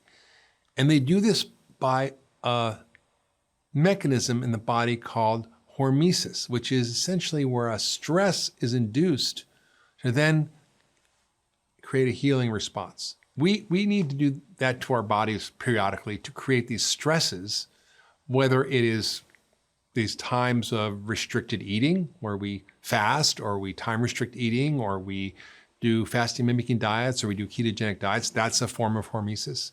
Whether we do high intensity interval training, which is where we go really, really fast and stress ourselves and then relax, or weight training where we stress our muscles. Whether we do heat therapy, which is we use saunas, or cold therapy, which is ice baths, which I do that almost every day. I do a steam and an ice bath almost every day because it's a stress on the system that creates a healing response. Whether it's light therapy, certain light therapies create a stress on the body, but also activate a healing response. But there's some really cool things out there that do the same thing. And one of them is called ozone therapy. Now, ozone therapy sounds scary because ozone, we know about the ozone layer, and we know it's dangerous to breathe in ozone because it'll destroy your lungs. And we know that ozone layer being destroyed causes all kinds of health issues. But there's medical ozone where it's used as a hormetic inducer of healing. In other words, this is a molecule that's very reactive, that is a stress to the body, but it creates a very short-term stress that then teaches the body to be like that wild strawberry and create all these healing responses. So medical ozone can be used rectally, it can be used intravenously through different techniques. But what it does is it activates all of your antioxidant enzymes that protect you as you age, right? So you stop rusting. Things like catalase and superoxide dismutase and glutathione peroxidase and glutathione S transferase. These are our own antioxidants. It's not like having vitamin C or vitamin E. These are so powerful and our body makes them. But as we age, they don't make them so much anymore. And so this activates that. It also activates a pathway called NRF2. It's just another one of these master regulators that reduces inflammation, that increases antioxidant systems, that increases brain function. And it can also be activated by things like sulforaphane, which comes from broccoli, and curcumin, which is from turmeric, and resveratrol, which is from red grapes. But when you do medical ozone, it activates the NRF2 pathways. So it protects you. It's a protective system that is anti-aging. And it also blocks the effect of something called NF-kappa B. Now, this is a master regulator of your gene expression that controls inflammation. Now, we know inflammation is bad. So when you have this stress of ozone, it inhibits NF-kappa B, which turns off all the anti-inflammatory genes. So you're literally shutting off the inflammation, you're increasing your antioxidants, and you're creating all these healing responses in the body. As a result, you're even increasing your own stem cell production with ozone. And you're killing off all the bugs that are living in us that create chronic inflammation. So it's this incredible therapy that has yet to be fully researched, but the early data is just striking. And personally, I found it an incredible therapy to optimize health and longevity, as well as treat so many patients with chronic disease. So I think there's all these really cool hormetic therapies that we can use, whether it's dietary manipulations that allow us to be in a little bit of stress, like a short-term fasting or starvation period, whether it's these certain forms of exercise that put a little stress on us, whether it's hot and cold therapy, light therapy, even hypoxia, which is low oxygen concentrations in the atmosphere, actually do the same thing. And there's a machine that they use in Germany that I've tried, which is so cool, where you put on a mask and you breathe oxygen, the levels slowly go down. So it's like walking up Mount Everest until you're a little bit hungry for oxygen, and then you get the oxygen back and come back down. And that you do that repeatedly over a period of 15, 20 minutes, and that creates this response in the body of a little bit of stress that starts to do all the same things and heal your mitochondria, increase your mitochondria. And ozone is one of those therapies. And exosomes do the same thing. Stem cells could do the same thing. So we're seeing all these therapies that aren't treating a disease, they're treating the system to create a healing response, a regenerative response, a repair response, an age-reversing response. Now, exosomes is one of those strategies that I think is going to be found as a key driver of health and longevity. Exosomes are the healing factors that are in the stem cells. We used to think that a stem cell would go somewhere and become another cell. I don't think that's what we're learning happens. Stem cells release all these growth and healing and repair factors, anti-inflammatory factors. So exosomes are all the goodies that are in stem cells that have been taken out without the DNA. So I can't use your stem cells, you can't use my stem cells because we'll get an immune reaction. So you have to use your own. But if you're like 65, like you got 65-year-old stem cells. But if you use exosomes, you can get, for example, youthful exosomes that come from placenta, where all the genetic material is taken out and only the healing factors remain, and you can inject those.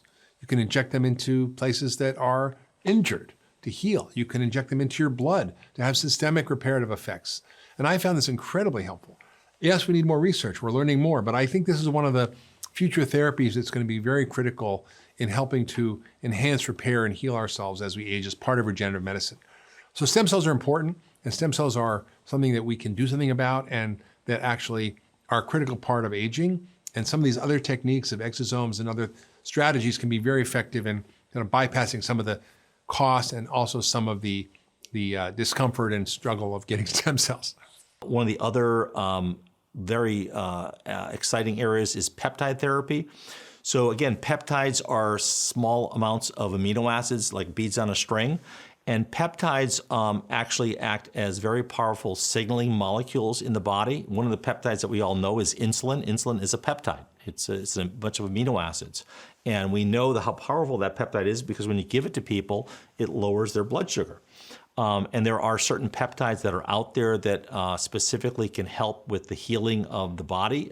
There's one in particular called BBC 157. There's also peptides that are good for the immune function, thymosin alpha, thymosin beta. And unfortunately, right now, peptides are actually being in the process of being banned, or a lot of the peptides are by the FDA.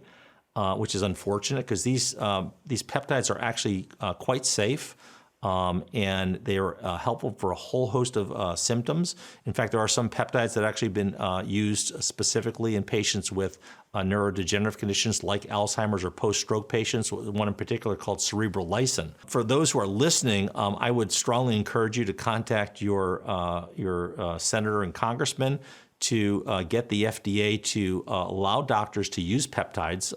When we look at the use of medications or supplements, we always look at what's called the risk-benefit ratio. How much risk is there and what benefit is there? Peptides, in my opinion, have one of the best risk-benefit ratios of all therapeutics that we can use as physicians, and they're very, very helpful for a host of things, helping with people who have ulcerative colitis, leaky gut, autoimmune conditions, et cetera.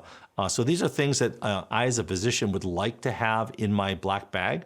I wouldn't necessarily use them as first-line therapy, but for patients who need it, they absolutely can be life-saving. And unfortunately, right now, we're in the process of potentially losing a lot of these. So the time is urgent to really, try to contact your local congressmen and senators. All the things that we've discussed in this docuseries, our diet, exercise, the right nutrients, getting rid of toxins, fixing our microbiome, reducing inflammation, reducing oxidative stress. These are all essential to helping our mitochondria.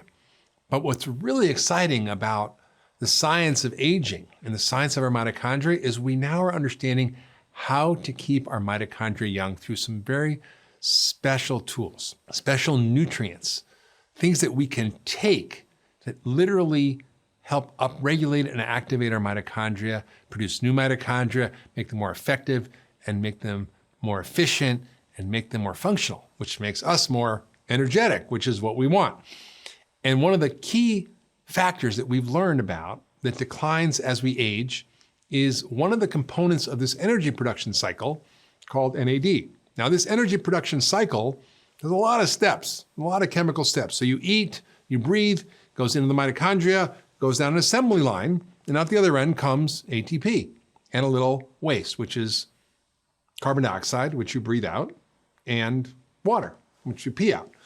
And sometimes free radicals, which are produced sort of waste, which comes out your exhaust. The problem is a lot of those steps require nutrients that decline as we age or we don't get enough of, like CoQ10 or B vitamins or other things. And NAD is one of the key steps in that process. There's a tremendous amount of research going on now about how to use this molecule, NAD, to activate our mitochondria, to increase our energy, to reduce the aging process, and to even potentially reverse it. And it can be given orally. There's a lot of companies producing this molecule as a therapeutic agent, as a supplement. There are companies trying to make it into a drug. There are scientists all over the world looking at this molecule as a way of helping slow the aging process and even reversing it.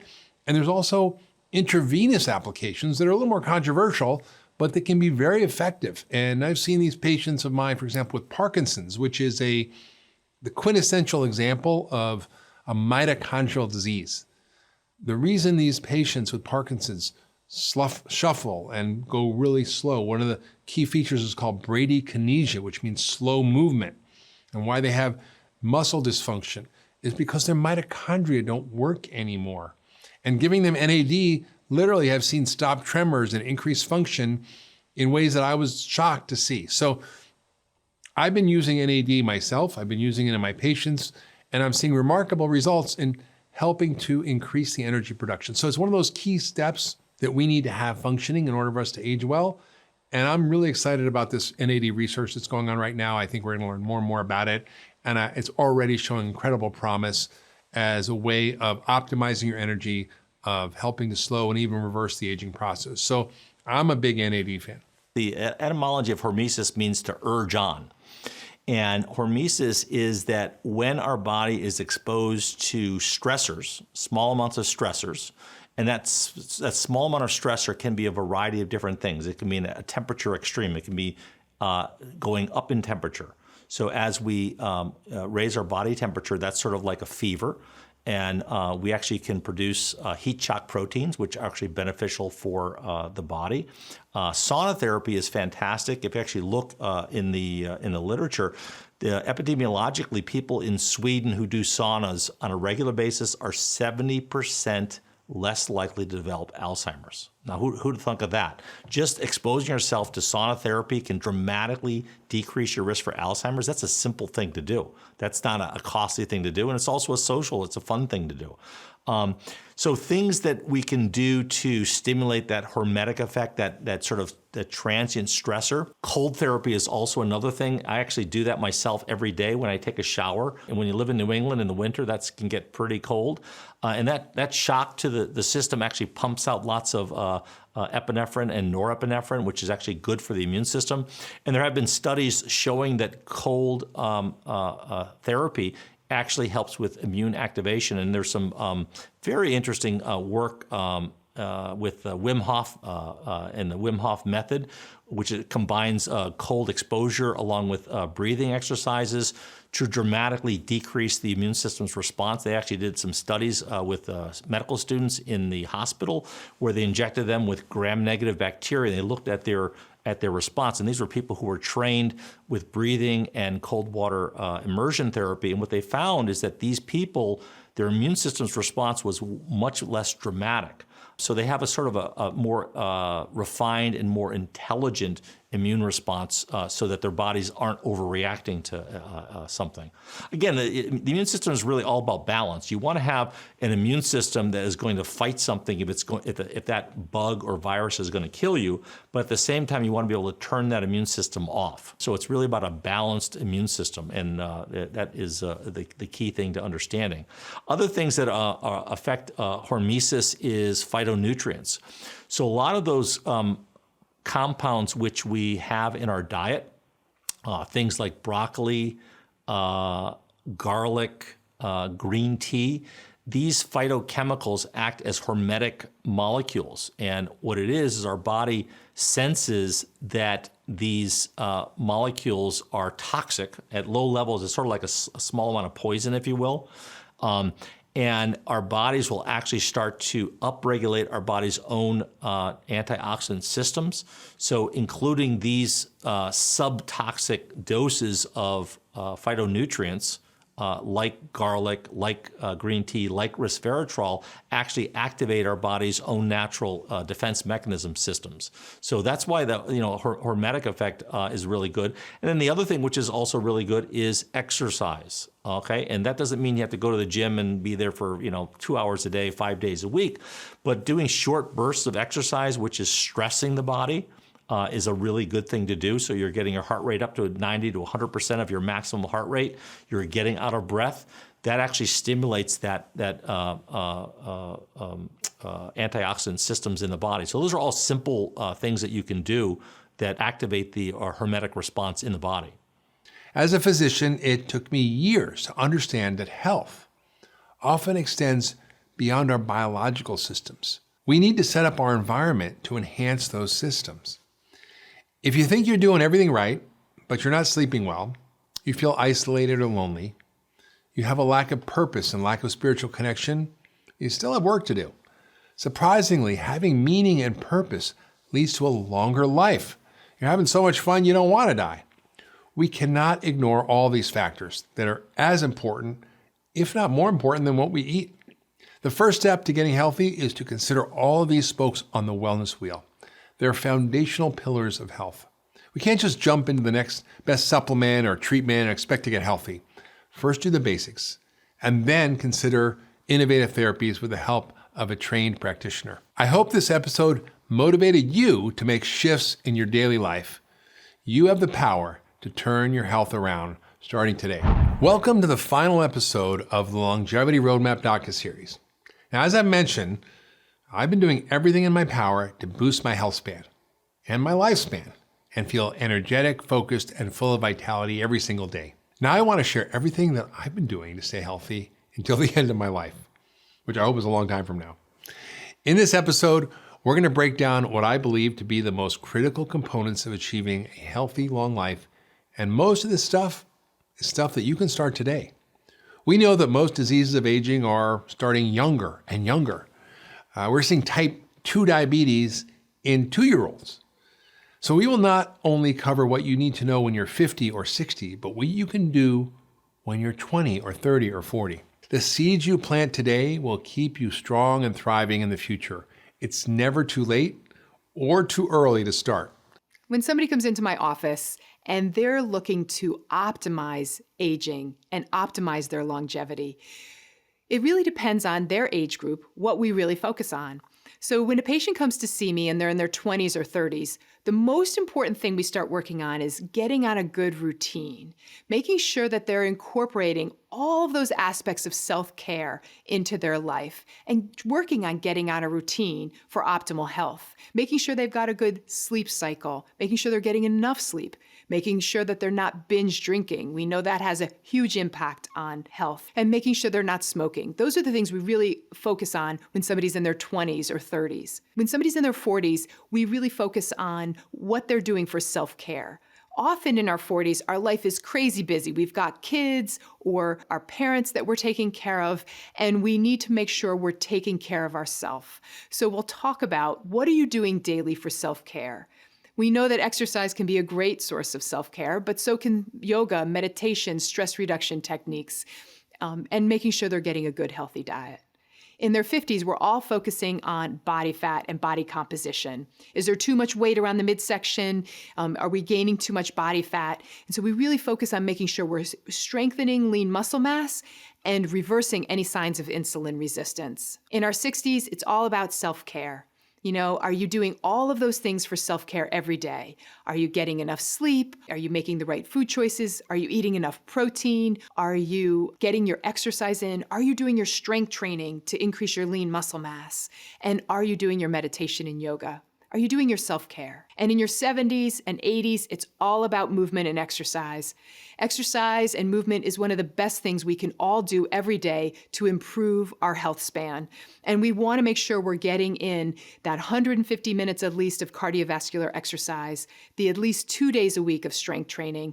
And as we get older, strength training is more and more important. And it doesn't always have to be with weights. It can be resistance exercise with your own body weight, as well as a more strenuous yoga practice and Pilates with a reformer. All of those things can help improve your lean muscle mass. So exercise, exercise, exercise. Aside from our muscle, our most neglected organ is our gut. Now, I don't just mean our colon and our small intestine. I mean the incredible ecosystem that is living in us. The holobiome, this incredible symbiotic relationship between us and our microbes that determine almost everything about our health. Now, what happens as we age is that our microbe in our gut degrade. We see a loss of gut function. We see an increase in what we call leaky gut, where the contents of the gut, which should be staying in the gut, except for food, which should get filtered across, start to leak through and activate our immune system, causing inflammation. And it happens for a lot of reasons. One, our crappy diet that's low in fiber and high in processed food, because of drugs that we take, like antibiotics and acid blockers. It's because of sometimes natural changes that happen as we age in our gut with our acidity or other factors. And by focusing on your microbiome throughout your life, and especially as you age, you can regenerate your health. You can reduce inflammation. You can repair a leaky gut. And the best way to do that is by avoiding the gut-busting things, right? Which is what? Processed food, sugar, starch, artificial chemicals, toxins in your diet.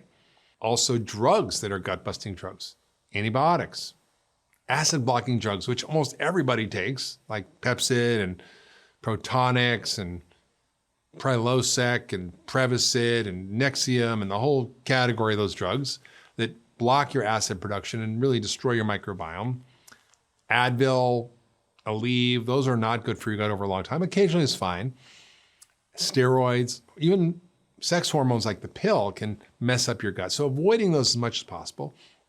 And then designing a gut healthy life, which means upgrading your diet to increase the amount of special kinds of fiber called prebiotics. Now, what are prebiotics? They're fertilizer for the good bugs in your gut, right? So you want to increase those, which come from all kinds of incredible plant foods like artichokes, asparagus, acacia fibers, cognac root, which is a Japanese root that's used in shirataki noodles that you can make pasta with that have no calories and no carbohydrates. These are all great fertilizers for the good bugs in your gut. You can even take plantain and even things like even rice that you can heat and then cool in the fridge becomes a resistant starch that helps fertilize the good bugs in your gut.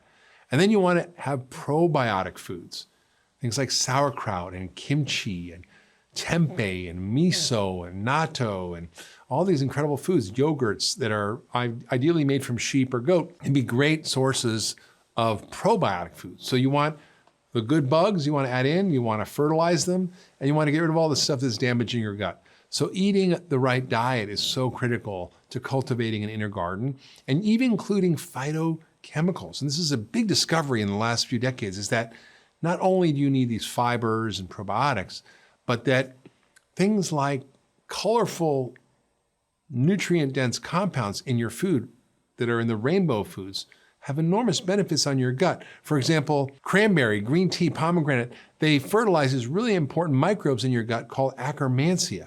Now, if Akkermansia levels drop down, you're more likely to get autoimmune disease, more likely to get diabetes, more likely to get cancer. And all you need to do is feed them the right stuff and they grow and you reduce your risk of all these things. So there's a lot of strategies around keeping your gut healthy, but it is one of the most important things to learn how to do. And yes, there's a lot to do as you age. You have to reduce inflammation. You have to help your mitochondria. You have to help your gut. You have to help your muscle. You have to help your hormones. It's just the way we're designed. I'm just a messenger. I didn't design this thing, but I'm just telling you what you got to do. And the beautiful thing about it is that the principles that we're discussing around food and exercise, lifestyle, supplementation, they work on all of these things. We know that the gut microbiome has a huge impact on our risk of cancer. We know that the gut microbiome can create insulin resistance, which causes inflammation. We know that the gut microbiome is really critical for mobilization of toxins, including our own body's estrogen. And there's much more we're going to learn about the microbiome in the future, for sure. But paying attention to the gut microbiome, I think, is really important when you're looking at a comprehensive approach to somebody's cancer risk. One of the things we know that the gut microbiome is involved in is in the elimination of toxins and estrogens in the body. And we know that when somebody's estrogen level is high, that can increase their risk of breast cancer, it can increase their risk of uterine cancer, and for men, it can increase their risk of prostate cancer. So we want to really pay attention to how the body is mobilizing and eliminating this estrogen, because it can have an impact on somebody's risk. There's a substance called beta-glucuronidase, and beta-glucuronidase is an enzyme that will unfortunately allow estrogen to get reabsorbed into the body. So glucuronic acid is bound to estrogen in the intestines. And if there's too much beta-glucuronidase, that will get cleaved, and then estrogen can get reabsorbed into the body, and then people can have signs of estrogen dominance. And we know that that estrogen dominance can be a trigger for growth of breast cancers. It can be a trigger for growth of uterine cancers. It can be a trigger for growth of prostate cancers. And it can also be involved in things like PMS and breast tenderness and irritability, other hormone imbalances. And so we know that when the gut microbiome is out of balance, that's one of the things that can cause this excessive amount of beta-glucuronidase. And we can check for that. We do stool tests all the time that measure level of beta-glucuronidase. And if it's high, then we can use things that can lower it. And we also want to think about the microbiome and what we can do to rebalance it. For example, I had a patient who came to see me, and she had just finished treatment for breast cancer, and she wanted to do whatever she could to prevent it from coming back. And so we looked at many things in her health. She actually had good levels of insulin sensitivity, which I was really excited about. And she didn't show a lot of inflammation in her body, but she did have some toxins that we needed to work to lower, and she did have this high level of beta-glucuronidase. So what we did is we worked to shift the microbiome using things like good probiotics, using something called calcium deglucarate, which can help lower the amount of estrogen that gets reabsorbed into the body through that when there's high beta-glucuronidase. And we used prebiotics, which can help feed the good probiotics, so a lot of fiber in her diet. We added in some probiotic supplements, and we even added in some phytonutrients to help feed the microbiome. So we focus on things that help improve the growth of the good bugs in the digestive system. We're so excited about all these phytonutrients and how they have this tremendous ability to feed the good bugs in our gut. We know, for example, that sulforaphane, which comes from your broccoli and is really rich it's this phytonutrient that's high in a lot of your cruciferous vegetables like broccoli and cauliflower, cabbage, and kale. Sulforaphane can actually feed the good bugs in your digestive system. So by incorporating more cruciferous vegetables into her daily routine, we helped with feeding all of that good bacteria. We also know that green tea can feed the good bacteria in your gut, and things like pomegranate has ellagic acid, which also feeds the good bacteria in the digestive system. All of these things are important when you're paying attention to somebody's risk of cancer. So to have a good sense of where you are in the aging process, there's a whole bunch of tests that really help to figure out where you are in that spectrum. Conventional tests and functional medicine tests, which should be really regular tests anyway, but right now they're functional medicine tests. And when you go to your conventional doctor for heart disease, you need to look at things that are readily available, that your doctor can order, that they might not be used to ordering, but that you can really ask for. And the most important one is looking at the quality and type of your cholesterol. This is a test that's not just your typical cholesterol test. It's called NMR, or Nuclear Magnetic Resonance Testing. You can get it at LabCorp, or the Cardio IQ test, which you can get at Quest. These are available, they're not expensive, and they're really important because they tell you about the size of your particles, the number of your particles, the kind of HDL, the kind of triglycerides. Super helpful test. The next test you want to look at is measurements of your blood sugar control, which play a huge role in your risk of heart disease. You want to measure your blood sugar, obviously, and your insulin levels fasting. You want to measure something called hemoglobin A1C, which is your average blood sugar over 6 weeks. Now, if you really want to get fancy, you can ask for a glucose tolerance test that measures blood sugar and insulin, because insulin will start to go up, maybe not fasting, but it might go up after you have a sugar drink. And that's an early telltale sign that your metabolic health is going downhill. So those are really important. You also want to look at your inflammation level, something called cardio-CRP. This is a really important test to look at the level of inflammation. You want to look at a few other clues that we use, things like LPA, or LP(a) we call it, which is a genetic marker, but it's determined by your genes, but also it's influenced by your habits. So you can modify that as well. You want to look at your body's clotting and blood thickness, which you can look at through fibrinogen. You also want to look at your indirect measures of how your metabolic health is, like your liver function tests, which tell you, for example, if you have a fatty liver, which affects 90 million Americans and is caused mostly by sugar and starch. So it's another clue. These are really important basic tests. And there's another one that I like, which is called homocysteine. And this is a measure of your B12 and folate and B6 status. It also plays a role in your risk of heart disease. And then there's other tests that are a little more fancy that some doctors can do called F2 isoprostanes or oxidized LDL or ox-LDL. These are available in conventional labs, and they look at the oxidative stress level or free radicals. So can you tell if your cholesterol is going rancid? These are basic blood tests. And then there's some other tests that are really important that are imaging tests. I encourage people to do an ultrasound of their carotid glands, which is these blood vessels in your neck. And if you do an ultrasound, you can see if they've got plaque developing or they've developed clogged arteries. You can see that. There's also an important test called a calcium score. It's a very high-speed CAT scan, not a lot of radiation, that you don't do all the time, but you do once as a screening test, and then you can do it maybe every 5 or 10 years. And it measures the calcium around your heart. Now, calcium is the body's Band-Aid. It goes where there's inflammation. And you can see if there's a calcium buildup, and that gives you a pretty good prediction of your risk of heart disease. There is another factor that's super important, super high tech. It's called the tape measure. And all you have to do is measure around your belly button and measure around the widest part of your hips, and you divide the waist number by the hip number. If your waist is more than 0.8 as a woman or more than 0.9 as a man, if your waist-to-hip ratio is more than that, then you have what we call a lot of belly fat, and that is an indicator of poor metabolic health. So that's a quick screening test that everybody can do at home with a tape measure. So these are the basic things that I look at. There's more fancy tests like the EndoPat test, which looks at the vascular health. There's tests of heart rate variability, which you can use your iPhone to measure.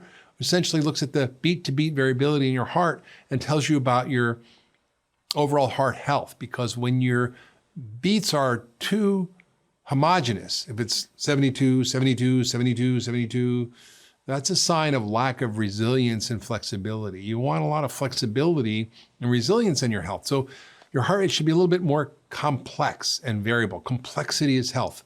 An ecosystem, a rainforest, is incredibly complex and resilient. A cornfield is a monocrop, and you get a corn beetle in there, the whole thing's dead. Not very resilient. So you want a lot of complexity in your health. So those are the kinds of things I look at when I look at cardiovascular health. And I take those as a whole to look at what the issues are and what the pictures are. I also look at some genetic tests. We can look at genetic tests that look at your lipid metabolism, your cholesterol metabolism, what you should be eating and not eating. Tests that look at your likelihood of clotting and whether you should be taking various kinds of things that help thin your blood, like fish oil or nattokinase or lumbrokinase, which are natural supplements, or other things that can help reduce inflammation and clotting in your blood. So those are the kinds of things as a doctor that I can do from a conventional perspective. From a functional medicine perspective, there may be other tests that I want to look at. And I think for the cardiovascular system, it might be looking at more advanced tests to look at inflammation, at whole profiles of inflammatory biomarkers that you can do from various companies that provide these tests. I might look at other things that maybe people aren't thinking about, like absorption and production tests, where you look at the amount of cholesterol your liver is producing versus the amount of dietary cholesterol you're absorbing, and then I can customize my treatment along that route. I might look at something called TMAO, which is a microbial metabolite from the gut that may increase inflammation and the risk of heart disease that comes from what you're eating, but also can be because your microbiome is not healthy. So low-grade inflammation, which we talked about earlier, which is the inflammaging, every time a person is having cheeseburger fries and a Coke, you're going to have low-grade metabolic endotoxemia. And if you're doing this on a regular basis, you're basically flooding your body with these gram-negative bacteria and the compounds which are associated with them, which stimulates the immune system. And this is ongoing immune activation, and that is the thing that leads to cardiovascular disease, leads to diabetes, leads to neurodegenerative conditions. So they're really intimately tied in with the aging process. And again, it's not just fat. It's really related to the amount of fat and the types of fat that is really tied in with heart disease. In fact, there's one of the tests that we do is a test called TMAO, trimethylamine oxide, and this is a newer test. And what we found is that this particular compound is strongly associated with heart disease. And what we find out is that this TMAO molecule is produced in certain individuals, not all individuals, but certain individuals whose gut microbiome is unbalanced or dysbiotic. And if you eat certain foods like eggs and red meat, which contain higher levels of carnitine and choline, you'll produce higher levels of this very reactive compound called TMAO. Now, what we know is that for a long time, heart doctors have told us that, red meat and eggs are bad for you because they contain cholesterol. Well, that's not necessarily the whole story. In certain individuals with a dysbiotic gut microbiome who then feed them red meat and eggs, and you produce this compound, that leads to more systemic inflammation. So there's more to it than just cholesterol and just the cholesterol hypothesis. So I look at a whole series of these parameters. I might look at akkermansia on your stool test because we know that if your akkermansia is low, you might have an increased risk of poor cardiometabolic health. And I might want to say, okay, you should have more cranberry or pomegranate or green tea to help grow the akkermansia back. So I use a lot of things that seem a little outside the norm. I might also look at heavy metals because we know that mercury and lead and arsenic are risk factors for poor cardiovascular health outcomes. So I'll look at a lot of things that traditional doctors may not look at, but that are helpful as part of the picture. But in heart disease, the conventional tests often tell you so much that you can get a great picture just from ordinary tests that you can get at any doctor's office. So cancer testing is, at this point in time, pretty much early detection. It's not really true prevention. And they're important. A pap test for cervical cancer, prostate exam and PSA test for prostate cancer, a colonoscopy for colon cancer, a mammogram or breast MRI or thermography for breast cancer, and maybe sometimes even a lung scan for lung cancer. The problem with these tests is that by the time you see something growing on an imaging test, it's often been there for a while, and you may catch it in time so that you don't die, which is a good thing, but it really isn't true prevention. So what I'm much more interested in around cancer is looking at measuring what we call the biological terrain. Rather than the tumor, I'm looking at the soil in which the tumor grows. And how do I optimize that to make it an inhospitable place? So how do we look at causes of inflammation? How do we analyze nutritional levels and diet? How do we analyze the load of toxins in the body? How do we look at the gut microbiome in ways that we can optimize that to reduce cancer risk? Because we know that problems with the microbiome cause cancer. How do I look at things like insulin and blood sugar, which are related to heart disease, but also related to cancer?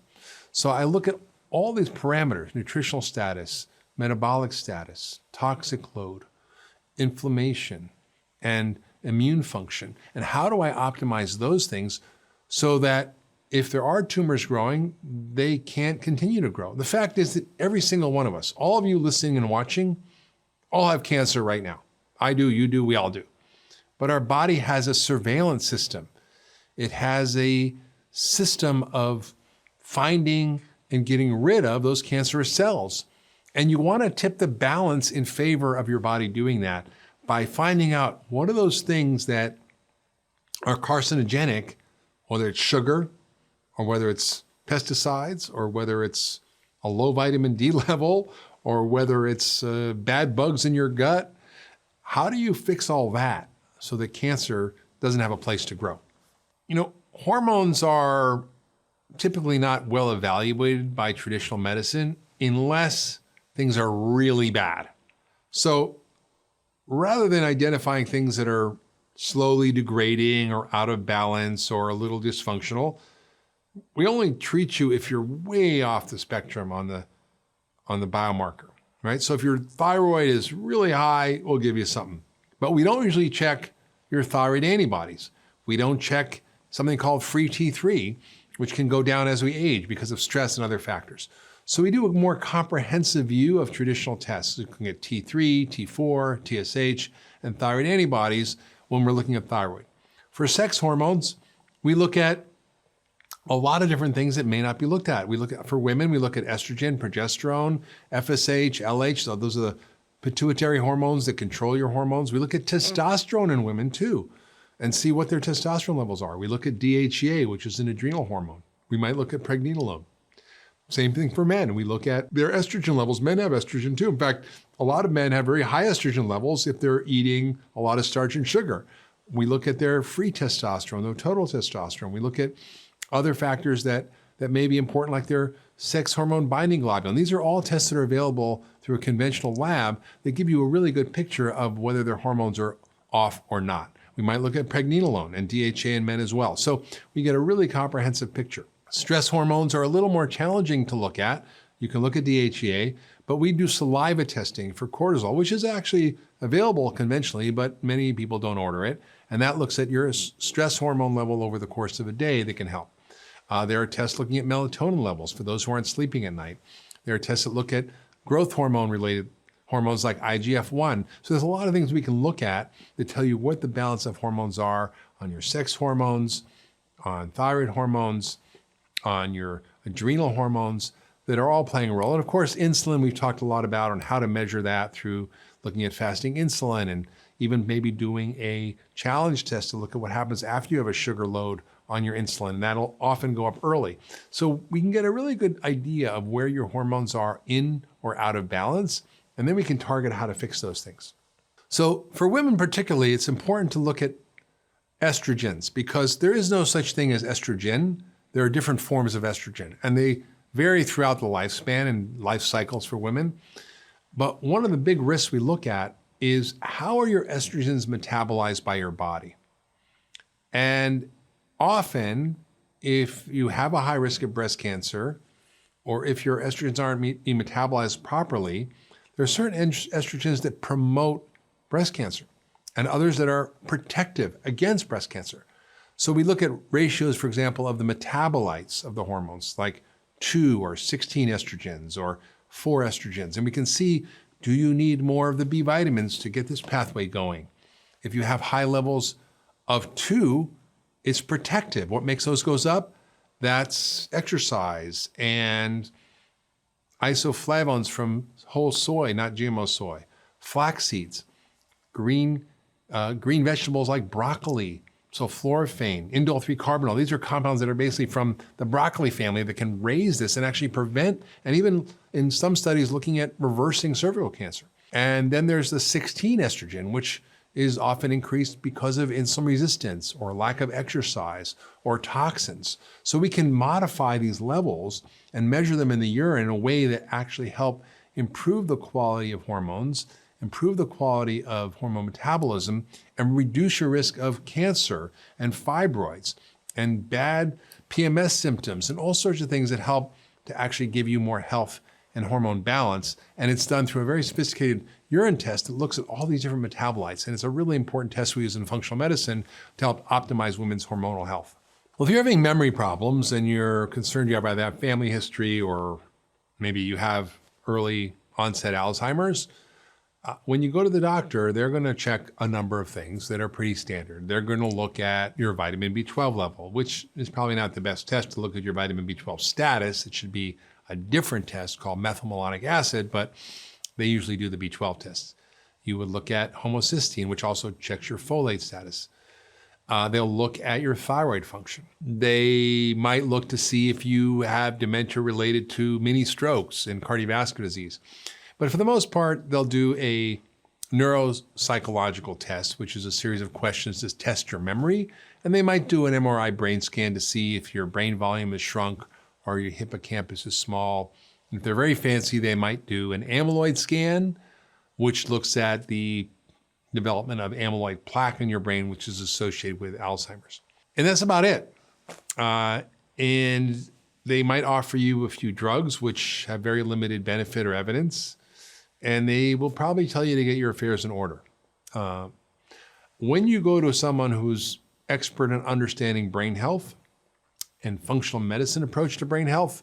They're going to do a cognoscopy, which we've discussed in earlier episodes, but it looks at a whole array of parameters that are highly relevant in determining whether your brain is going to work well or not, and what you can do to reverse some of these factors that are what we call dementagens.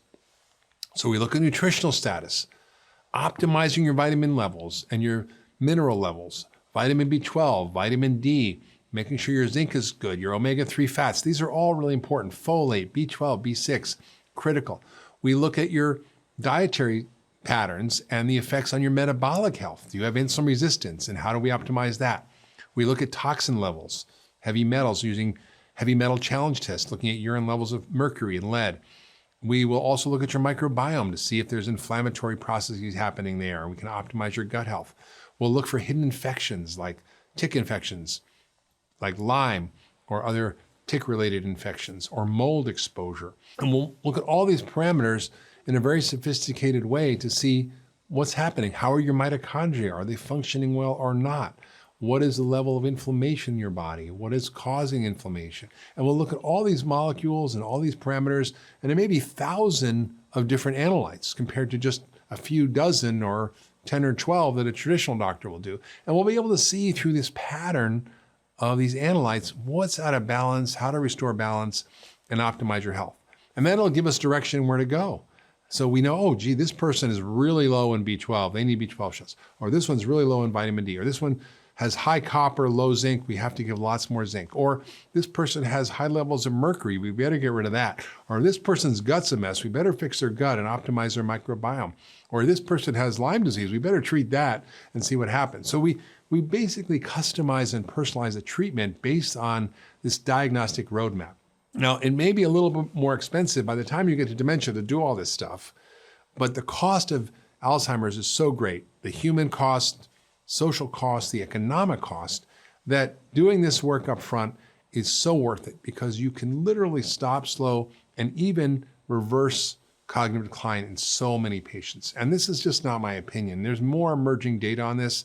Dr. Richard Isaacson from New York, I think he's at Cornell, has done rigorous study looking at how we can personalize these treatments based on their metabolic type and their vitamin D levels and their homocysteine and their insulin and various aspects that they can customize. And they didn't even do a full cognoscopy and look at all the dementagens. They just did the basics and saw really amazing changes. So if anybody's listening and they feel like they have family history of dementia, or they have family history of Alzheimer's, or they're worried about their memory or their brain function, it's important to go deep and to learn about what you can test and what you can do. And this is what we do at the Ultra Wellness Center every single day. We've been doing it for almost a decade and a half, or more than a decade and a half, and we're seeing how our science is matching our practice. Rather than having all these discoveries that are happening out there and not being translated into medical practice, that's what we do at the Ultra Wellness Center, is take these discoveries and implement them. And we do it in a way that is safe, that's effective, that actually uses the best of science. And we do an incredible job for so many people.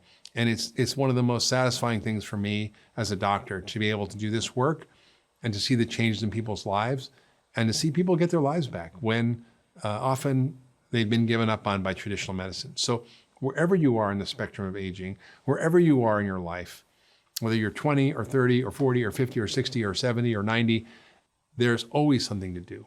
I just literally signed up a new patient who's 87 years old who wants to optimize his health. And I will work as hard to help him optimize and maximize his health and increase his health span to equal his lifespan as I would do on someone who's 20, because I believe in the power of rejuvenation, in the power of regeneration, in the power of functional medicine, and in the science of longevity to give us all healthy, long, vibrant lives and be able to get up in the morning and do whatever it is we love to do, whether it's take a walk with our spouse, play with our grandkids, hike a mountain, or just sit and read a book and have the quality of life that we all deserve. Now, I know this feels like a lot of information, but here's the good news. With a plan and daily action, you can slowly incorporate these habits into your daily life. Soon, they're going to become second nature.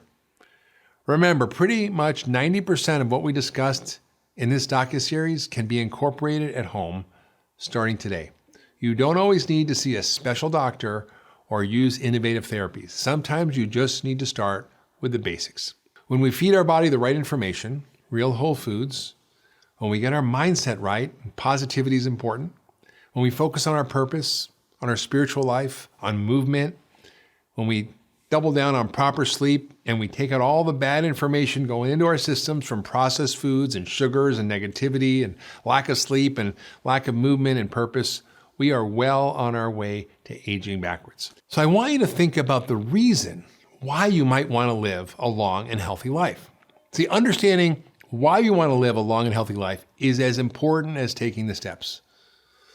So why is a long, healthy, happy life important to you? For me, I want to play with my future grandkids and maybe great-grandkids. I want to go on adventures with my wife. I want to keep learning. I mean, there's millions of books I haven't read yet. Once you identify this why, I want you to write it down. I want you to come back to this intention. Think of it as your guiding light. And the more you focus on this intention, the more motivated you will be to achieve your best health. Now, aging is inevitable, chronologically, but we don't have to age the way we imagined. I truly believe that we can become the picture of health throughout our lives. I hope you take the lessons that you've learned in this docuseries and you apply them starting today. You deserve to live a life of vitality. Thank you for watching. If you love that last video, you should check out the next one for sure on getting to the root cause of all disease. I can count on my hands how many times I sat down and ate a meal with my family growing up. Wow. All right. Wow. This was an incredibly rare occasion. This is usually, if it wasn't a holiday, by the way.